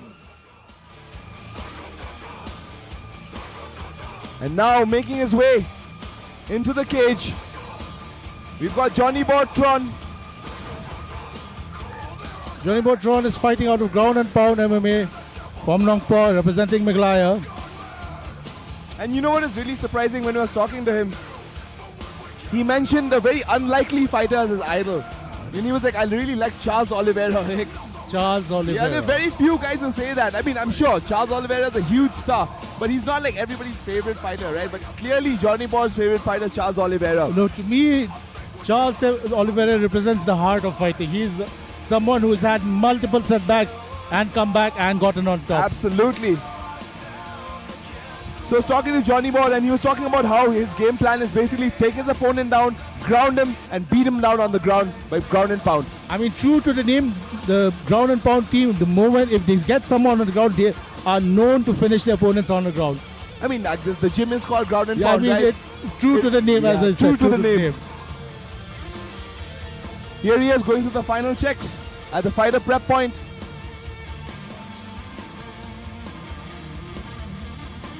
For all the people watching at home, these are the pro bouts. You see they have no shin guards. The gloves are smaller. These guys are ready to go. Yeah, every shot can put someone down here. Yeah, and now they're allowed to knee in the head as well. Elbows are allowed as well. Yeah, this changes the game completely. It changes it completely.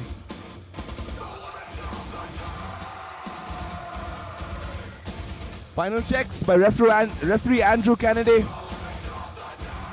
With Anthony CM doing the referee duties.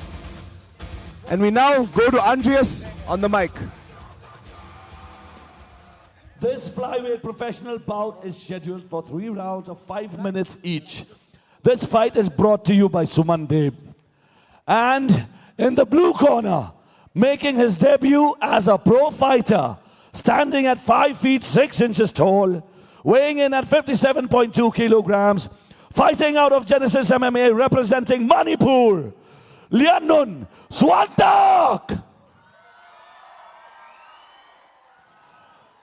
And in the red corner, with a record of 0 wins and 1 loss, standing 5 feet 6 inches tall, weighing in at 57.2 kilograms, fighting out of ground and pound MMA Nongpo, representing Meghalaya, Johnny Bortron. Your referee for the bout, Anthony Sim. All right, here we go. Referee Anthony CM giving the fighters their final instructions before these guys go to war.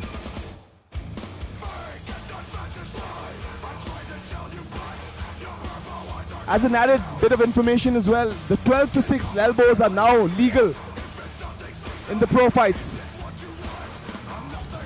I'm glad to hear that we have adapted the new unified rules.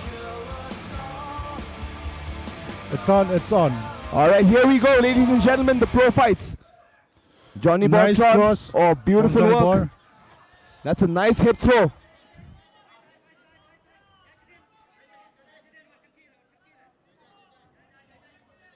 Suntak now in half guard, in Johnny Bor's half guard, looking to pass his half guard, get into side control and lay down some serious punishment.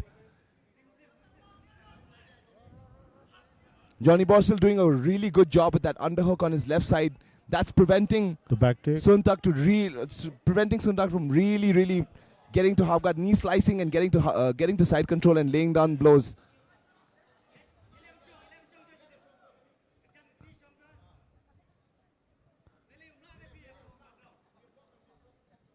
This is a bad position for Johnny Bor to be in. Also, just as an added bonus, the fights are now 5 minutes each. Each round is 5 minutes. So every second of this kind of exchange is going to be grueling. It's going to really show towards the end of the fight. Oh, absolutely, David. This is like by the second round, these kinds of exchanges are going to slow fighters down a lot. I mean, for viewers watching, this might not look like much, but at the same time, there's a lot going on. They're fighting with their feet, they're fighting with their legs, they're fighting with their hands. They're trying to maintain the hip position, they're trying to maintain balance. Nasty elbow. That was a nasty elbow by Suntak.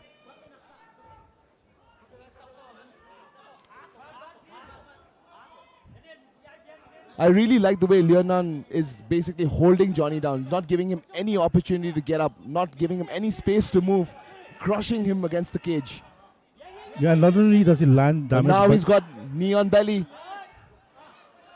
That was a bad idea. He's going for an armbar. It looks like he's got an armbar right now. Looking like he's going for it. It might He's be almost locked in. there. He's almost there. But what's preventing Jontron from is really escaping is the cage. If the cage wasn't there, he could turn the other way and pop his arm out. But he's having real difficulty because his arm is trapped in a really weird position right now. No, this is nasty now. This is nasty. This is difficult. It's a really This bad is position. really bad. But Jontron doing a really good work. Johnny Bor's doing a really good work of his escape. Oh, and he's tapped. That was a nasty armbar. Valiano Swantak.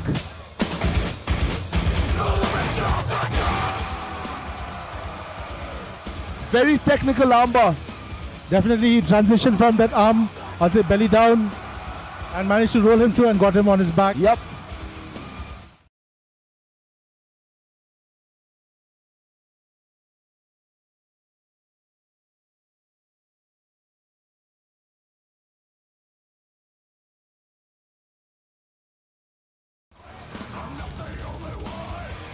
Here's your winner by armbar in the first round. Lianon Swantak from Manipur, fighting out of Genesis MMA. This just goes to show every state is producing killers. Yeah, every as I say, state. the Northeast, man. These guys are on another level. And so now for the fighter, for the announcements, we go to Andreas in the cage. Winner by submission and armbar from the blue corner, Lianong Sontak.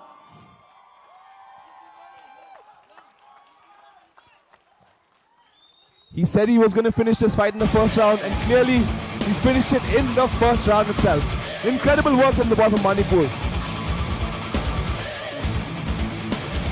That was a dominating and masterful performance by Raymond Pansuk. I'm sure there's a bright future ahead of him in the sport of MMA. I absolutely agree, David. I absolutely agree. A little word with Lianong here. What were your expectations of the fight here in Meghalaya? How did you prepare yourself for this bout? First of all, thank you guys for coming here to witness this event. my plan for the fight was nothing much but to show them that I can not only strike but play games too. I can do ground, any place, any elements in this game, ground, striking, BJJ, wrestling, everything. I'm ready. If you are up, anyone, let's go. So once again, congratulations, Lianung Swantak, and congratulations to the team from Manipur, and all the best for your future endeavors and future fights. The next bout will start really soon. Let me say one more thing. Yeah, okay. No, for me, And one more thing, I like to thank the organization SCFC for giving me this opportunity, and also I like to thank the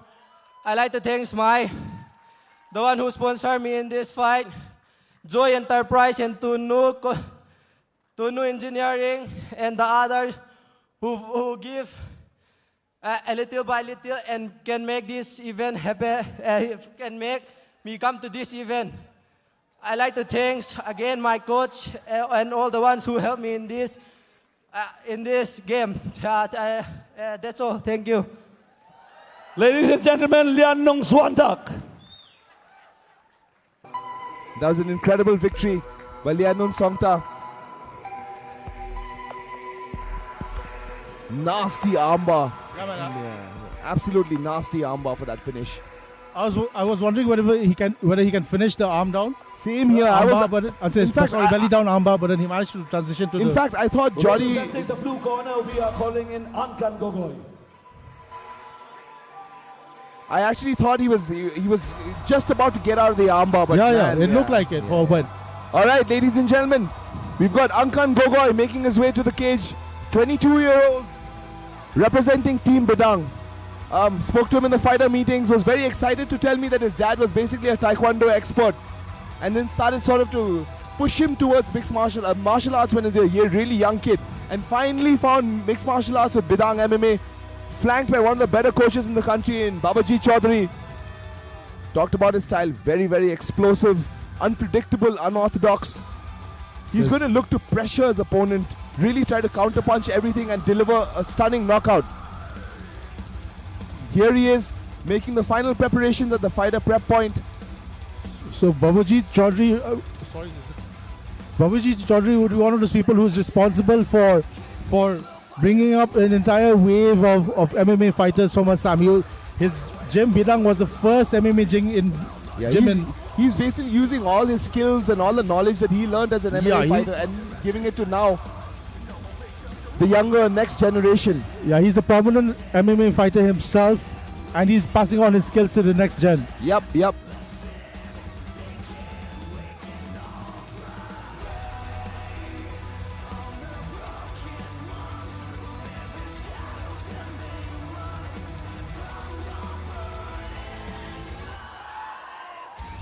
Here, Ankan Gogoi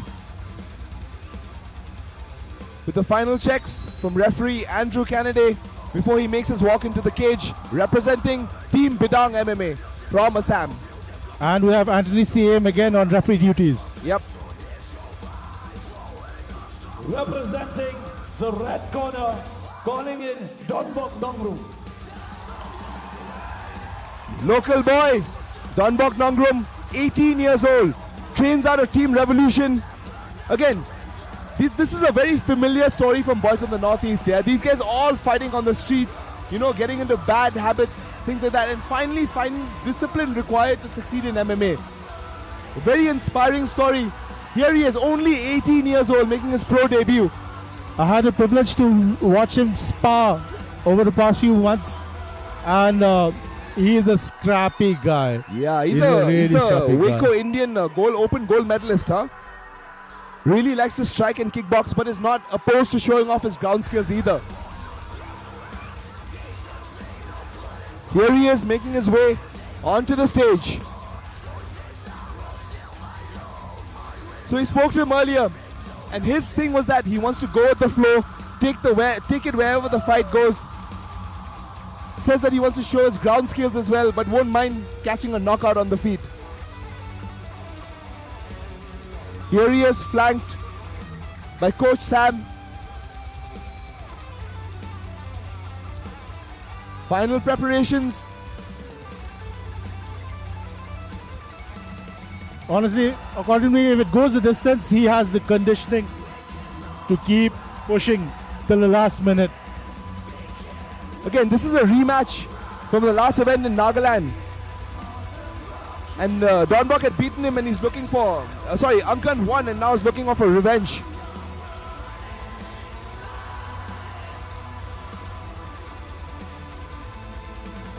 Final words from his teammates right before he walks into battle.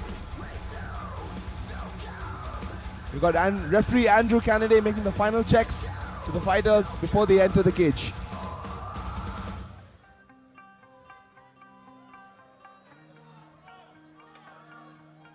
Again, David, I can't believe it. These kids are so young, man. 18 years old, already pro fighters, you know?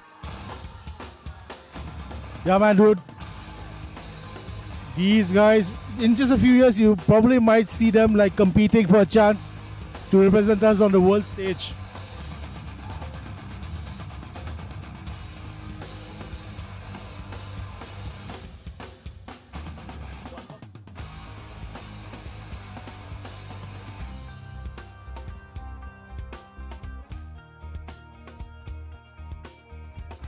Sorry, ladies and gentlemen, my mistake. It was Angkan who picked up the win in TCA Nagaland.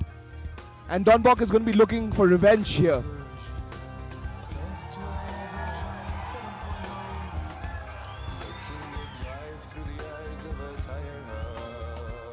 Ladies and gentlemen, this is a pro kickboxing bout.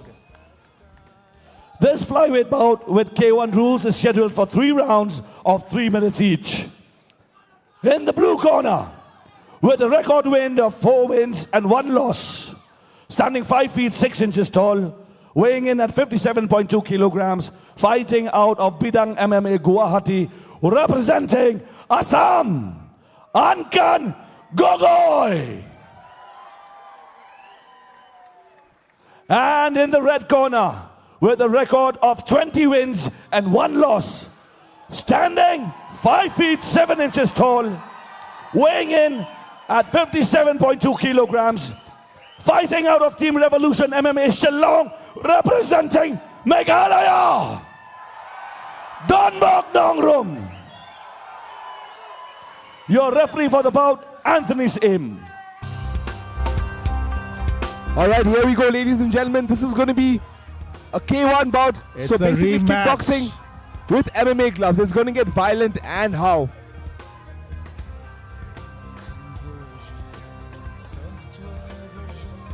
Referee Anthony CM with the final instructions for both fighters. Let's see how they come out, but I expect Angkan to be a bit more on the technical side, and the guys from Revolution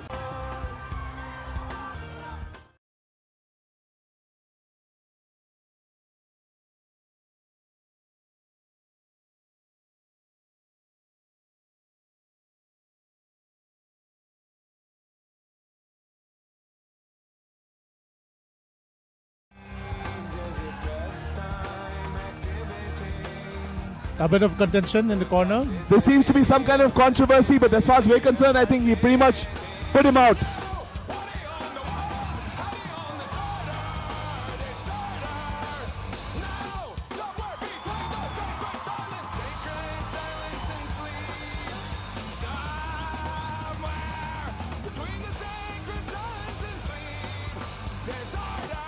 You can't believe the crowd noise, guys. Like, we can't even hear ourselves think right now. Yeah, we almost can't hear each other. Yeah, we can't hear each other at all. That was a nasty.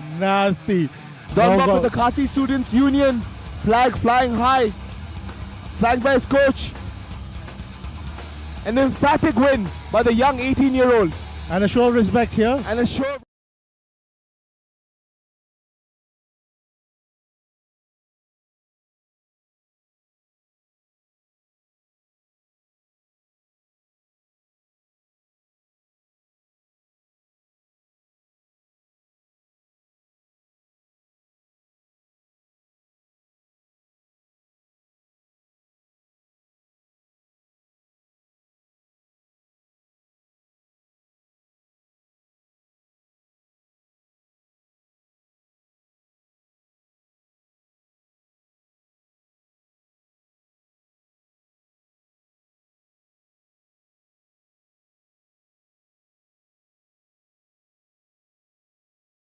Donbok Nongrum, only 18 years old, gets the Nearly win back. emotional. Nearly emotional. Yeah.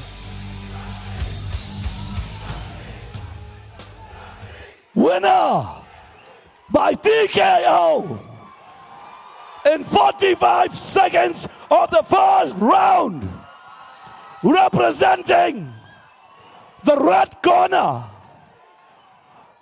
Donbok Nongrum. Again, an emphatic victory for Donbok Nongrum. And now, back to Andreas in the cage. Donbok, por fiwan hang ne manta kasi, hawa filatib opponent jong fi pada Assam. Kumno pi penkre eladi berkai ka game plan jong fi penkre kumno berkai ka strategy jong fi. First of all, nganoy pi gaway, ningkong ay ngu play, baari may pa ngay dan hatay baro family jonga, bat gaway, ngas ngo ay ngu ay ku jonga, ukisan basar sam, damdon kus sarsam ba kisan, ngamdi ay, ngadi tangu sentiyo, pat sarsam di tangu teum, ngamer ko musentiyo, tangatahi, pat gaway, kani di karimas nga pat kaway ningkong papangaram ng pahon te hadin ngaram ru mga kamyo ban nga ngalatay ta kapor mga kamyo prepare bahara mentapan nga prepare kadan game plan nga tinga penkut sendan naka ka time naka por bakloy tangkatahi. Ladies and gentlemen, a round of applause, a big scream for Donbok Nongrum. Machaprang! Machaprang! Machaprang! Machaprang! Slam! Slam! Machaprang! Machaprang! Slam! Slam! Congratulations, siapa ron ang support nga. The next bout will start in a little while. That was a truly emphatic victory for Donbok, yeah? Yeah, he laid out a beautiful sentiment about how without his friends, family and his coaches, he was just a leaf which blossomed into a beautiful plant. I'm sorry, my Kasi is not as strong and I'm paraphrasing here, but then that's what he said, as far as I understood. Representing the blue corner.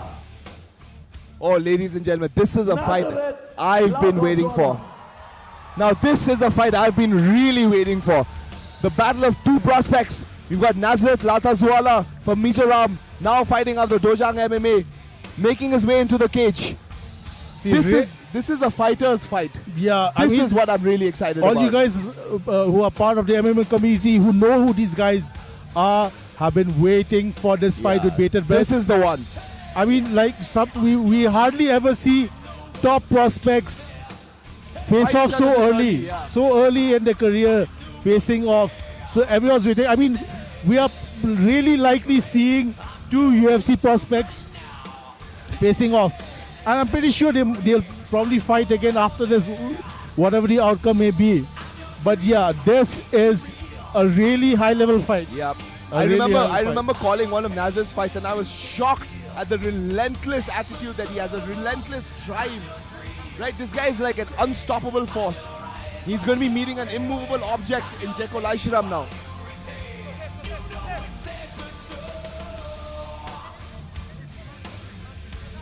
So Nazareth primarily has a Muay Thai background, but then he has been doing, he was based out of Joseph MMA, I believe, initially. But he has now moved to Dojang MMA. This kid's got it all, man. Like, I mean, he's relentless, he's powerful, and he's an absolute pressure fighter. He doesn't let you breathe. Explosive. Yeah, he doesn't let you breathe. And I've seen a lot of this kid's fights. Like, I mean, there have been many dudes who fought him and have been just broken by Nazareth. By the second round, they're like, I don't want to be here.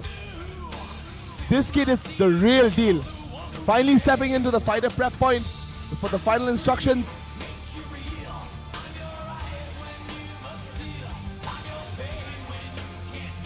It's a treat for Indian MMA fans that we get a fight between these two prospects. Yeah. Like, both these dudes have it all. They have good cardio. Cardio will not be an issue in this fight. No, not at all. They both have great endurance. and they both have proper chins. Yep. And they both are pressure fighters. Neither one of them is going to back down. I mean, it's truly a battle of skill sets, like, yeah, you know. I mean, it's going to boil down to those minor things. Because as the far intangibles, as far as I know, this is Representing the red corner, we call upon Jiko Laisharam. as far as I know, this is the toughest fight for both of them. I mean, this is the toughest fight each has toughest fight faced. for each other, yeah. Yeah. We've got Jeko Laisharam now making his way into the cage. If you guys have not seen Jeko fight, please look him up. This kid is a phenom. Excellent striking, excellent wrestling, incredible submissions. He's only, what, like 18 years old? Yeah, he's a kid. He's basically a kid. And already at this age, he's a complete fighter. As far as I've been told, that is exactly what I've been told about. He's a complete MMA fighter. He started out with MMA. He's been doing only MMA. He lives MMA, breathes MMA. Yep. He's got skills in every facet of the fight. Like, you want to talk about standing, this kid is incredible, right? He's smart when he fights on the feet. Incredible wrestling, incredible ground game. I'm really excited for this fight, man. This is a true treat for mixed martial arts fans in India. Yeah, for our audience watching, if you want to know who a prospect who you might see in the UFC might be, you're looking. Yep, this is the guy. Two of them. This is the guy. These are the guys. Here he is, flanked by Roshan Mainam, who's one of the better coaches, better fighters in the country. Roshan Mainam, known for his stint in 1FC. Yep. Although Roshan himself is a bit more heavily based in wrestling. Yep. All these Manipuri guys can wrestle, man. They all can grapple. As we have seen tonight. Yeah, as we've seen tonight, they're really good. I actually don't want to speak anymore. I just want to I just want to watch this fight. But of course, we've got to do our jobs here. This kid, Jeko, I remember his last fight. I called his last fight in Veshwa Fighting Championships. And he fought a guy at a higher weight class and basically just took him apart over the course of 2 rounds. Broke him down bit by bit until he finished him off with the nastiest body shot I've ever seen in Indian mixed martial arts. Yeah, like these guys are 57.2 kgs. But don't be fooled. They might look small, they might look tiny, they will pick apart most 99.9% of humans in the world. They break people, They will be pulled apart by a guy who is like 57 kgs on the scale. All right, now for the final instructions in the cage, we go to referee Andrew Kennedy.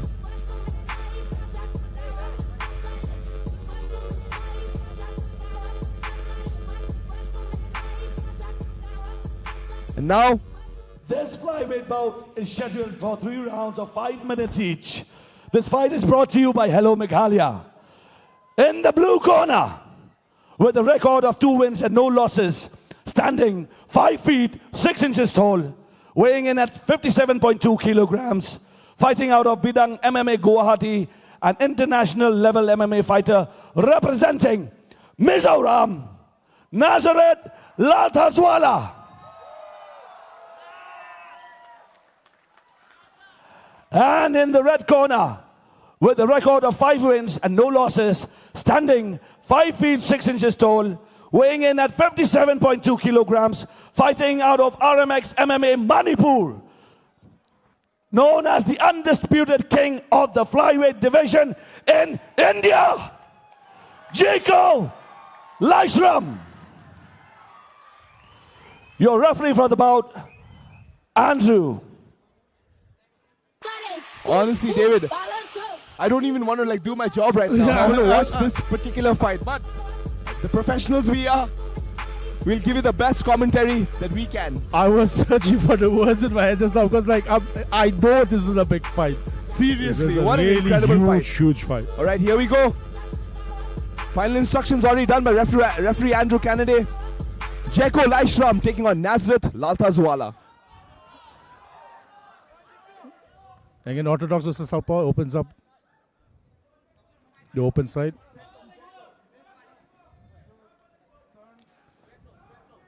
You can see Jeko Laisharam stalking, throwing out some feints. His guard's a bit tighter. Yep. That was a nice heavy leg kick by Nazareth Lalthaswala. And they both looking. Ooh! That was a nice head Partially kick. blocked. I mean, it didn't really get through, but then that could have been bad. Yeah, that could have been bad. And both with that lead arm fight, it's almost an invisible fight to most of us. Yeah. Beautiful knee. That was a great knee. Nice but then got takedown by taken down. Nazareth. And But he gets Jeko right Laishram back up. just pops right back up. I think Jeko might have the grappling advantage. Oh, Beautiful takedown by Jeko. And there he is. Great trip. Landing some real Has the punishment. back. Beautiful. Another takedown. Amazing match return by Jeko. He's got a nice body lock. Looking to take the back. But Nazareth, tough as nails, like just looking for a way out. Beautiful takedown by Jeko. Again. But Nazareth scrambles to the front headlock position.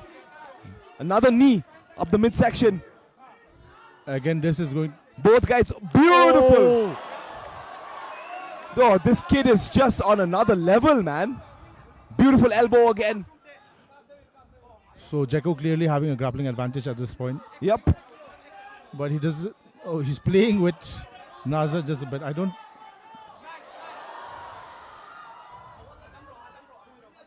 A nice Superman punch from the top attempted, but blocked by Nazareth Laltazwala on the bottom now. Nazar's a vet too, so he knows. Yeah. He knows how to hold his own. Don't let that 2-0 record fool you. This guy has been fighting in the amateurs for years now. A stand-up by Andrew. Yeah.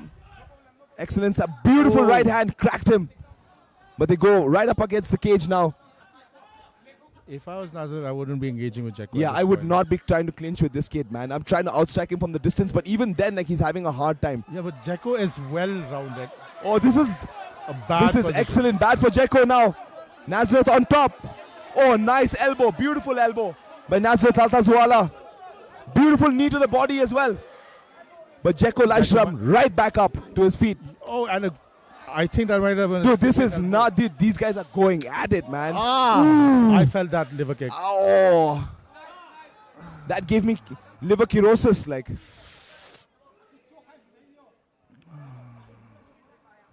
another nice kick by Jeko. Takedown attempt by Nazareth Laltazwala here. He gets him down for just about a second, but Jeko pops right back up. But again, Nazareth Laltazwala, relentless. I mean, his hips are still out of it. Yeah, relentless though. That knee to the body, man. I really like that knee to the body by Nazareth. Jeko Laishram stalking Nazareth Laltazwala here at the Shillong Cage Fighting Championships. And again, this is a really high-paced fight. This is an incredibly high-paced But fight. I assume they will manage to keep this up. Yeah. For a while. Nice jab, but a nice return by right hand. Big right hand by Jeko. Landed fairly clean. This kid is 18 years old, man, but he fights so mature for his age. So Nazar trying to keep some space, throwing up some teeps, trying to maintain some distance. Yeah, that was a nice left hook by Nazareth Laltazwala. The exchange kicks. Again with the teeps. Oh, another nice body kick by Jeko after he took a couple of shots from Nazareth Jeko just Laltazwala. barely missed with that right hook. This is a true prospect fight, but he telegraphed that takedown from really far away. Jeko's got to look for separation here. He's going to get kneed in the head, which is what he does. I think he's looking to back up. He's looking to back Nazareth up, which is really strange to see because Nazareth is usually the guy backing people up. Nice shot by Nazareth. And completed. Gets Jeko down. But this kid is not going to be denied, yeah? Nazareth Laltazwala here in side control. I wonder if he'll take some time off and breathe here and hold his position for a bit. Because the pace has been crazy. Has been wild. And the shots. And again, I'll tell you guys, if you could hear this live, those shots sound like gunshots. 10 seconds left. Jeko on the bottom. Honestly, really hard round to score. I would give it to Jeko because they both landed shots, but then Jeko generally got the better of the grappling exchanges. Yeah, he got the better of the grappling exchanges, but Nazareth was not going to go down easy as well. The shots they exchanged, man. Especially that the liver kick from I'm Nazareth telling you, I got was cirrhosis just from bad. watching that, yeah? Was so bad. I don't even drink and my liver is like taking a beating. My God.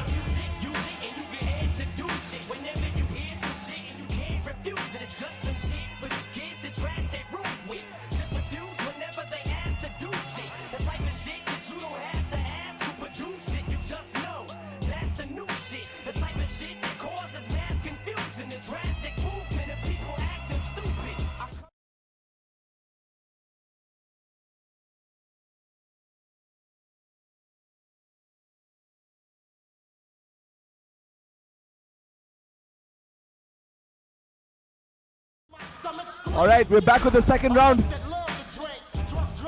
The first round was intense as heck. It's incredible high-level MMA. And here we go, round 2.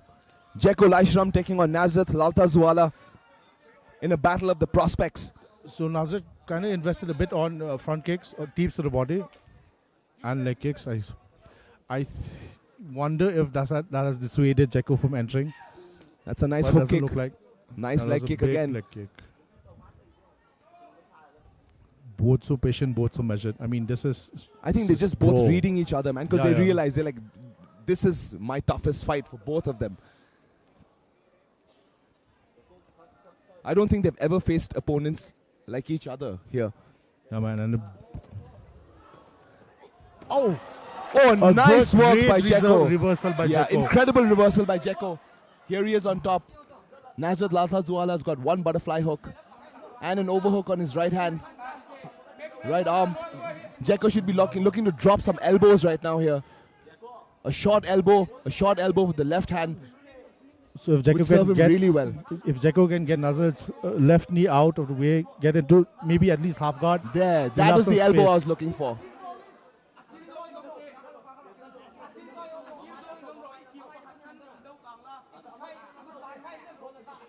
He's got to look to create a bit of separation and land his shots here. He did not get tightened. Yeah. Beautiful work by Nazrat though. Small mistake by Jeko. And these guys are insane, man. Oh. Jesus. What scrambles. And Jeko ultimately gets the better of the scramble. He's got him in the front headlock. They're right in front of us. I don't know if he's looking for sub here. He's taking a breather, it looks like. Yeah, taking a bit of a breather. Oh! Oof. Nice wheel kick. Shush! I'm on the edge of my seat, David. Seriously, this fight is giving me major vibes, man. If I'm being honest, I'm comforting myself, touching my knees, man. I am tense. It's a real intense contest. Both guys are like trying to push the pace as well. Jeko's a little bit more technical, but Nazrat is a bruiser, yeah? Nazrat has been throwing, Nazrat's been throwing a lot of teeps to the body, and he's been throwing a lot of kicks to the inside leg. So I think he might be setting up for a head kick? Yeah, big head kick. Yeah, a body kick or a head kick, right? Like. Yeah. I mean, he already hit the liver kick earlier, but I mean, both buttons put you out, obviously. Oh, nice kick by Nazrat Laltazuala. And he separates again with the tip. See, that's some crazy Muay Thai. That's another beautiful body kick. And Nazrat shoots. I think Jeko's striking is getting a little bit stifled by Nazrat's takedown attempts, because he keeps trying to take him down. So like Jeko has to be really careful about striking. But again, his hips, man, this kid just pops up. Every time he gets taken down, he just pops straight back up. He can't be put down. He can't be kept down. Like, you just look at him. He's not going to lose the exchanges. Bit of a slip. I'm telling you, Nazrat's pressure is crazy. Like, he's just constantly throwing out strikes, putting out strikes. So I might be speaking too soon, but I feel like it's catching up to Jeko. It just looks like. I mean, Jeko's still there, obviously, but yeah, he's still there, of course. Walk him down slowly. Yeah. Like, his striking is much cleaner than Nazrat's, of course. Like, that is there. But it's like Nazrat is just the stifling everything. Yeah, the takedown attempts are really stifling his striking.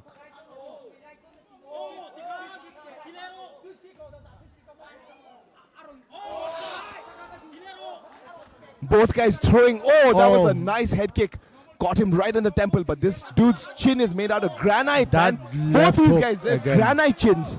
That left hook was pretty I keep talking about the ability to absorb damage, and these guys can take the damage, yeah? I would hate to be a judge. Beautiful uppercut. I honestly think those spinning kicks are taking a little bit out of Jeko. Yeah, but he takes takes big Nazrat. Movement. Yeah, but he takes Nazrat down easily. I honestly think he should start trying to take Nazrat down and like grind him out, you know? win the round. Yeah, win the rounds. Just win the Be round. smart, yeah, win the rounds. Which is exactly what he's doing right now. He's in top control, landing in half guard. He's got a good underhook. Should just On advance. his right side, now he's just looking to break that grip. 10 seconds to go, he's looking to break that grip, land some elbows. This is so close, guys. I would give the first to Jeko and the second to Nazareth. I honestly speaking, I don't want to be in the judge's seat right now. These guys are having a real tough time judging this fight because we sure are having a tough time judging this fight. For sure. Oh man. I feel like Jeko had a bit of a grappling advantage and he managed to keep up with Nazareth striking the first. In the second, Nazareth managed to get in a lot more shots. Yeah, he managed to get in a lot of punches, a lot of kicks. Yeah. And as you said, David, I hope he doesn't try that spinning backing. I guess a huge movement. It's a huge movement. Takes a lot out of his health bar, like, you know. Roshan Mainam giving Jeko the final instructions of what to do. It looked like Roshan was telling Jeko to box more, Yeah. which makes sense because Nazareth is managing to keep Jeko away with his teep and with his leg kicks and inside leg kicks. He's fighting at a kicking distance, you know. Yeah, basically.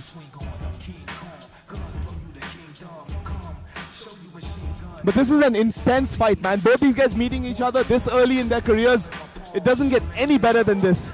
And like I said earlier, irrespective of the outcome, these guys are the future of MMA. They're the future of Indian Definitely. MMA, for sure. I'm a nigga that loves scuffles and won't hesitate to sock you again with swollen knuckles. I'm like that. Catch a nigga like bad traps, blow his head back. Right Here we go, round 3. Final round between Jeko Laishram and Nazareth Laltazuala. Again, Nazareth back to those kicks, keeping Jeko at bay. I think the number of shots that Jeko made earlier has taken it a bit out of Yeah, him. he's slowed down a little bit, no doubt about that. But he's also blocking a lot of the kicks, Yeah, right? He's keeping up. Yeah, he's keeping up. But winning is a different situation altogether. But let's see. Let's see, we've just started the third round. Jeko being a bit more defensive as of now. But let's see what offense he decides to put up. See that pressure, man, that pressure of Nazareth. Like, he's always in your face, you know? Yeah, and the fact that they both want to trade. Yeah, they both want to just let go. Like a lot of guys will back that's out a nice and right create hand, space. though, by Jeko. Another nice right hand by Jeko. But what? Judges heard that, and that's going to be big on the A scorecard. chin on Nazareth, man. This guy's got a chin on him. I wonder what they're putting in the water in Mizoram. Like, seriously. Adamantium, bro. Yeah, adamantium.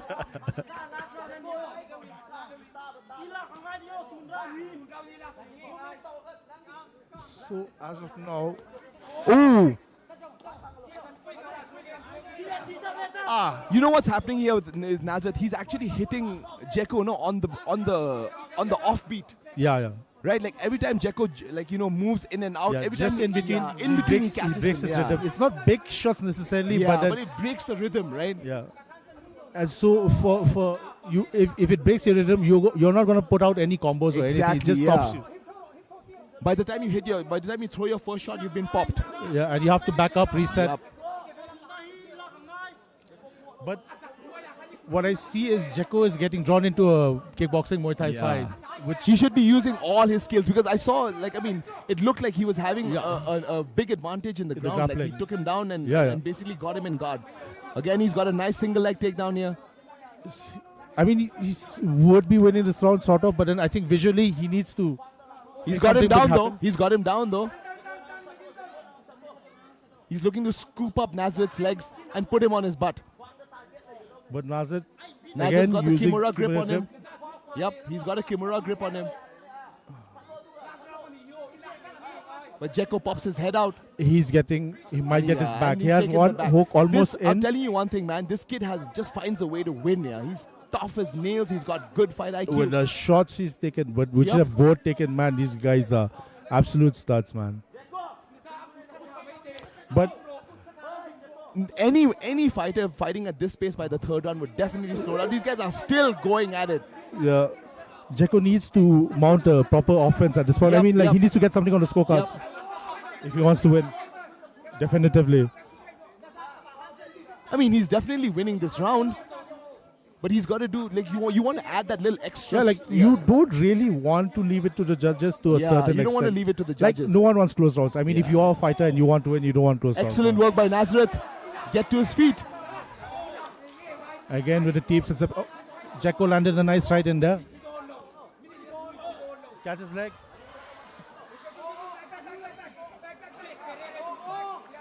Nice scramble, both sides. Oh, beautiful scrambles by both guys. Nazareth ends up on top. And again, Jacko will try to get his hips under him. Yep. And get out of this off the outside. Time is of the essence here, David. Whatever they need to do it fast. There cannot be any more waiting around here. I think he's waiting for Nazareth to make a mistake and he'll explode. Exactly, right there. But Nazareth gets him back. He turns in. Roll. Back to half guard. Still a bad position. Still a bad position, yep. Nazareth is looking for an arm triangle choke here. So Jacko should look to stand up. He's running out of time here. Yeah, he's running out of time. It could be a razor-thin decision. What he needs to do right now is use that left hand to get an underhook on Nazareth's right side, and using that, maybe peel him off him and try to get off. Or at least get into a dogfight position. Exactly, or at least get into a dogfight position.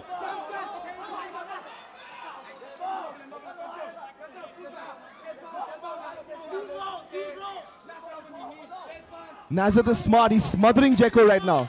Oh, it's 10 seconds to go. 10 seconds. This is as close as it gets, man. Seriously.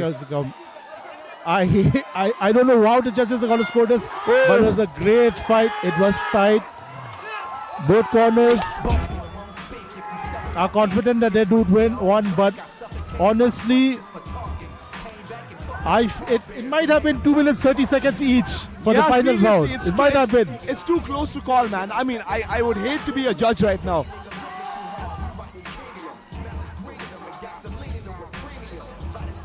What an incredible battle between two of India's biggest prospects in the flyweight division.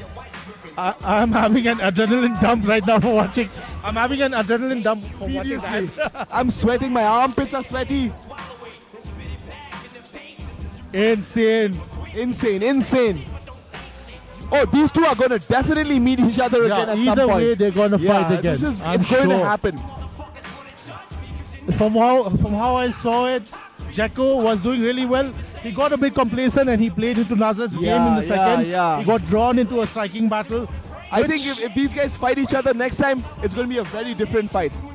Yeah, but ladies and gentlemen, here we have two of our country's top prospects, 1.4 billion people. And these two guys. Yep, in the flyweight division. Oh, the pace was absolutely insane, man. It was amazing. Yeah, and as you can see, the judges are having a hard time tabulating the scores. They're taking a bit of time to figure it out. I mean, if we didn't have a 10-point must, that would have been a draw, which is as close to a draw as you get. Because first round, you can probably give it to Jacko. Second round, probably give it to Nazareth. And the third one is too close to call. It was literally both guys didn't. They did the same exactly. Yeah, they didn't manage to damage each other necessarily, but then they had the same amount of control. And now, back to Andreas in the cage. A unanimous decision. A unanimous decision. Winner goes to the blue corner, Nazareth Laltaswala.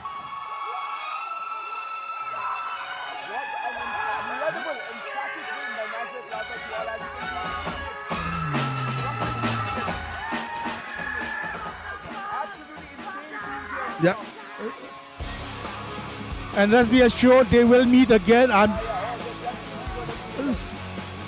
that decision should be razor close.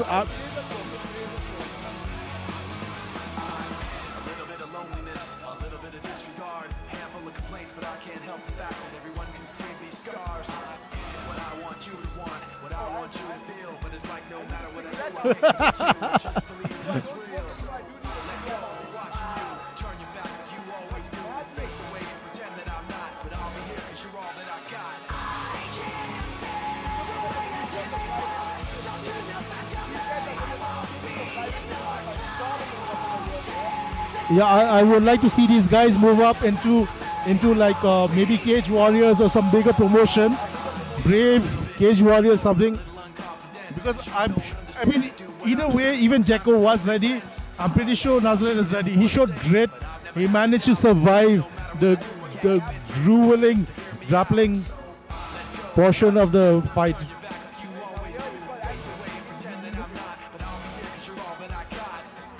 Okay, a few words from the champion.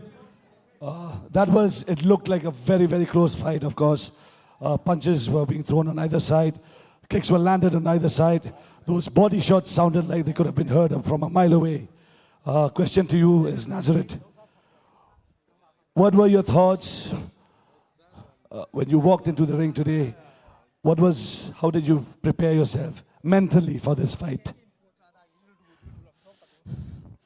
Cái input ra đây, cái thầy ăn tốt chui cái tịt hả? Har sa chú chui cái training chi đó. Good Friday khan cái people min bo rồi sao? Chú ta bao chú đi khát bao cái thul ngay lâu. Cái thori mà thế, bắt chuyện in mal min so ba. Ni tin dân tin cái trong trai thế, atakin min phu ti ra. The first of all, thank you, God. Thank you, God. Thank you, God. Give me everything. Thank you, God. Chuan, Sir Manasa. Sir, please come in. Please, please. Please come in, sir. Can you very quickly translate that in English, please? I worked so hard for this fight. Even my grandmother was passed away in Good Friday, but I never skipped the training even though. So God bless my hard work, and I want to thank all of you for showing up. Thank to God. Thank you so much. This team Mizoram, guys, have a look again. The emotions are very high, obviously. The hard work that goes into these fights is beyond my imagination. So Nazareth, okay, wants to say something else. Yeah, okay. Chuan kanita chungkwa. Kanita chungkwa khoi lo ding lok. Ni karang kanal tao ka mga ijaw. Chuan ka Facebook pa bi zo zo te. Mi lo thir tu te. I trong trai na ra ni ti ka sia. Ka lo be. Hey ai sang taki. Chale ze ka tu bang. Chuan tu na ka opponent. Zeko lai sarang le sar. Ako ka. Ka ngai sang e be ma. Zeko hi fighter chata kan dia. Indira ma chu da thaber ni. Chu van chu ka ne thei ka lo ma ni. Zeko po ka za le ni. Chuan sar Rosan Mainam, one championship fighter. India rama asu sutu MMA sutu. Sar Rosan apo thilu tagin ka respect. Kalome engkim chu pathia kuta. Lalpa kalome imal so fain kalome. Thank you. Can you very quickly translate that, please? Thank you for the all Shillong fans for showing up for this fight. And thank you, Sir Roshan Lama and Jeko. I respect all of them, and they are. I respect them, and they are my motivation as well. Thank you, Shillong. Thank you, all the 5 fans. Please. Chuan, Sarvanasan, Thailand Phuket trip mi ruai le do la. Chu, mi ria pui do ni mi pui do. Chuan, mi zo kan ni, kan mel tha, kan tu ma sa boxi. Lan pa ka lo me, he mi zo kan nam mi. Ko ven mi mo a choi sa zel do ni. Mi zo tang. That's okay, yeah. Okay. I think we're running out of time. Guys. Okay, so one last round of applause for Nazareth, please. The next bout will be starting shortly. What an emphatic win by Nazareth Laltazwala. What an insane fight. These guys, I mean, if every fight in Indian MMA could be like this, like we'd be in the UFC in a very short amount of time. So up next we have Kipgen Satgun Hao fighting out of Dojang MMA. Kipgen Satgun Hao. Right, Kipgen Satgun Hao, wrestler out of Manipur, is looking to hand Darren another loss on his record. This kid is for real. I recently saw Kipchen Satgun Hao face off with Tor Perme in AOGT. for a grappling match, and I must say that he was pretty damn good. I'm very impressed by these kids from Manipur, man. They're really putting on a great show for people.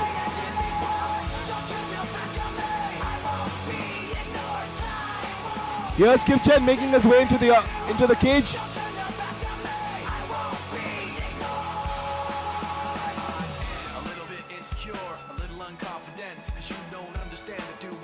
Sometimes I don't make sense. What you never want to say, but I've never had a doubt. It's like no matter what I do, I can't convince you for once just to hear me out. So let go, watching you turn your back like you always do. Face away and pretend that I'm not, but I'll be here 'cause you're all that I got. Here's Kipchen Sadgunam making the final preparations at the final prep point.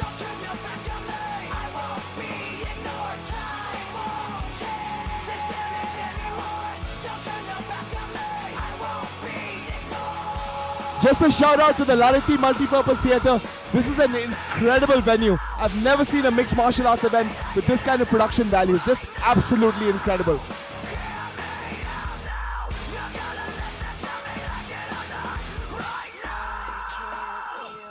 Referee Anthony CM waving Kipchen Sadgunam into the cage.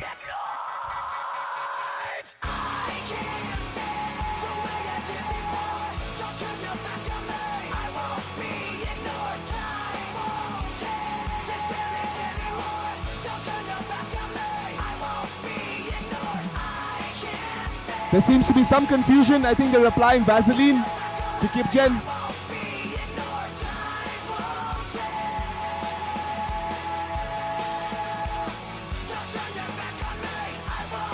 We're not exactly sure what's going on. It's the fighter's tape for the gloves. Ah, okay.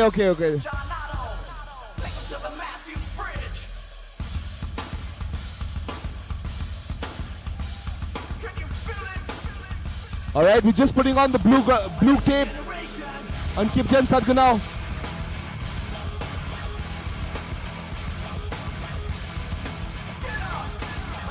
And across the cage from him, we have hometown favorite Darren Karshandi fighting out of Happy Red Rooster MMA.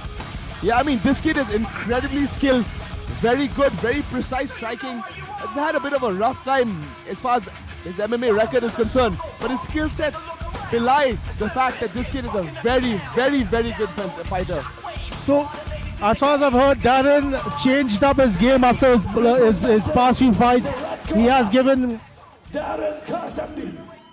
He has started paying more attention to his wrestling, and which is an issue he feels like he has had in past few fights. Exactly, like the last two losses that he's had have been basically he got wrestled, right? He got basically put on the ground and just didn't have an answer to it. And hopefully now he's worked on his wrestling and got an answer for Sadgunam. Here he is, Darren Karshandi making his way into the cage. Darren used to be from a karate background. He has a great step in, step out 1-2, and he has a great left kick to the body. Yeah, his straight shots are really good. Yeah, and he'll be looking to kick his opponent's liver. Here he is representing Happy Red Rooster Mixed Martial Arts, flanked by his teammates. Ready for the final check-ins at the fighter prep point.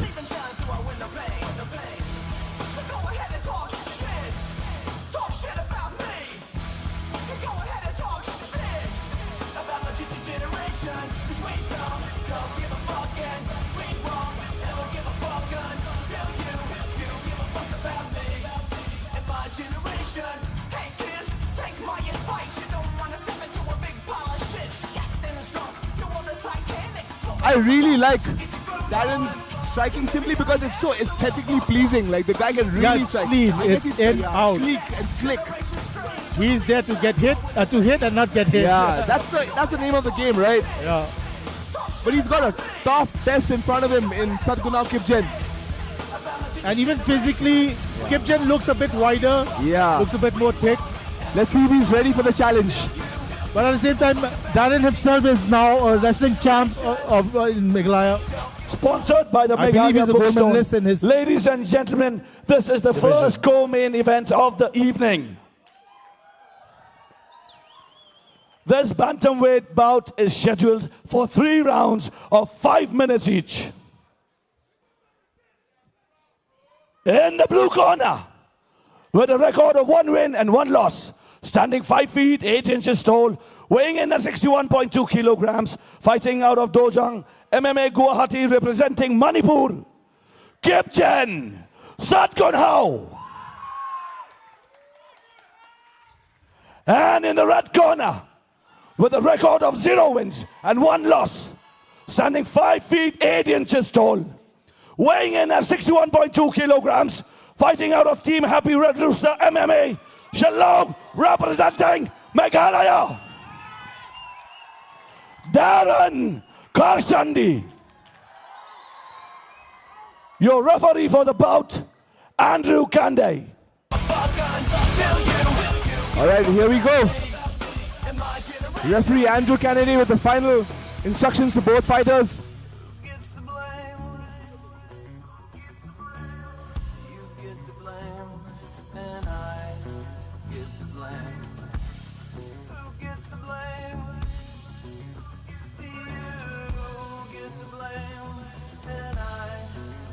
Here we go.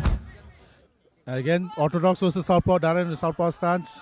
All these guys from Happy Red Rooster fight Southpaw, huh? I mean, I suppose there's enough of them in there to give each other training. Yeah. I mean, Southpaws are a bit rare. Great feint from Darren showing his left kick. Both guys feeling each other out.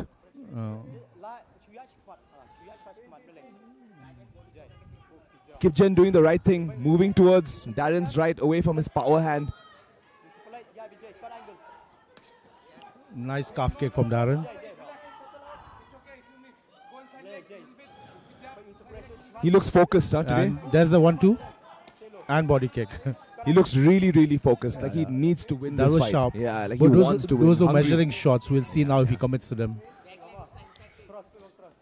He's fighting like he's hungry, like, you know? Yeah, but that was a big kick from Kipchen. Yeah. I mean, he didn't connect, but... Oh! Crazy Nice knee attempt. Darren ate yeah. Right hook.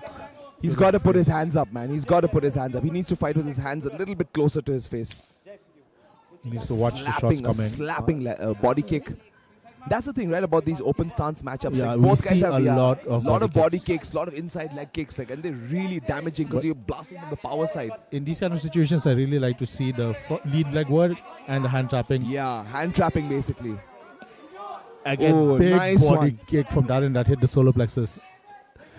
Kipchen definitely felt that it showed on his face actually for a bit. Yeah, and you know what? Like, if this does go to the second and third round, this body work is going to pay dividends then. Yes, that's a proper mutual fund investment, bro. Subject to market risk. Subject to market risk, but Kipchen has also gone into the southpaw stance for some reason. Yeah. I think to avoid the body kick. To avoid the body kick. I think that open stance was giving him a lot of trouble. Kipchen threw a nice spinning back kick and into a shoot, which was a crazy ass transition. Yeah, that's a crazy transition. Here, Darren needs to fight for that underhook on his left side. Get both underhooks and create separation and start striking again. Because he does not want to be pressed up against the cage for the entire fight. Okay, he might want to step and turn through, but okay, but he's a bit stuck, it looks like.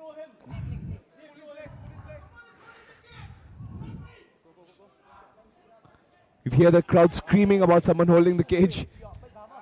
Crowd's getting really into it, the local boy. Nice attempt. Nice attempt. Yeah. Darren. But Kipchen doing the smart thing, huh? He's crowding Darren, making him work.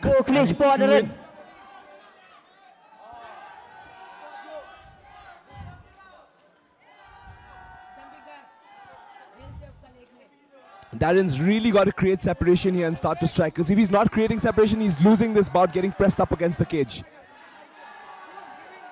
But Kipchen, to be really honest, also isn't doing much but holding Darren there, right? Like, yeah, but that wins you the round. Yeah, that wins you rounds, man. But again, another attempt at the hip toss. Yeah, but he's got double underhooks now. Yeah, I think he can convert this into. Oh no. He's right in front of us. Excellent takedown defense and he creates separation. His gloves are coming off. Yeah, his gloves are coming off. Time out. Kipchen told to go to the neutral corner. Yep. Here they're going to try and fix Darren's gloves.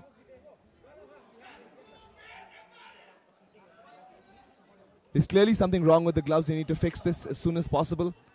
I mean, it happens sometimes. Yeah. It's just occupational hazard, right? Like, this is part of mixed martial arts. All sorts of crazy stuff happens. I mean, of all things to happen, your glove slipping off is a minor detail. It's a minor detail, yeah. And I'm glad that Andrew stopped the fight only when the fighters were separated and there was like a bit of downtime there in the fight. Yes, that's some pro ref work by Mr. Andrew. And now Darren looking to land that left hand. But again, like, you know, I keep saying like those wrestling, the takedown attempts will really stifle the striking. Yeah, someone striking, and it's that's a left cross by Darren. That was an emphatic 1-2. This is a very technical fight. I mean, it's definitely clear that Darren's improved his wrestling. He hasn't been taken down once. Right and now. He landed under the cross, but Kipchen answered with a cross too. Yep. Both through kicks. Darren looking to take down Kipchen now. Has a body lock. Yeah, has a body lock, but Kipchen is smart. He's got the underhook. He managed to get the on him. underhook. He puts him up against the cage again. Another knee to the body. Darren, another knee to the body. Some nice knees in there. Yeah, he's really dropping them, huh? That's another elbow. Marker. I don't know what the corners are saying, but there's a nice elbow by Darren on the break, though.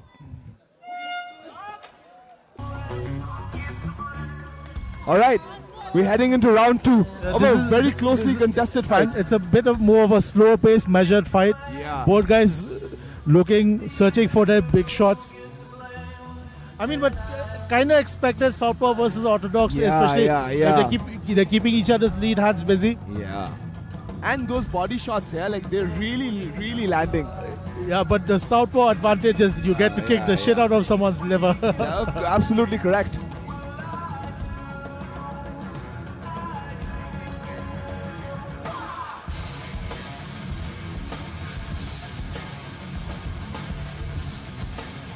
I'd like to see Darren throw a few more knees in the clinch. Yeah, I mean, and once he throws a few knees, break apart and create separation. Because his best work he's having his best work in distance. Yeah, and when he had Kipchen up against the cage out there in the corner, he had some nice knees. He managed to keep him there. Yeah. But Kipchen had some beautiful knees of his own as well. So I would like to see Darren basically create some separation and strike from there. Yeah, his 1-2 and body kick. Yeah. Hit on the tee earlier. All right, here we go. Round 2. Darren Karshandi versus Kipchen Darren Satgunau. can't give space though here. Yeah. I mean, he's being backed up, so he needs to. Yeah, he can't back up. He cannot back up. Yeah. That's what he needs to do. Okay, nice check hook also, which didn't land clearly, but. But what I really don't like from Darren is he puts his hands down when he circles out. Yeah.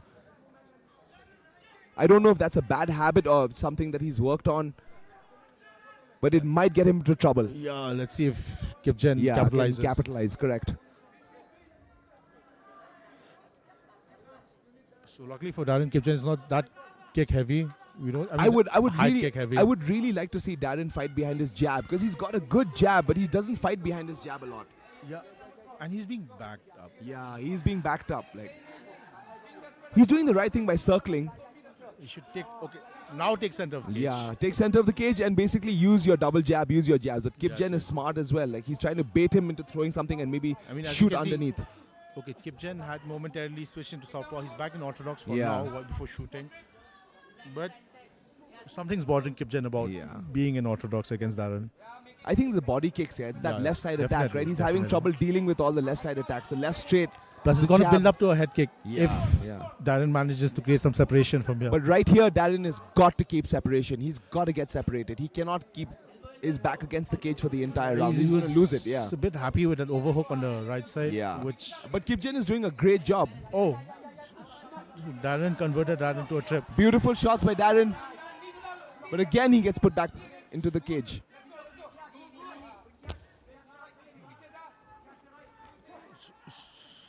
Nice attempt at the judo toss. Nice elbows. elbow. Yeah, beautiful elbows by Kipjan Sadgunau. And these things will add up. Yeah, of course they do add up. And not just that, they're scoring points, right? He's scoring points.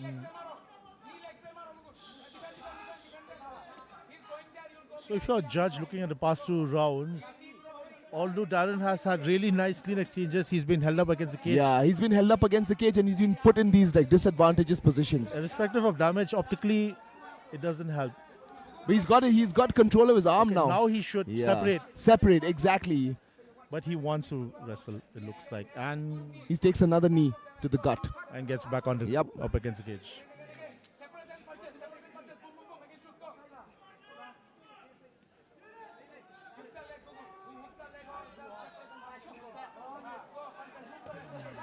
Sadgunau driving forward with punches. It looks like he's been... Darren's, I'm telling you, man, Darren's 1-2 is excellent. Yes. And he should really invest in it. Yeah, oh.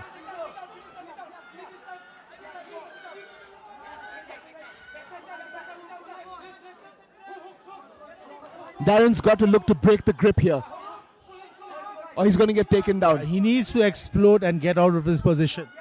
It looks like Kipjan is a bit more physical, so he's don't get stuck here. And not just that, I think Kipjan's a little bit bigger as well. He looks a little he's thicker. a bit thicker. He looks a little bit thicker, and that size is clearly creating a problem for Darren. Another beautiful elbow.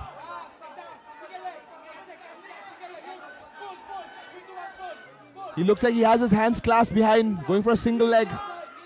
But Darren defends perfectly. It's very clear the wrestling training has been paying off for him, but he just needs to get off the cage right now.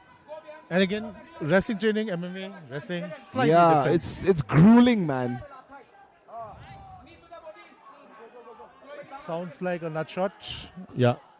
Referee calls time. A knee might have clipped Mr. Kipjan on the family jewels.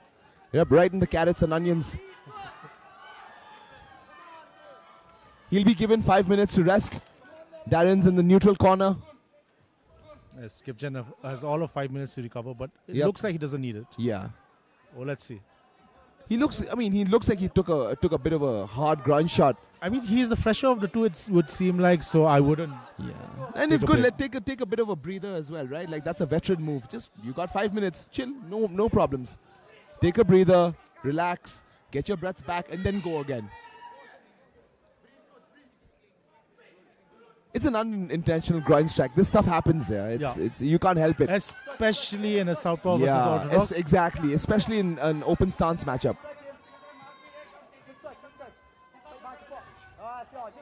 You can see the pop in Darren's shots have gone. Like his hands are getting tired. Oh, that was a hellacious head kick. But Kipjan just walked through it. Yeah, he ate that. But like a tic-tac. That's a big shot for the scorecards. No, exactly. He's scoring well with these shots. As long as he keeps distance. Yep. Kipjan again look to shoot, sprawl separate. Yeah, he needs to create separation here. He should not be wrestling with Kipjan.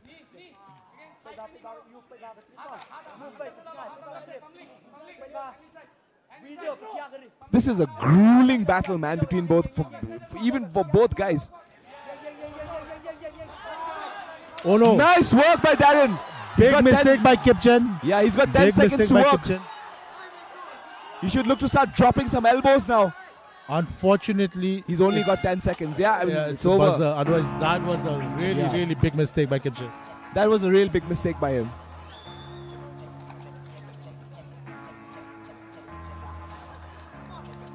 But both guys are tired now. Like, I mean, the pace has been mad here, these first 2 rounds. Yeah, I mean, like, from the last few shots I saw, Darren still has pop in his kick, but I don't think he's going to get it off and kick Kipjan or anything at this point. Yeah. I mean, he could, but obviously anything can happen in MMA. It's tough to land like a kill shot in the 3rd round. You're already especially tired, when someone's shooting on you constantly. Yeah. Because you try to throw a kick and next thing you know, your legs are above your head. Yep. And the danger of being taken down as well, right? Exactly.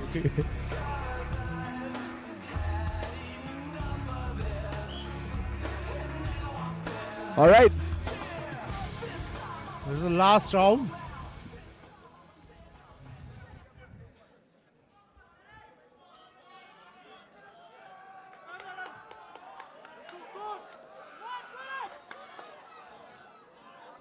All right, we've got the third round between Kipchen Sadgunau taking on Darren Karshandi. Both fighters a little bit worse for wear. Darren had a nice jab just there, but I keep saying he needs to start fighting behind that jab because he's got a really good jab. He needs to use that as a rangefinder. Are you going to follow it up just there? Yeah, and just keep Kipchen at bay using that jab, right?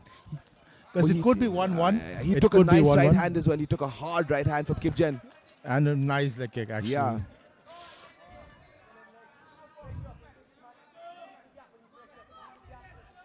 It's a tough fight to call. I don't know how to score the fight right now. A big jab by Darren. He should have, and if he follows up after that. As I said, he needs to fight behind that jab. Throw one, throw a double jab, and the left hand behind it. Again, Kipchen shoots in.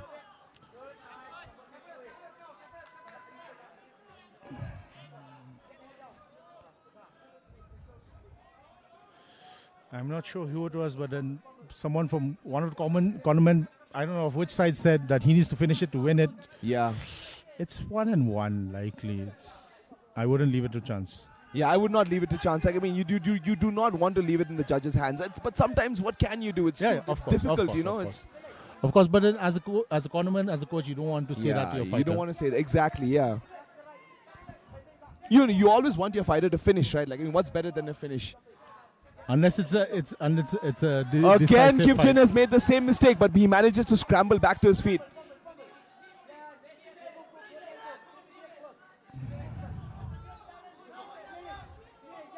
Darren being smart, dragging Kipchen's arm across the cage.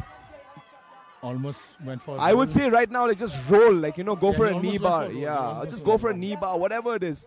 Oh, he made a big mistake and landed now in half guard. And this is Darren. Yeah, this is Darren's chance now.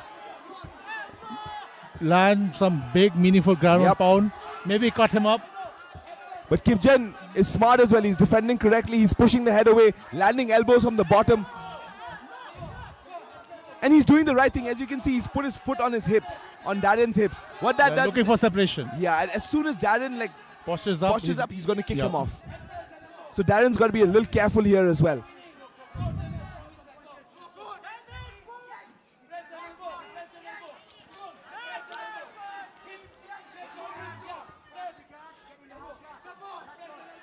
He needs to start looking to pass the guard now. His corner is also calling for him to pass into half guard. But he has to make sure. Kipchen is setting up a triangle here.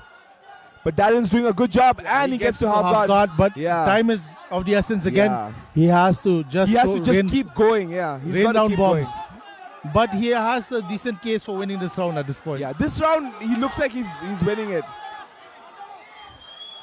But I would say try and finish the fight as much as possible, right? Obviously. Again, look for a finish David, no matter what. I mean, easier said than done. Yes. We are sitting here outside looking in. It's very easy for us to say, and it's difficult for them to do it. Of course. But as fight fans, we want. Yeah, we obviously want a finish.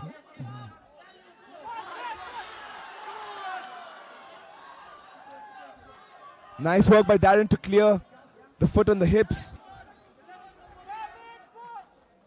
Kipchen improved from a half guard to he's re-guarded, yep. But I wish we could see the timer for the round, but I would advise him to start throwing some nasty elbows right now. There's a reset. Exactly as you were just saying.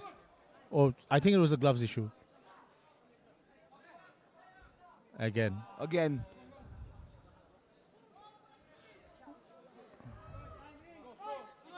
All right, the referee stands them up again. Ooh, beautiful beautiful body shot by Kipchen. Darren looks to return, but blocked by Kipchen. Now these guys are going at it. Yeah, Darren might as well as brawl here. It doesn't matter. Might as well just brawl. That was a crazy sequence. Yeah, both these guys, both guys are going crazy right now. Oh, overhand. Partially both lands. guys are very tired right now. Okay, Darren gets him down instead. Beautiful takedown by Darren. Excellent level change. And he might have just stolen the round with that one. He just has to land some damage.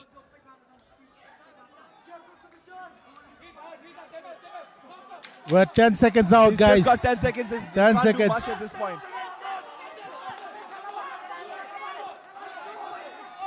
It's an intense... Oh, it's a tough fight to call. It's a really, really tough fight to call.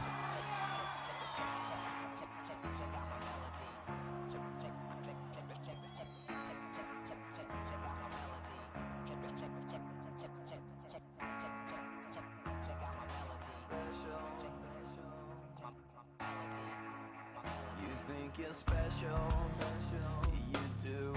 I can see it in your eyes.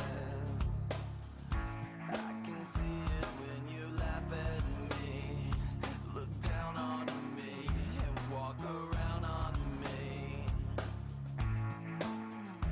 Just one This is a really difficult fight to call. about your leadership, and I will straight up leave your shit.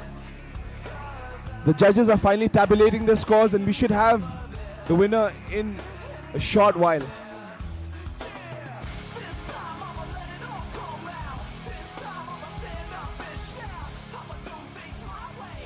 Right, and we head to the announcements in the cage.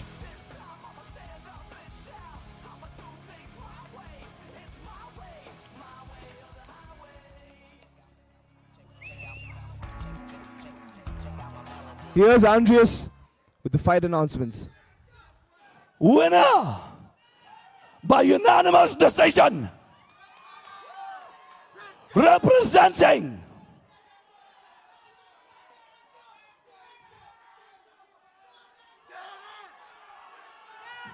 the red corner, Darren Karshande.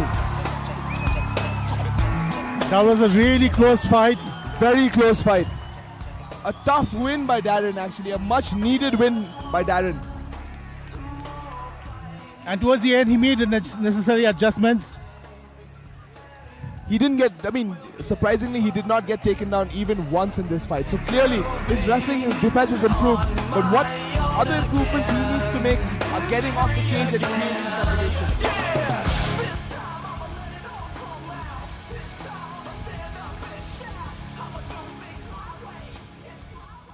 Darren, the way we saw the fight, No, I guess the nerves of his past few fights a has very probably technical passed. fight.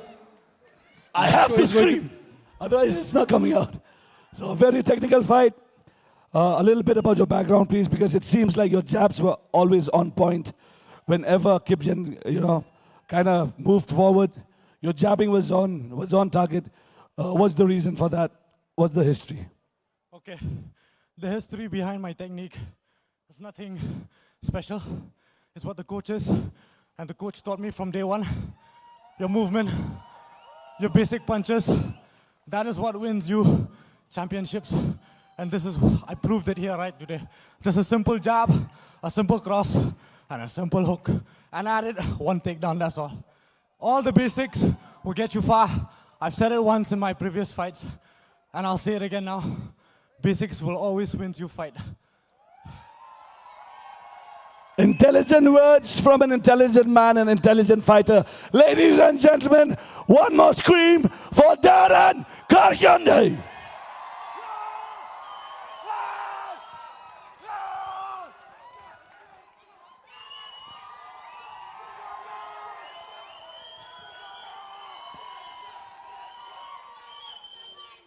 The next bout will start in a short while.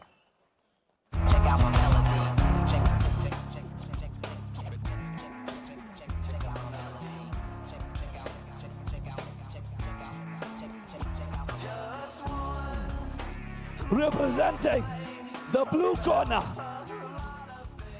Utpal Changmai.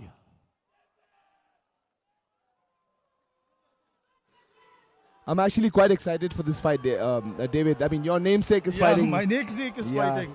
Taking on Utpal Changmai from Assam, fighting out of IFFC, Bangalore.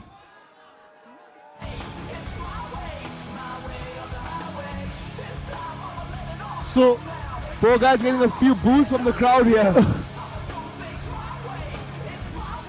Well, the face-offs were crazy yesterday. Yeah. I spoke to David for a bit, and he thought he'd just go in for a nice handshake, and it turned into a shoving contest. David is hyped as hell. Yeah, he was angry yesterday. You could see that. Yeah, it actually showed. It showed, yeah.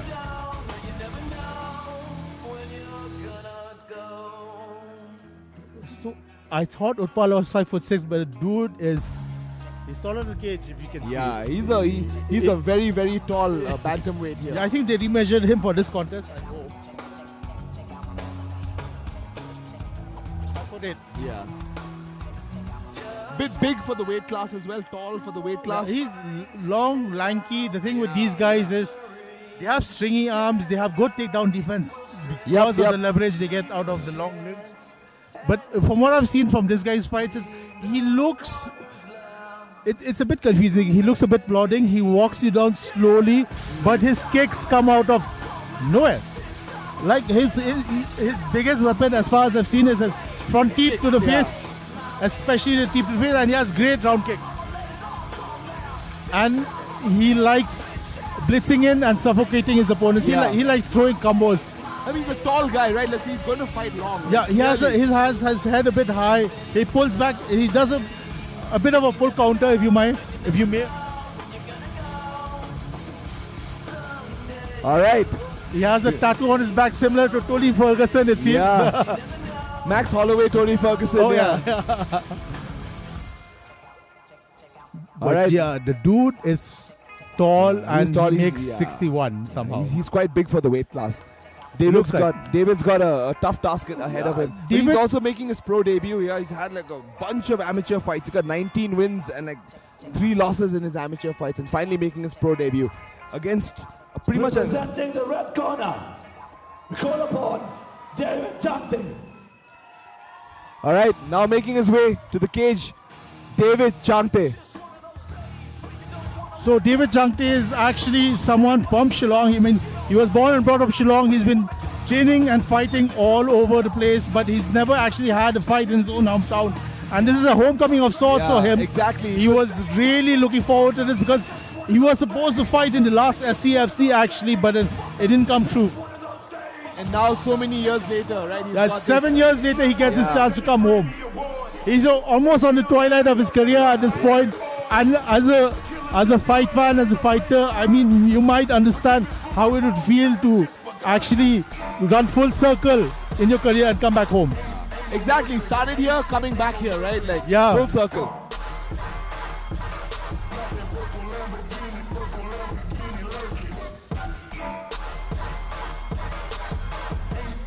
David giving a show for his fans.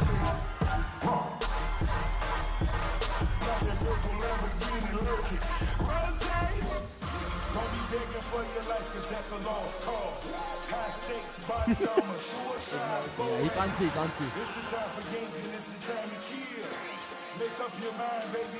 David Chante representing Hillside MMA, a gym that he owns and trains out of. Flagged by his teammates and Coach Sam. Going to the final preparations. Yeah, David switched David switched it up a bit for this camp. He's primarily based out of Hillside MMA right now. He's the head coach. He's the jiu-jitsu coach out there, but then over the past few months he's been spending some time in Thailand, and for this camp he wanted to relieve himself of his duties as a head coach, and so he went. He has a standing relationship with Basam from Team Revolution, so he finished his camp out in Team Revolution. He looks ready here. I would like to see him use this BJJ purple belt and actually sub the guy. His ground game is very, very good. Bit unorthodox on the feet as well. He likes when if you see him comfortable on the feet, you'll see him with his hands down, in and out, dodging shots. That's what he likes doing. But then against a guy with that much range and high kicks, it's a bit dicey. Take him down, when it comes to the grappling side of things, I think he has a clear advantage. Ladies and gentlemen, this is the second co-main event of the evening. This fight is brought to you by the Department of Sports and Youth Affairs, Meghalaya. This bantamweight bout is scheduled for 3 rounds of 5 minutes each. In the blue corner, with an amateur record of 19 wins and 3 losses, making his pro debut, standing 5 feet 8 inches tall, weighing in at 61.2 kilograms, fighting out of IFFC Bangalore, representing Assam, Utpal Changmai.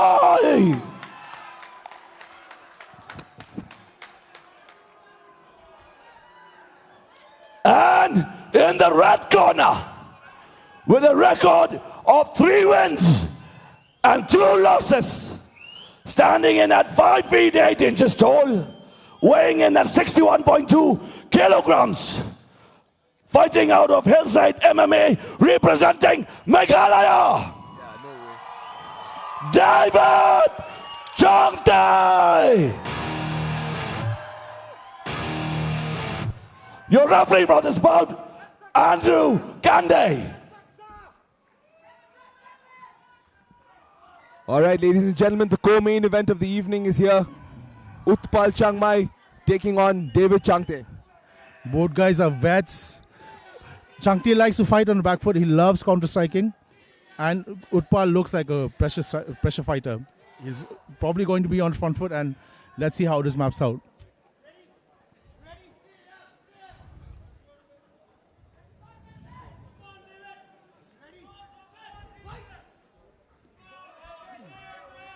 Come on, take your time, move around. Both guys feeling each other out. Test of range first. As usual, David throws the leg kick. Right smile. Utpal asks for him to throw a leg kick. That's crazy. Like, he just welcomed him down. He's straight for the heel hook. Straight for the heel hook. Oh, that's nasty. Straight for the heel hook. Okay. Utpal, David needs to... he's comfortable with guard, but I wouldn't want him here. It's an MMA fight after all. I was very surprised he did the Nick Diaz versus Anderson Silva. Yeah, I mean, they're playing around, but then Utpal saw that as an opportunity. He ran in. Like, he was like, I'm not waiting for this. He can look for the right leg. He's looking for a triangle, but Utpal is smart enough to know that it's coming. I think he might go for if Utpal tries to stand up and base out a bit. Yeah, he'll go for a leg lock.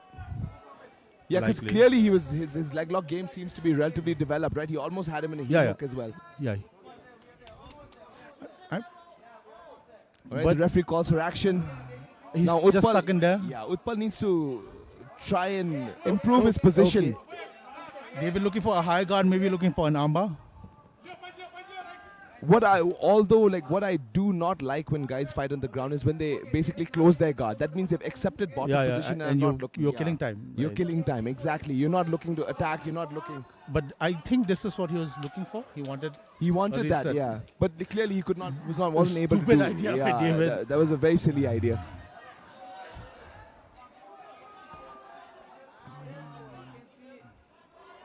He needs to fight a little bit smart now. He's going up against a much taller opponent who's got a long reach. Okay, pretty heavy leg kick from David.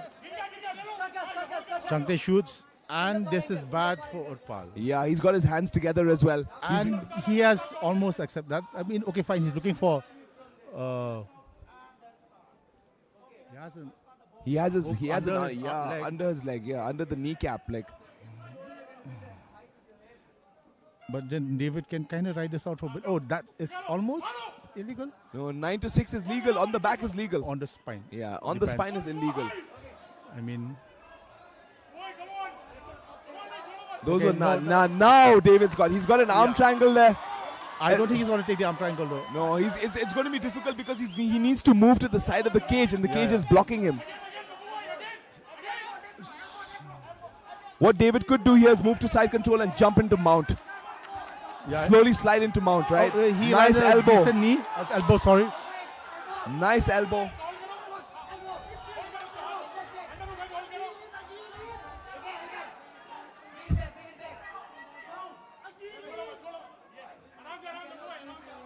It's going to ask him to drop some elbows, and David should oblige. I mean, Utpal has long limbs. He's having a hard time getting enough space to drop a meaningful elbow.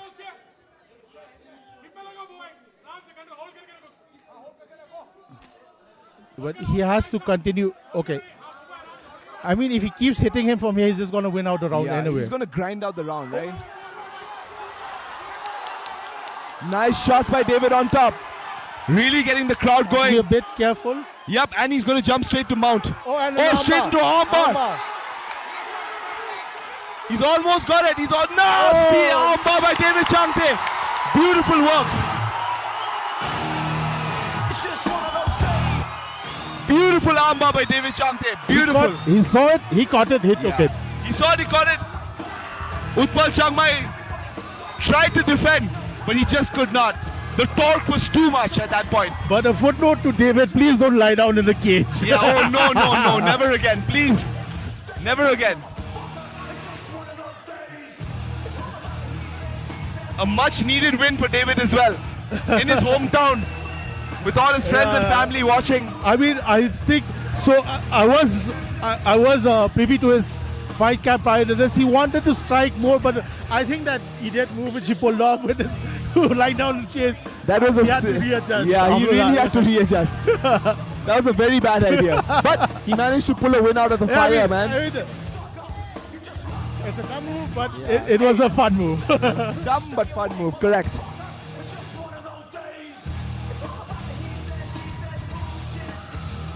All right, and here we've got Andres with a decision. Winner by submission. An armbar submission. Representing the red corner, David Changte.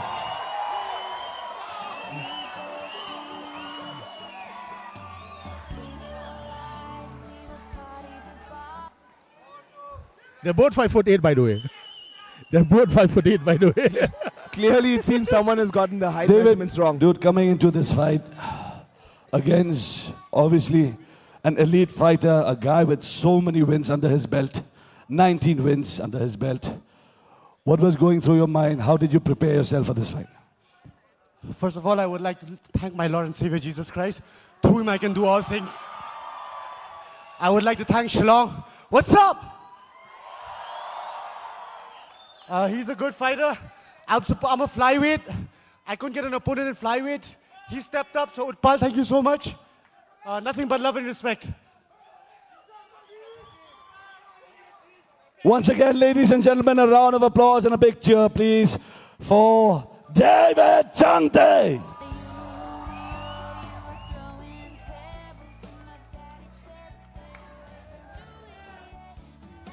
Give us a few minutes before we call out the main event of the night. Taking a deep breath, fill those lungs with air, because I'm going to need you guys to scream. I'm done with this. My voice is going to go for a 6 tonight. So I'm going to need your help to help me scream and to make this place sound like an arena. We'll be back 2 minutes.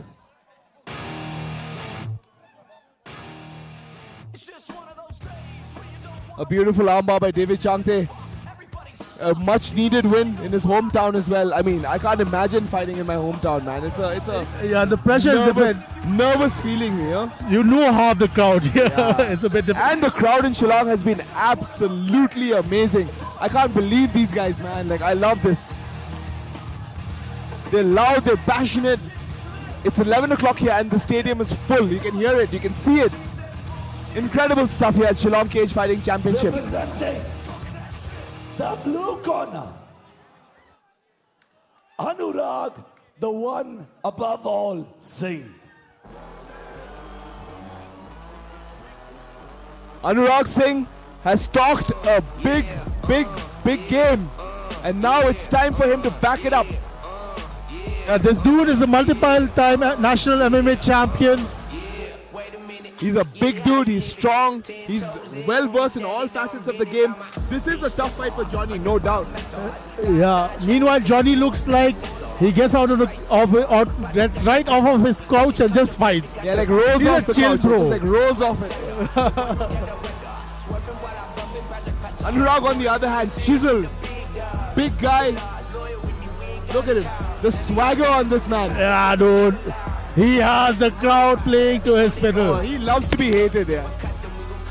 I think it feeds into his, sort of into his persona. Yeah, I love it. I love it. I love it. Same here, I love it.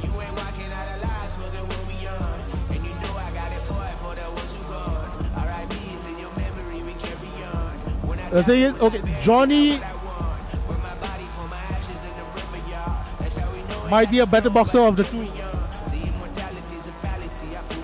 Exactly. Anurag has talked a massive, massive game online. He said that he's going to take Johnny out in a round, that he's not on his level. Well, we're going to find out very soon if that's true or not. He looks comfortable. He looks ready. I mean, like, if you think about it, he might have more experience than Johnny in MMA. Yeah, in MMA. MMA. I think, what was it, 5 times, 6 times? How many times was it national champ? 6 times. 6 time national champ. Yeah. He's probably had a lot of amateur fights. Now watch his fight, and he's gone through the ringer. He's gone through a bunch of guys. Like, he's no chump. This is not a give me fight for Johnny. In fact, this is a very tough test for him. Yeah, I mean, you would think that Johnny would want a nice, easy fight for his exit from the sport. He's not getting one. The red corner. Calling on Johnny, the original gangster, Nongro. What can be said about Johnny that has not been said before? This guy's a fan favorite. And it looks like he doesn't even train and just finds a way to win. Dude, he is so unassuming. The way he looks, he's so but he's chill. a killer, like a straight killer. Yeah, he is For a lot of it, this is his 100th fight. If you guys could hear the crowd right now, the entire crowd was roaring. Oh yeah, the stadium is deafening right now. As I said before, this is his 100th professional combat sports fight. Kickboxing, boxing, MMA, all of it. He's looking to retire on a high note, and he's looking to punch Anurag Singh's lights out.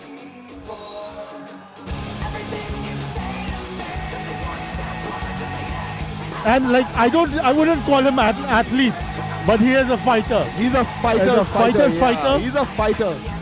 He's definitely not no athlete, but he's a fighter. Like, dude could probably make lightweight. Yeah. Probably. But he doesn't care. He doesn't care.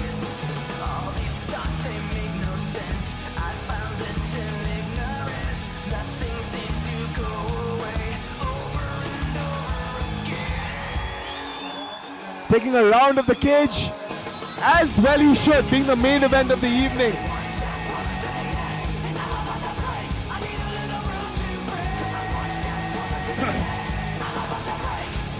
He's got a ton of boxing experience and will be looking to lay that right hand on Anurag Singh and put him out clean. Yeah, I mean, I've seen similar matchups of his.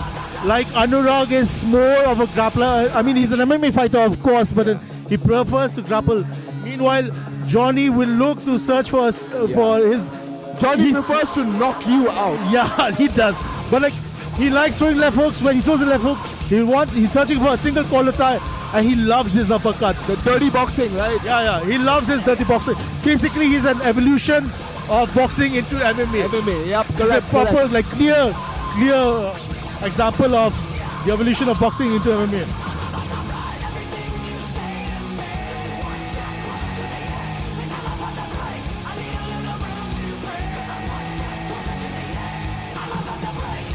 Johnny with the final preparations at the fighter prep point. Again, this could be his final fight in his career. So it's got to be big, it's got to be number crazy. of cameras on him right now. Yep.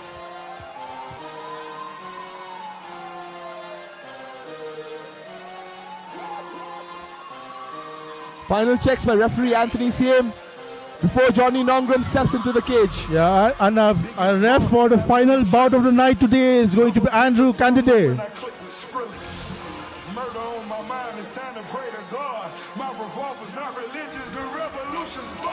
Like, if anyone hasn't heard the backstory of Johnny, he was sorry, we shall wait for Andreas to take This the mic. bout is sponsored by, sanctioned by Ground and Pound MMA. Our three judges scoring the action ringside are Coverful Marngar, Govind Roy, Jeremy Dingdo. Your referee in charge of this bout is Andrew Kande. And now, for those in attendance, this is the moment you have been waiting for. From the Lariti Theatre, Shillong, Meghalaya. It's time! 3 rounds for the middleweight bout between the legend and the challenger. Introducing first, in the blue corner, a 6-time national MMA champion, bronze in the World MMA Championship, making his pro debut at SCFC, standing 5 feet 9 inches tall and weighing in at 83.2 kilograms. Fighting out of Team Big Daddy, representing Uttarakhand, Anurag, the one above all, Singh.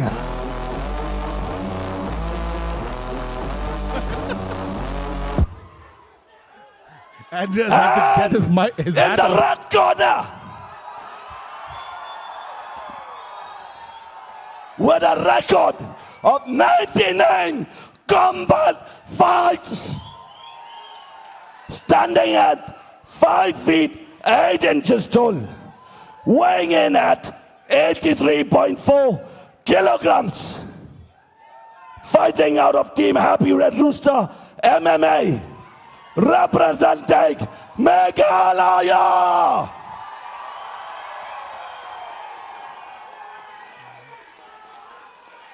Johnny, the original gangster,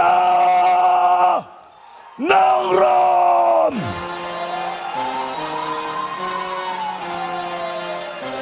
All right. Our main event of the evening, the final fight of the night. Oh, and it's got some serious bad blood in it. Tension is palpable. Anurag Singh from Uttarakhand taking on Johnny, the OG gangster. Well, not the OG, that's a redundant thing, the original gangster, Nongrom. It's not a double negative though, so it's fine.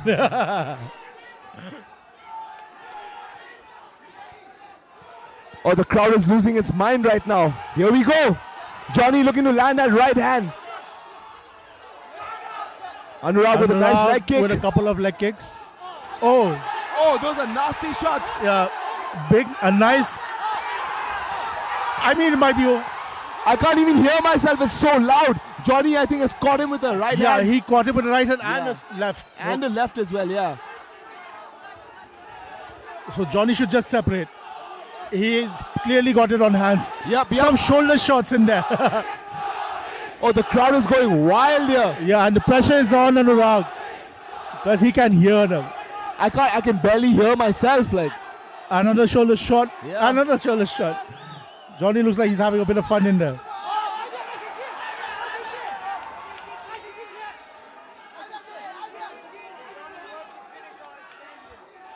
referee calling for action from Johnny.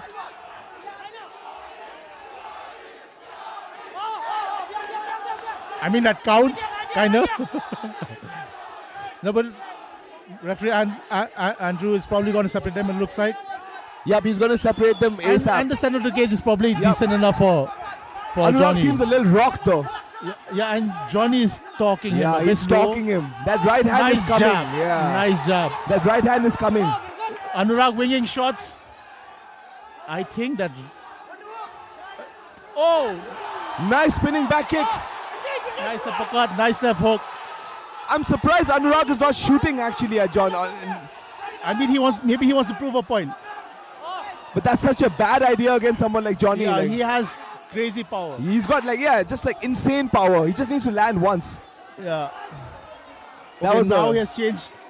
Anurag's bleeding from the side of his head, on the left side. Bit of a cut. I think he caught a right hook earlier. Yeah, I think he caught a right hook there. Oh, nice. Oh, that hurt. He's a little bit wobbled. A bit rocked. Yeah. A nice big jab. He hurt him again. Big uppercuts. Big left hook. Big right hand. And another big right hand over that. Both guys landing. But Johnny's got a chin on him. Better. Yep, he's got a chin on him. And he's getting the better of him. He's a better striker, clearly. Both guys taking shots. But Johnny as well. Be a bit careful. Yeah. Don't get overzealous. Oh, there was a big right hand again. Big. Nice knee by Johnny. Nice knee to the body. I want Johnny to come over the top with the right hand here. Yeah. Separate and throw a right hand. There was a nice sneaky little uppercut in there. That's how. Oh, Anurag going for it now. Yeah, he has a chin, man. He has Anurag a chin. Has a chin, he's a dude. big guy. He can take a shot. Anurag should be looking to take Johnny down right now. Maybe grind him out for all of the first round. Yes, but Johnny has a 2-on-1 on his left hand. I mean, he's kind of safe from single. That's what's preventing him from clasping his hands together. Good work by Johnny. He's clearly worked a little bit on his takedown defense, huh? Although he doesn't believe in jiu-jitsu. Well, jiu-jitsu believes in him.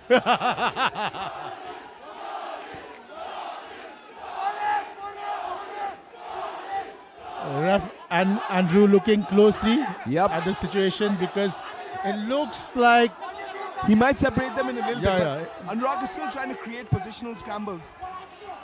I mean, as long as he's active, he gets it. As long as he's active, he's going to be able to stay in this position. I think he doesn't want to get into a striking exchange anymore with Johnny. No. He felt those punches for sure. Yeah. But this kid's he's a gamer as well, man. Yeah, he's a true. The kind of shots he took have put down quite a lot of people. Yeah. But again, he wants to exchange in that. I would jab and shoot. He should not be. He should not be exchanging punches with Johnny. Again, maybe he has a point to prove. Oh, this is Anurag's world now. Yeah. I mean, I think Johnny got ate a leg kick and then he made a big mistake. But then he's up against the cage. He's okay as of now. He has an underhook on the inside. This is a brawl, man, a proper brawl. Yeah, but then this drawn-out kind of grappling match will favor Anurag. Yeah, the grappling match will definitely favor. The longer it goes, especially it favors a striker Anurag more. versus a grappler. Yeah. If you understand grappling cardio, I mean, for years, grappling cardio is different from striking cardio. It's completely different from different striking feel. cardio. Yep. Yeah, the round's about to end though. Yep, the crowd is going wild, man. But it looks like a clear first round victory for Johnny. Yep, it's a clear first round for Johnny. He landed multiple shots. And he might look like the fresher of the two. Yeah. I mean, musculature will help you only so much in the fight, after all.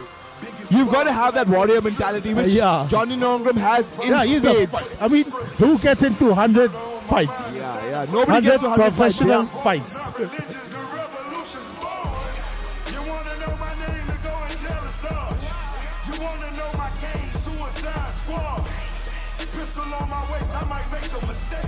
This has been a wild exchange, man. Both guys are tired. You know, I'm surprised Anurag actually survived one of those exchanges. Like seriously, he took a couple of shots.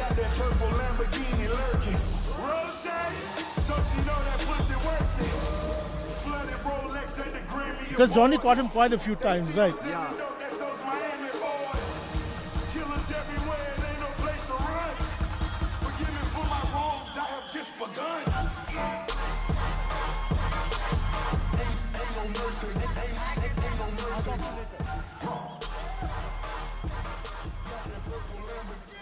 All right, we're getting ready for round two. Something's a bit up. Oh, we have a bit of an issue with... I think they've dropped a little bit of water there. On the Yeah. That happens. It's just again, no, as I said again, occupational hazard. Yes. This isn't any Yoel Romero versus Tim Kennedy thing. Not at all. All right, round two. Johnny Nongram taking on Anurag Singh. Johnny stalking Anurag here. Anurag's corner calling for a head kick. Yeah.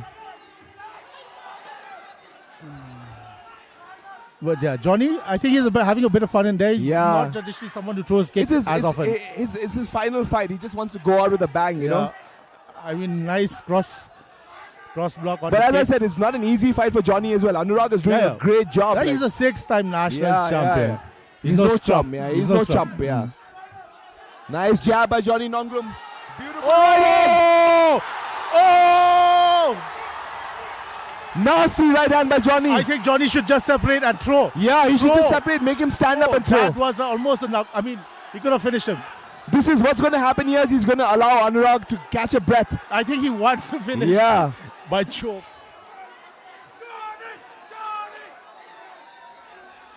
It's tough to finish him by choke from here, though. Yeah, definitely. I mean, he could have just kept his distance at few I'm assuming shots. if he knew Already he's still rocked. Oh, He's yeah, still he can rocked. still. Oh! Big knee. Big knee. And a few uppercuts to boot. And a left. Nasty shots I by think Johnny. this fight is He's about just to be letting finished. go. He's landing a few elbows and punches. This is done. Brutal, my this friends. is done. This is done. So, Anurag is game though. He's game My as God. hell. But he isn't out yet. But he's taking so much punishment. Yeah, almost unnecessary at this point. Again, over the top. Beautiful work by Johnny. It looks like Andrew is going to stop this fight. Yep. And the fight's done. Stops it. That was crazy. Incredible win. Can you hear the crowd here? People are going crazy. That was a hell of a way to finish out a career. Seriously. Don't you think? Yep, a hell of a way to finish off a career. But big props to Anurag. He took it. He took it. And how? Like, yeah, man.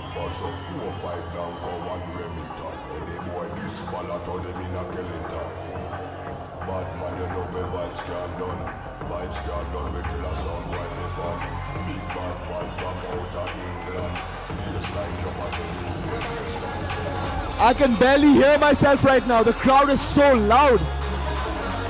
Yeah, the crowd is elated.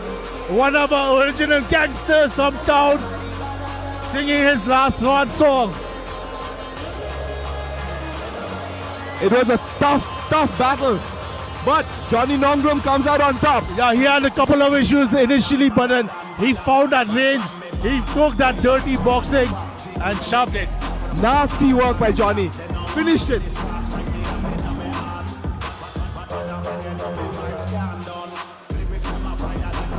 Insane nights of fights.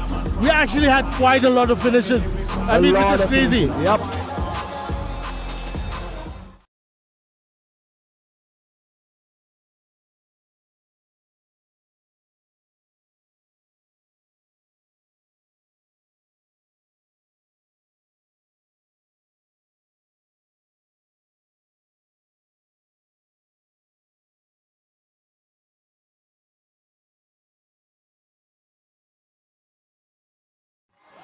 Johnny, the original gangster,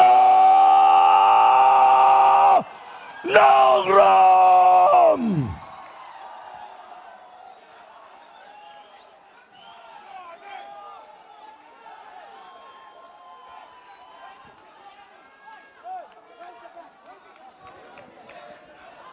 I'm sure everyone wants to hear from Johnny as this was his last professional fight. Maybe he might get back in there again. You never know. But you never know. You never know. I mean, it bites your hands, as they say. Yeah.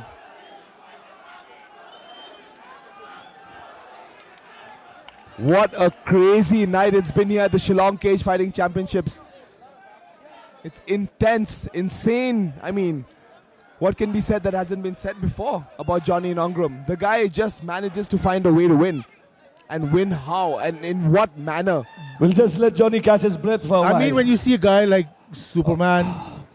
So Shillong, when you see a guy, was that like up to your expectations? Like Superman, get beat.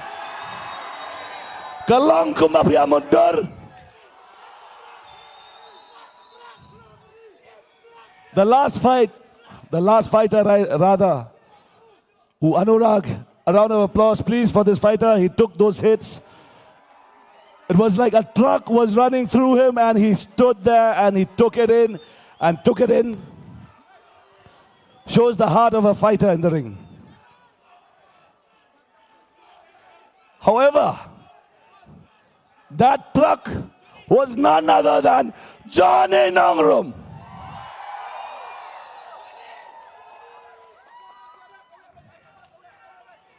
Sikintian Argentine but we Johnny. Hadian ka ka fight manta. Kumbing layos ngo. Hato ka di sisaba ka ni ka khaddo ka jiga khun ka jum ka bajong fi. Oh, kada ka ba khaddo. Namar last spot sin ki fights. But ka ba banda sin kada ka ba. Shispa ti ka record junga kalalong 88 wins with 12 losses. So total 100. Ti what's what aim de bakalo nga try di ba ningkong ba rich shispa. But nga ko pat pa ka ji kuble pi baro dalu ka bensim opta na nga nakaliang baro ki fighters ki baya compete benne kani ka ji 1 PM nga ditu lada wan sa ukano McGregor nga tagin perlebet lada ya teli kumli bat kata ka nuksa kasuan mantan him de bang apalan ban kran kumta bang i yakini kinong ilam jong ka KSU kibade using belum jong ka ri ba ka jat bile jongi te kumli shbu ni phiru kinong ilam start jongi jong ka KSU kumli shbu Johnny mentaba filade announce by Phenom Don't Show haka fight game. Hato nang ni sa khamat kai ka involvement jong pi haka game but kumno phil na banyarap kidang bon ki khana samla ki bagi yo i man ki blaya khun hang ni ki khana samla contation rang nang ni na pori lom jongi kumi ki to ki khana kai ka message ka jong pi kwa banong kumno hot nganong compete chu kumu fighter ba lada yuk para teman dengan ya Pak tu. Tomato. Ngalong kumu trainer ni coach. Ni kumu wai nak pedang ki organizer jong kini ka SCFC. Kabala pun ki ha yagi ki MMA fighters hanya po jela. But ngani tu ip benta. Ba bun sini ngala temu. Ba hakano ka po bangayo lat bat panpau teng jungi ngan panpau bet bat ita ide iba izaya kharma phalang iba la pan khim yang aku mutau fighter mansuang ade boxer hadin ka to ka accident al haban chong thanyo hadin san tunam iba sia om wa i penbor hade isu khro ta ka jungi ngaro ngop ka ngop Bat ngadap la ngadap sispa mentasi. Saksi sin but Johnny Nongrum so far please. A legend in the making. He's had his 100th bout today and ended off his fighting career with a win. Dakajing job. Kumlo isibunya pi Johnny Nongrum. Blame don karbat pi. Te ngasungunguru ba mentasi. Ngani ole ya ka tradition juga MMA. Hakasgi kaba ki ino kumu fighter. Saya mentasi ngaru ngan bu no igini ki gloves. But so bundut hiru ba kumu ang daktin parang who am I without this? Tangmato. Nani nang ning along kumu coach, trainer, ni uway organizer. A symbolic movement as Johnny removes his gloves.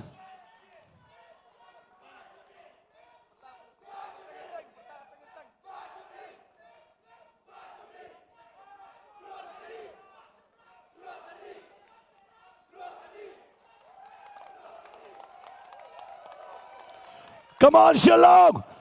One loud scream! I need you guys to freaking scream for this one!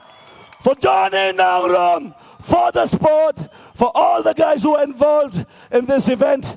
A big shout out and a big thank you to our chief guest, to Ba Shakliar. Thank you so much, sir, for your support. A big thank you to Madam Ampri, and a big thank you to the Chief Minister of the state also for his undying support. Also a big thank you. Once again, Johnny wants to say something. Sorry. Madam Amparin, kublai bafidan hangnia.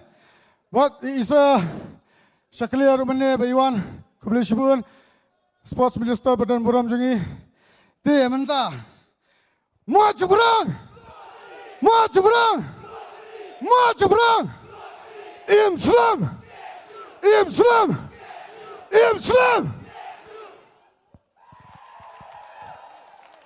And with that, ladies and gentlemen, until next time, God bless, drive safe, good night. All right. Thank you so much, ladies and gentlemen, for joining us. This has been the Shillong Cage Fighting Championships. For me, Andrew Liu, and my co-commentator, David Daimari. Thank you so much. Thank you. Are we done? Te kitu kibalile Kumar Shabar Subha Walile Kumar Nilada Biele Mangi Hangnia Labiang Shabar Shabar enjoy no India Le Kumar Le Subha. Once again, Johnny Rongroom. Good night, guys.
Dakaba kerpat ikipat ba baro bakinami dakajing jai wat no mi karki yami yakali jai wat no mi karki up way Kublai Shibun, go home, drive home safe. Thank you so much. Long live SCFC.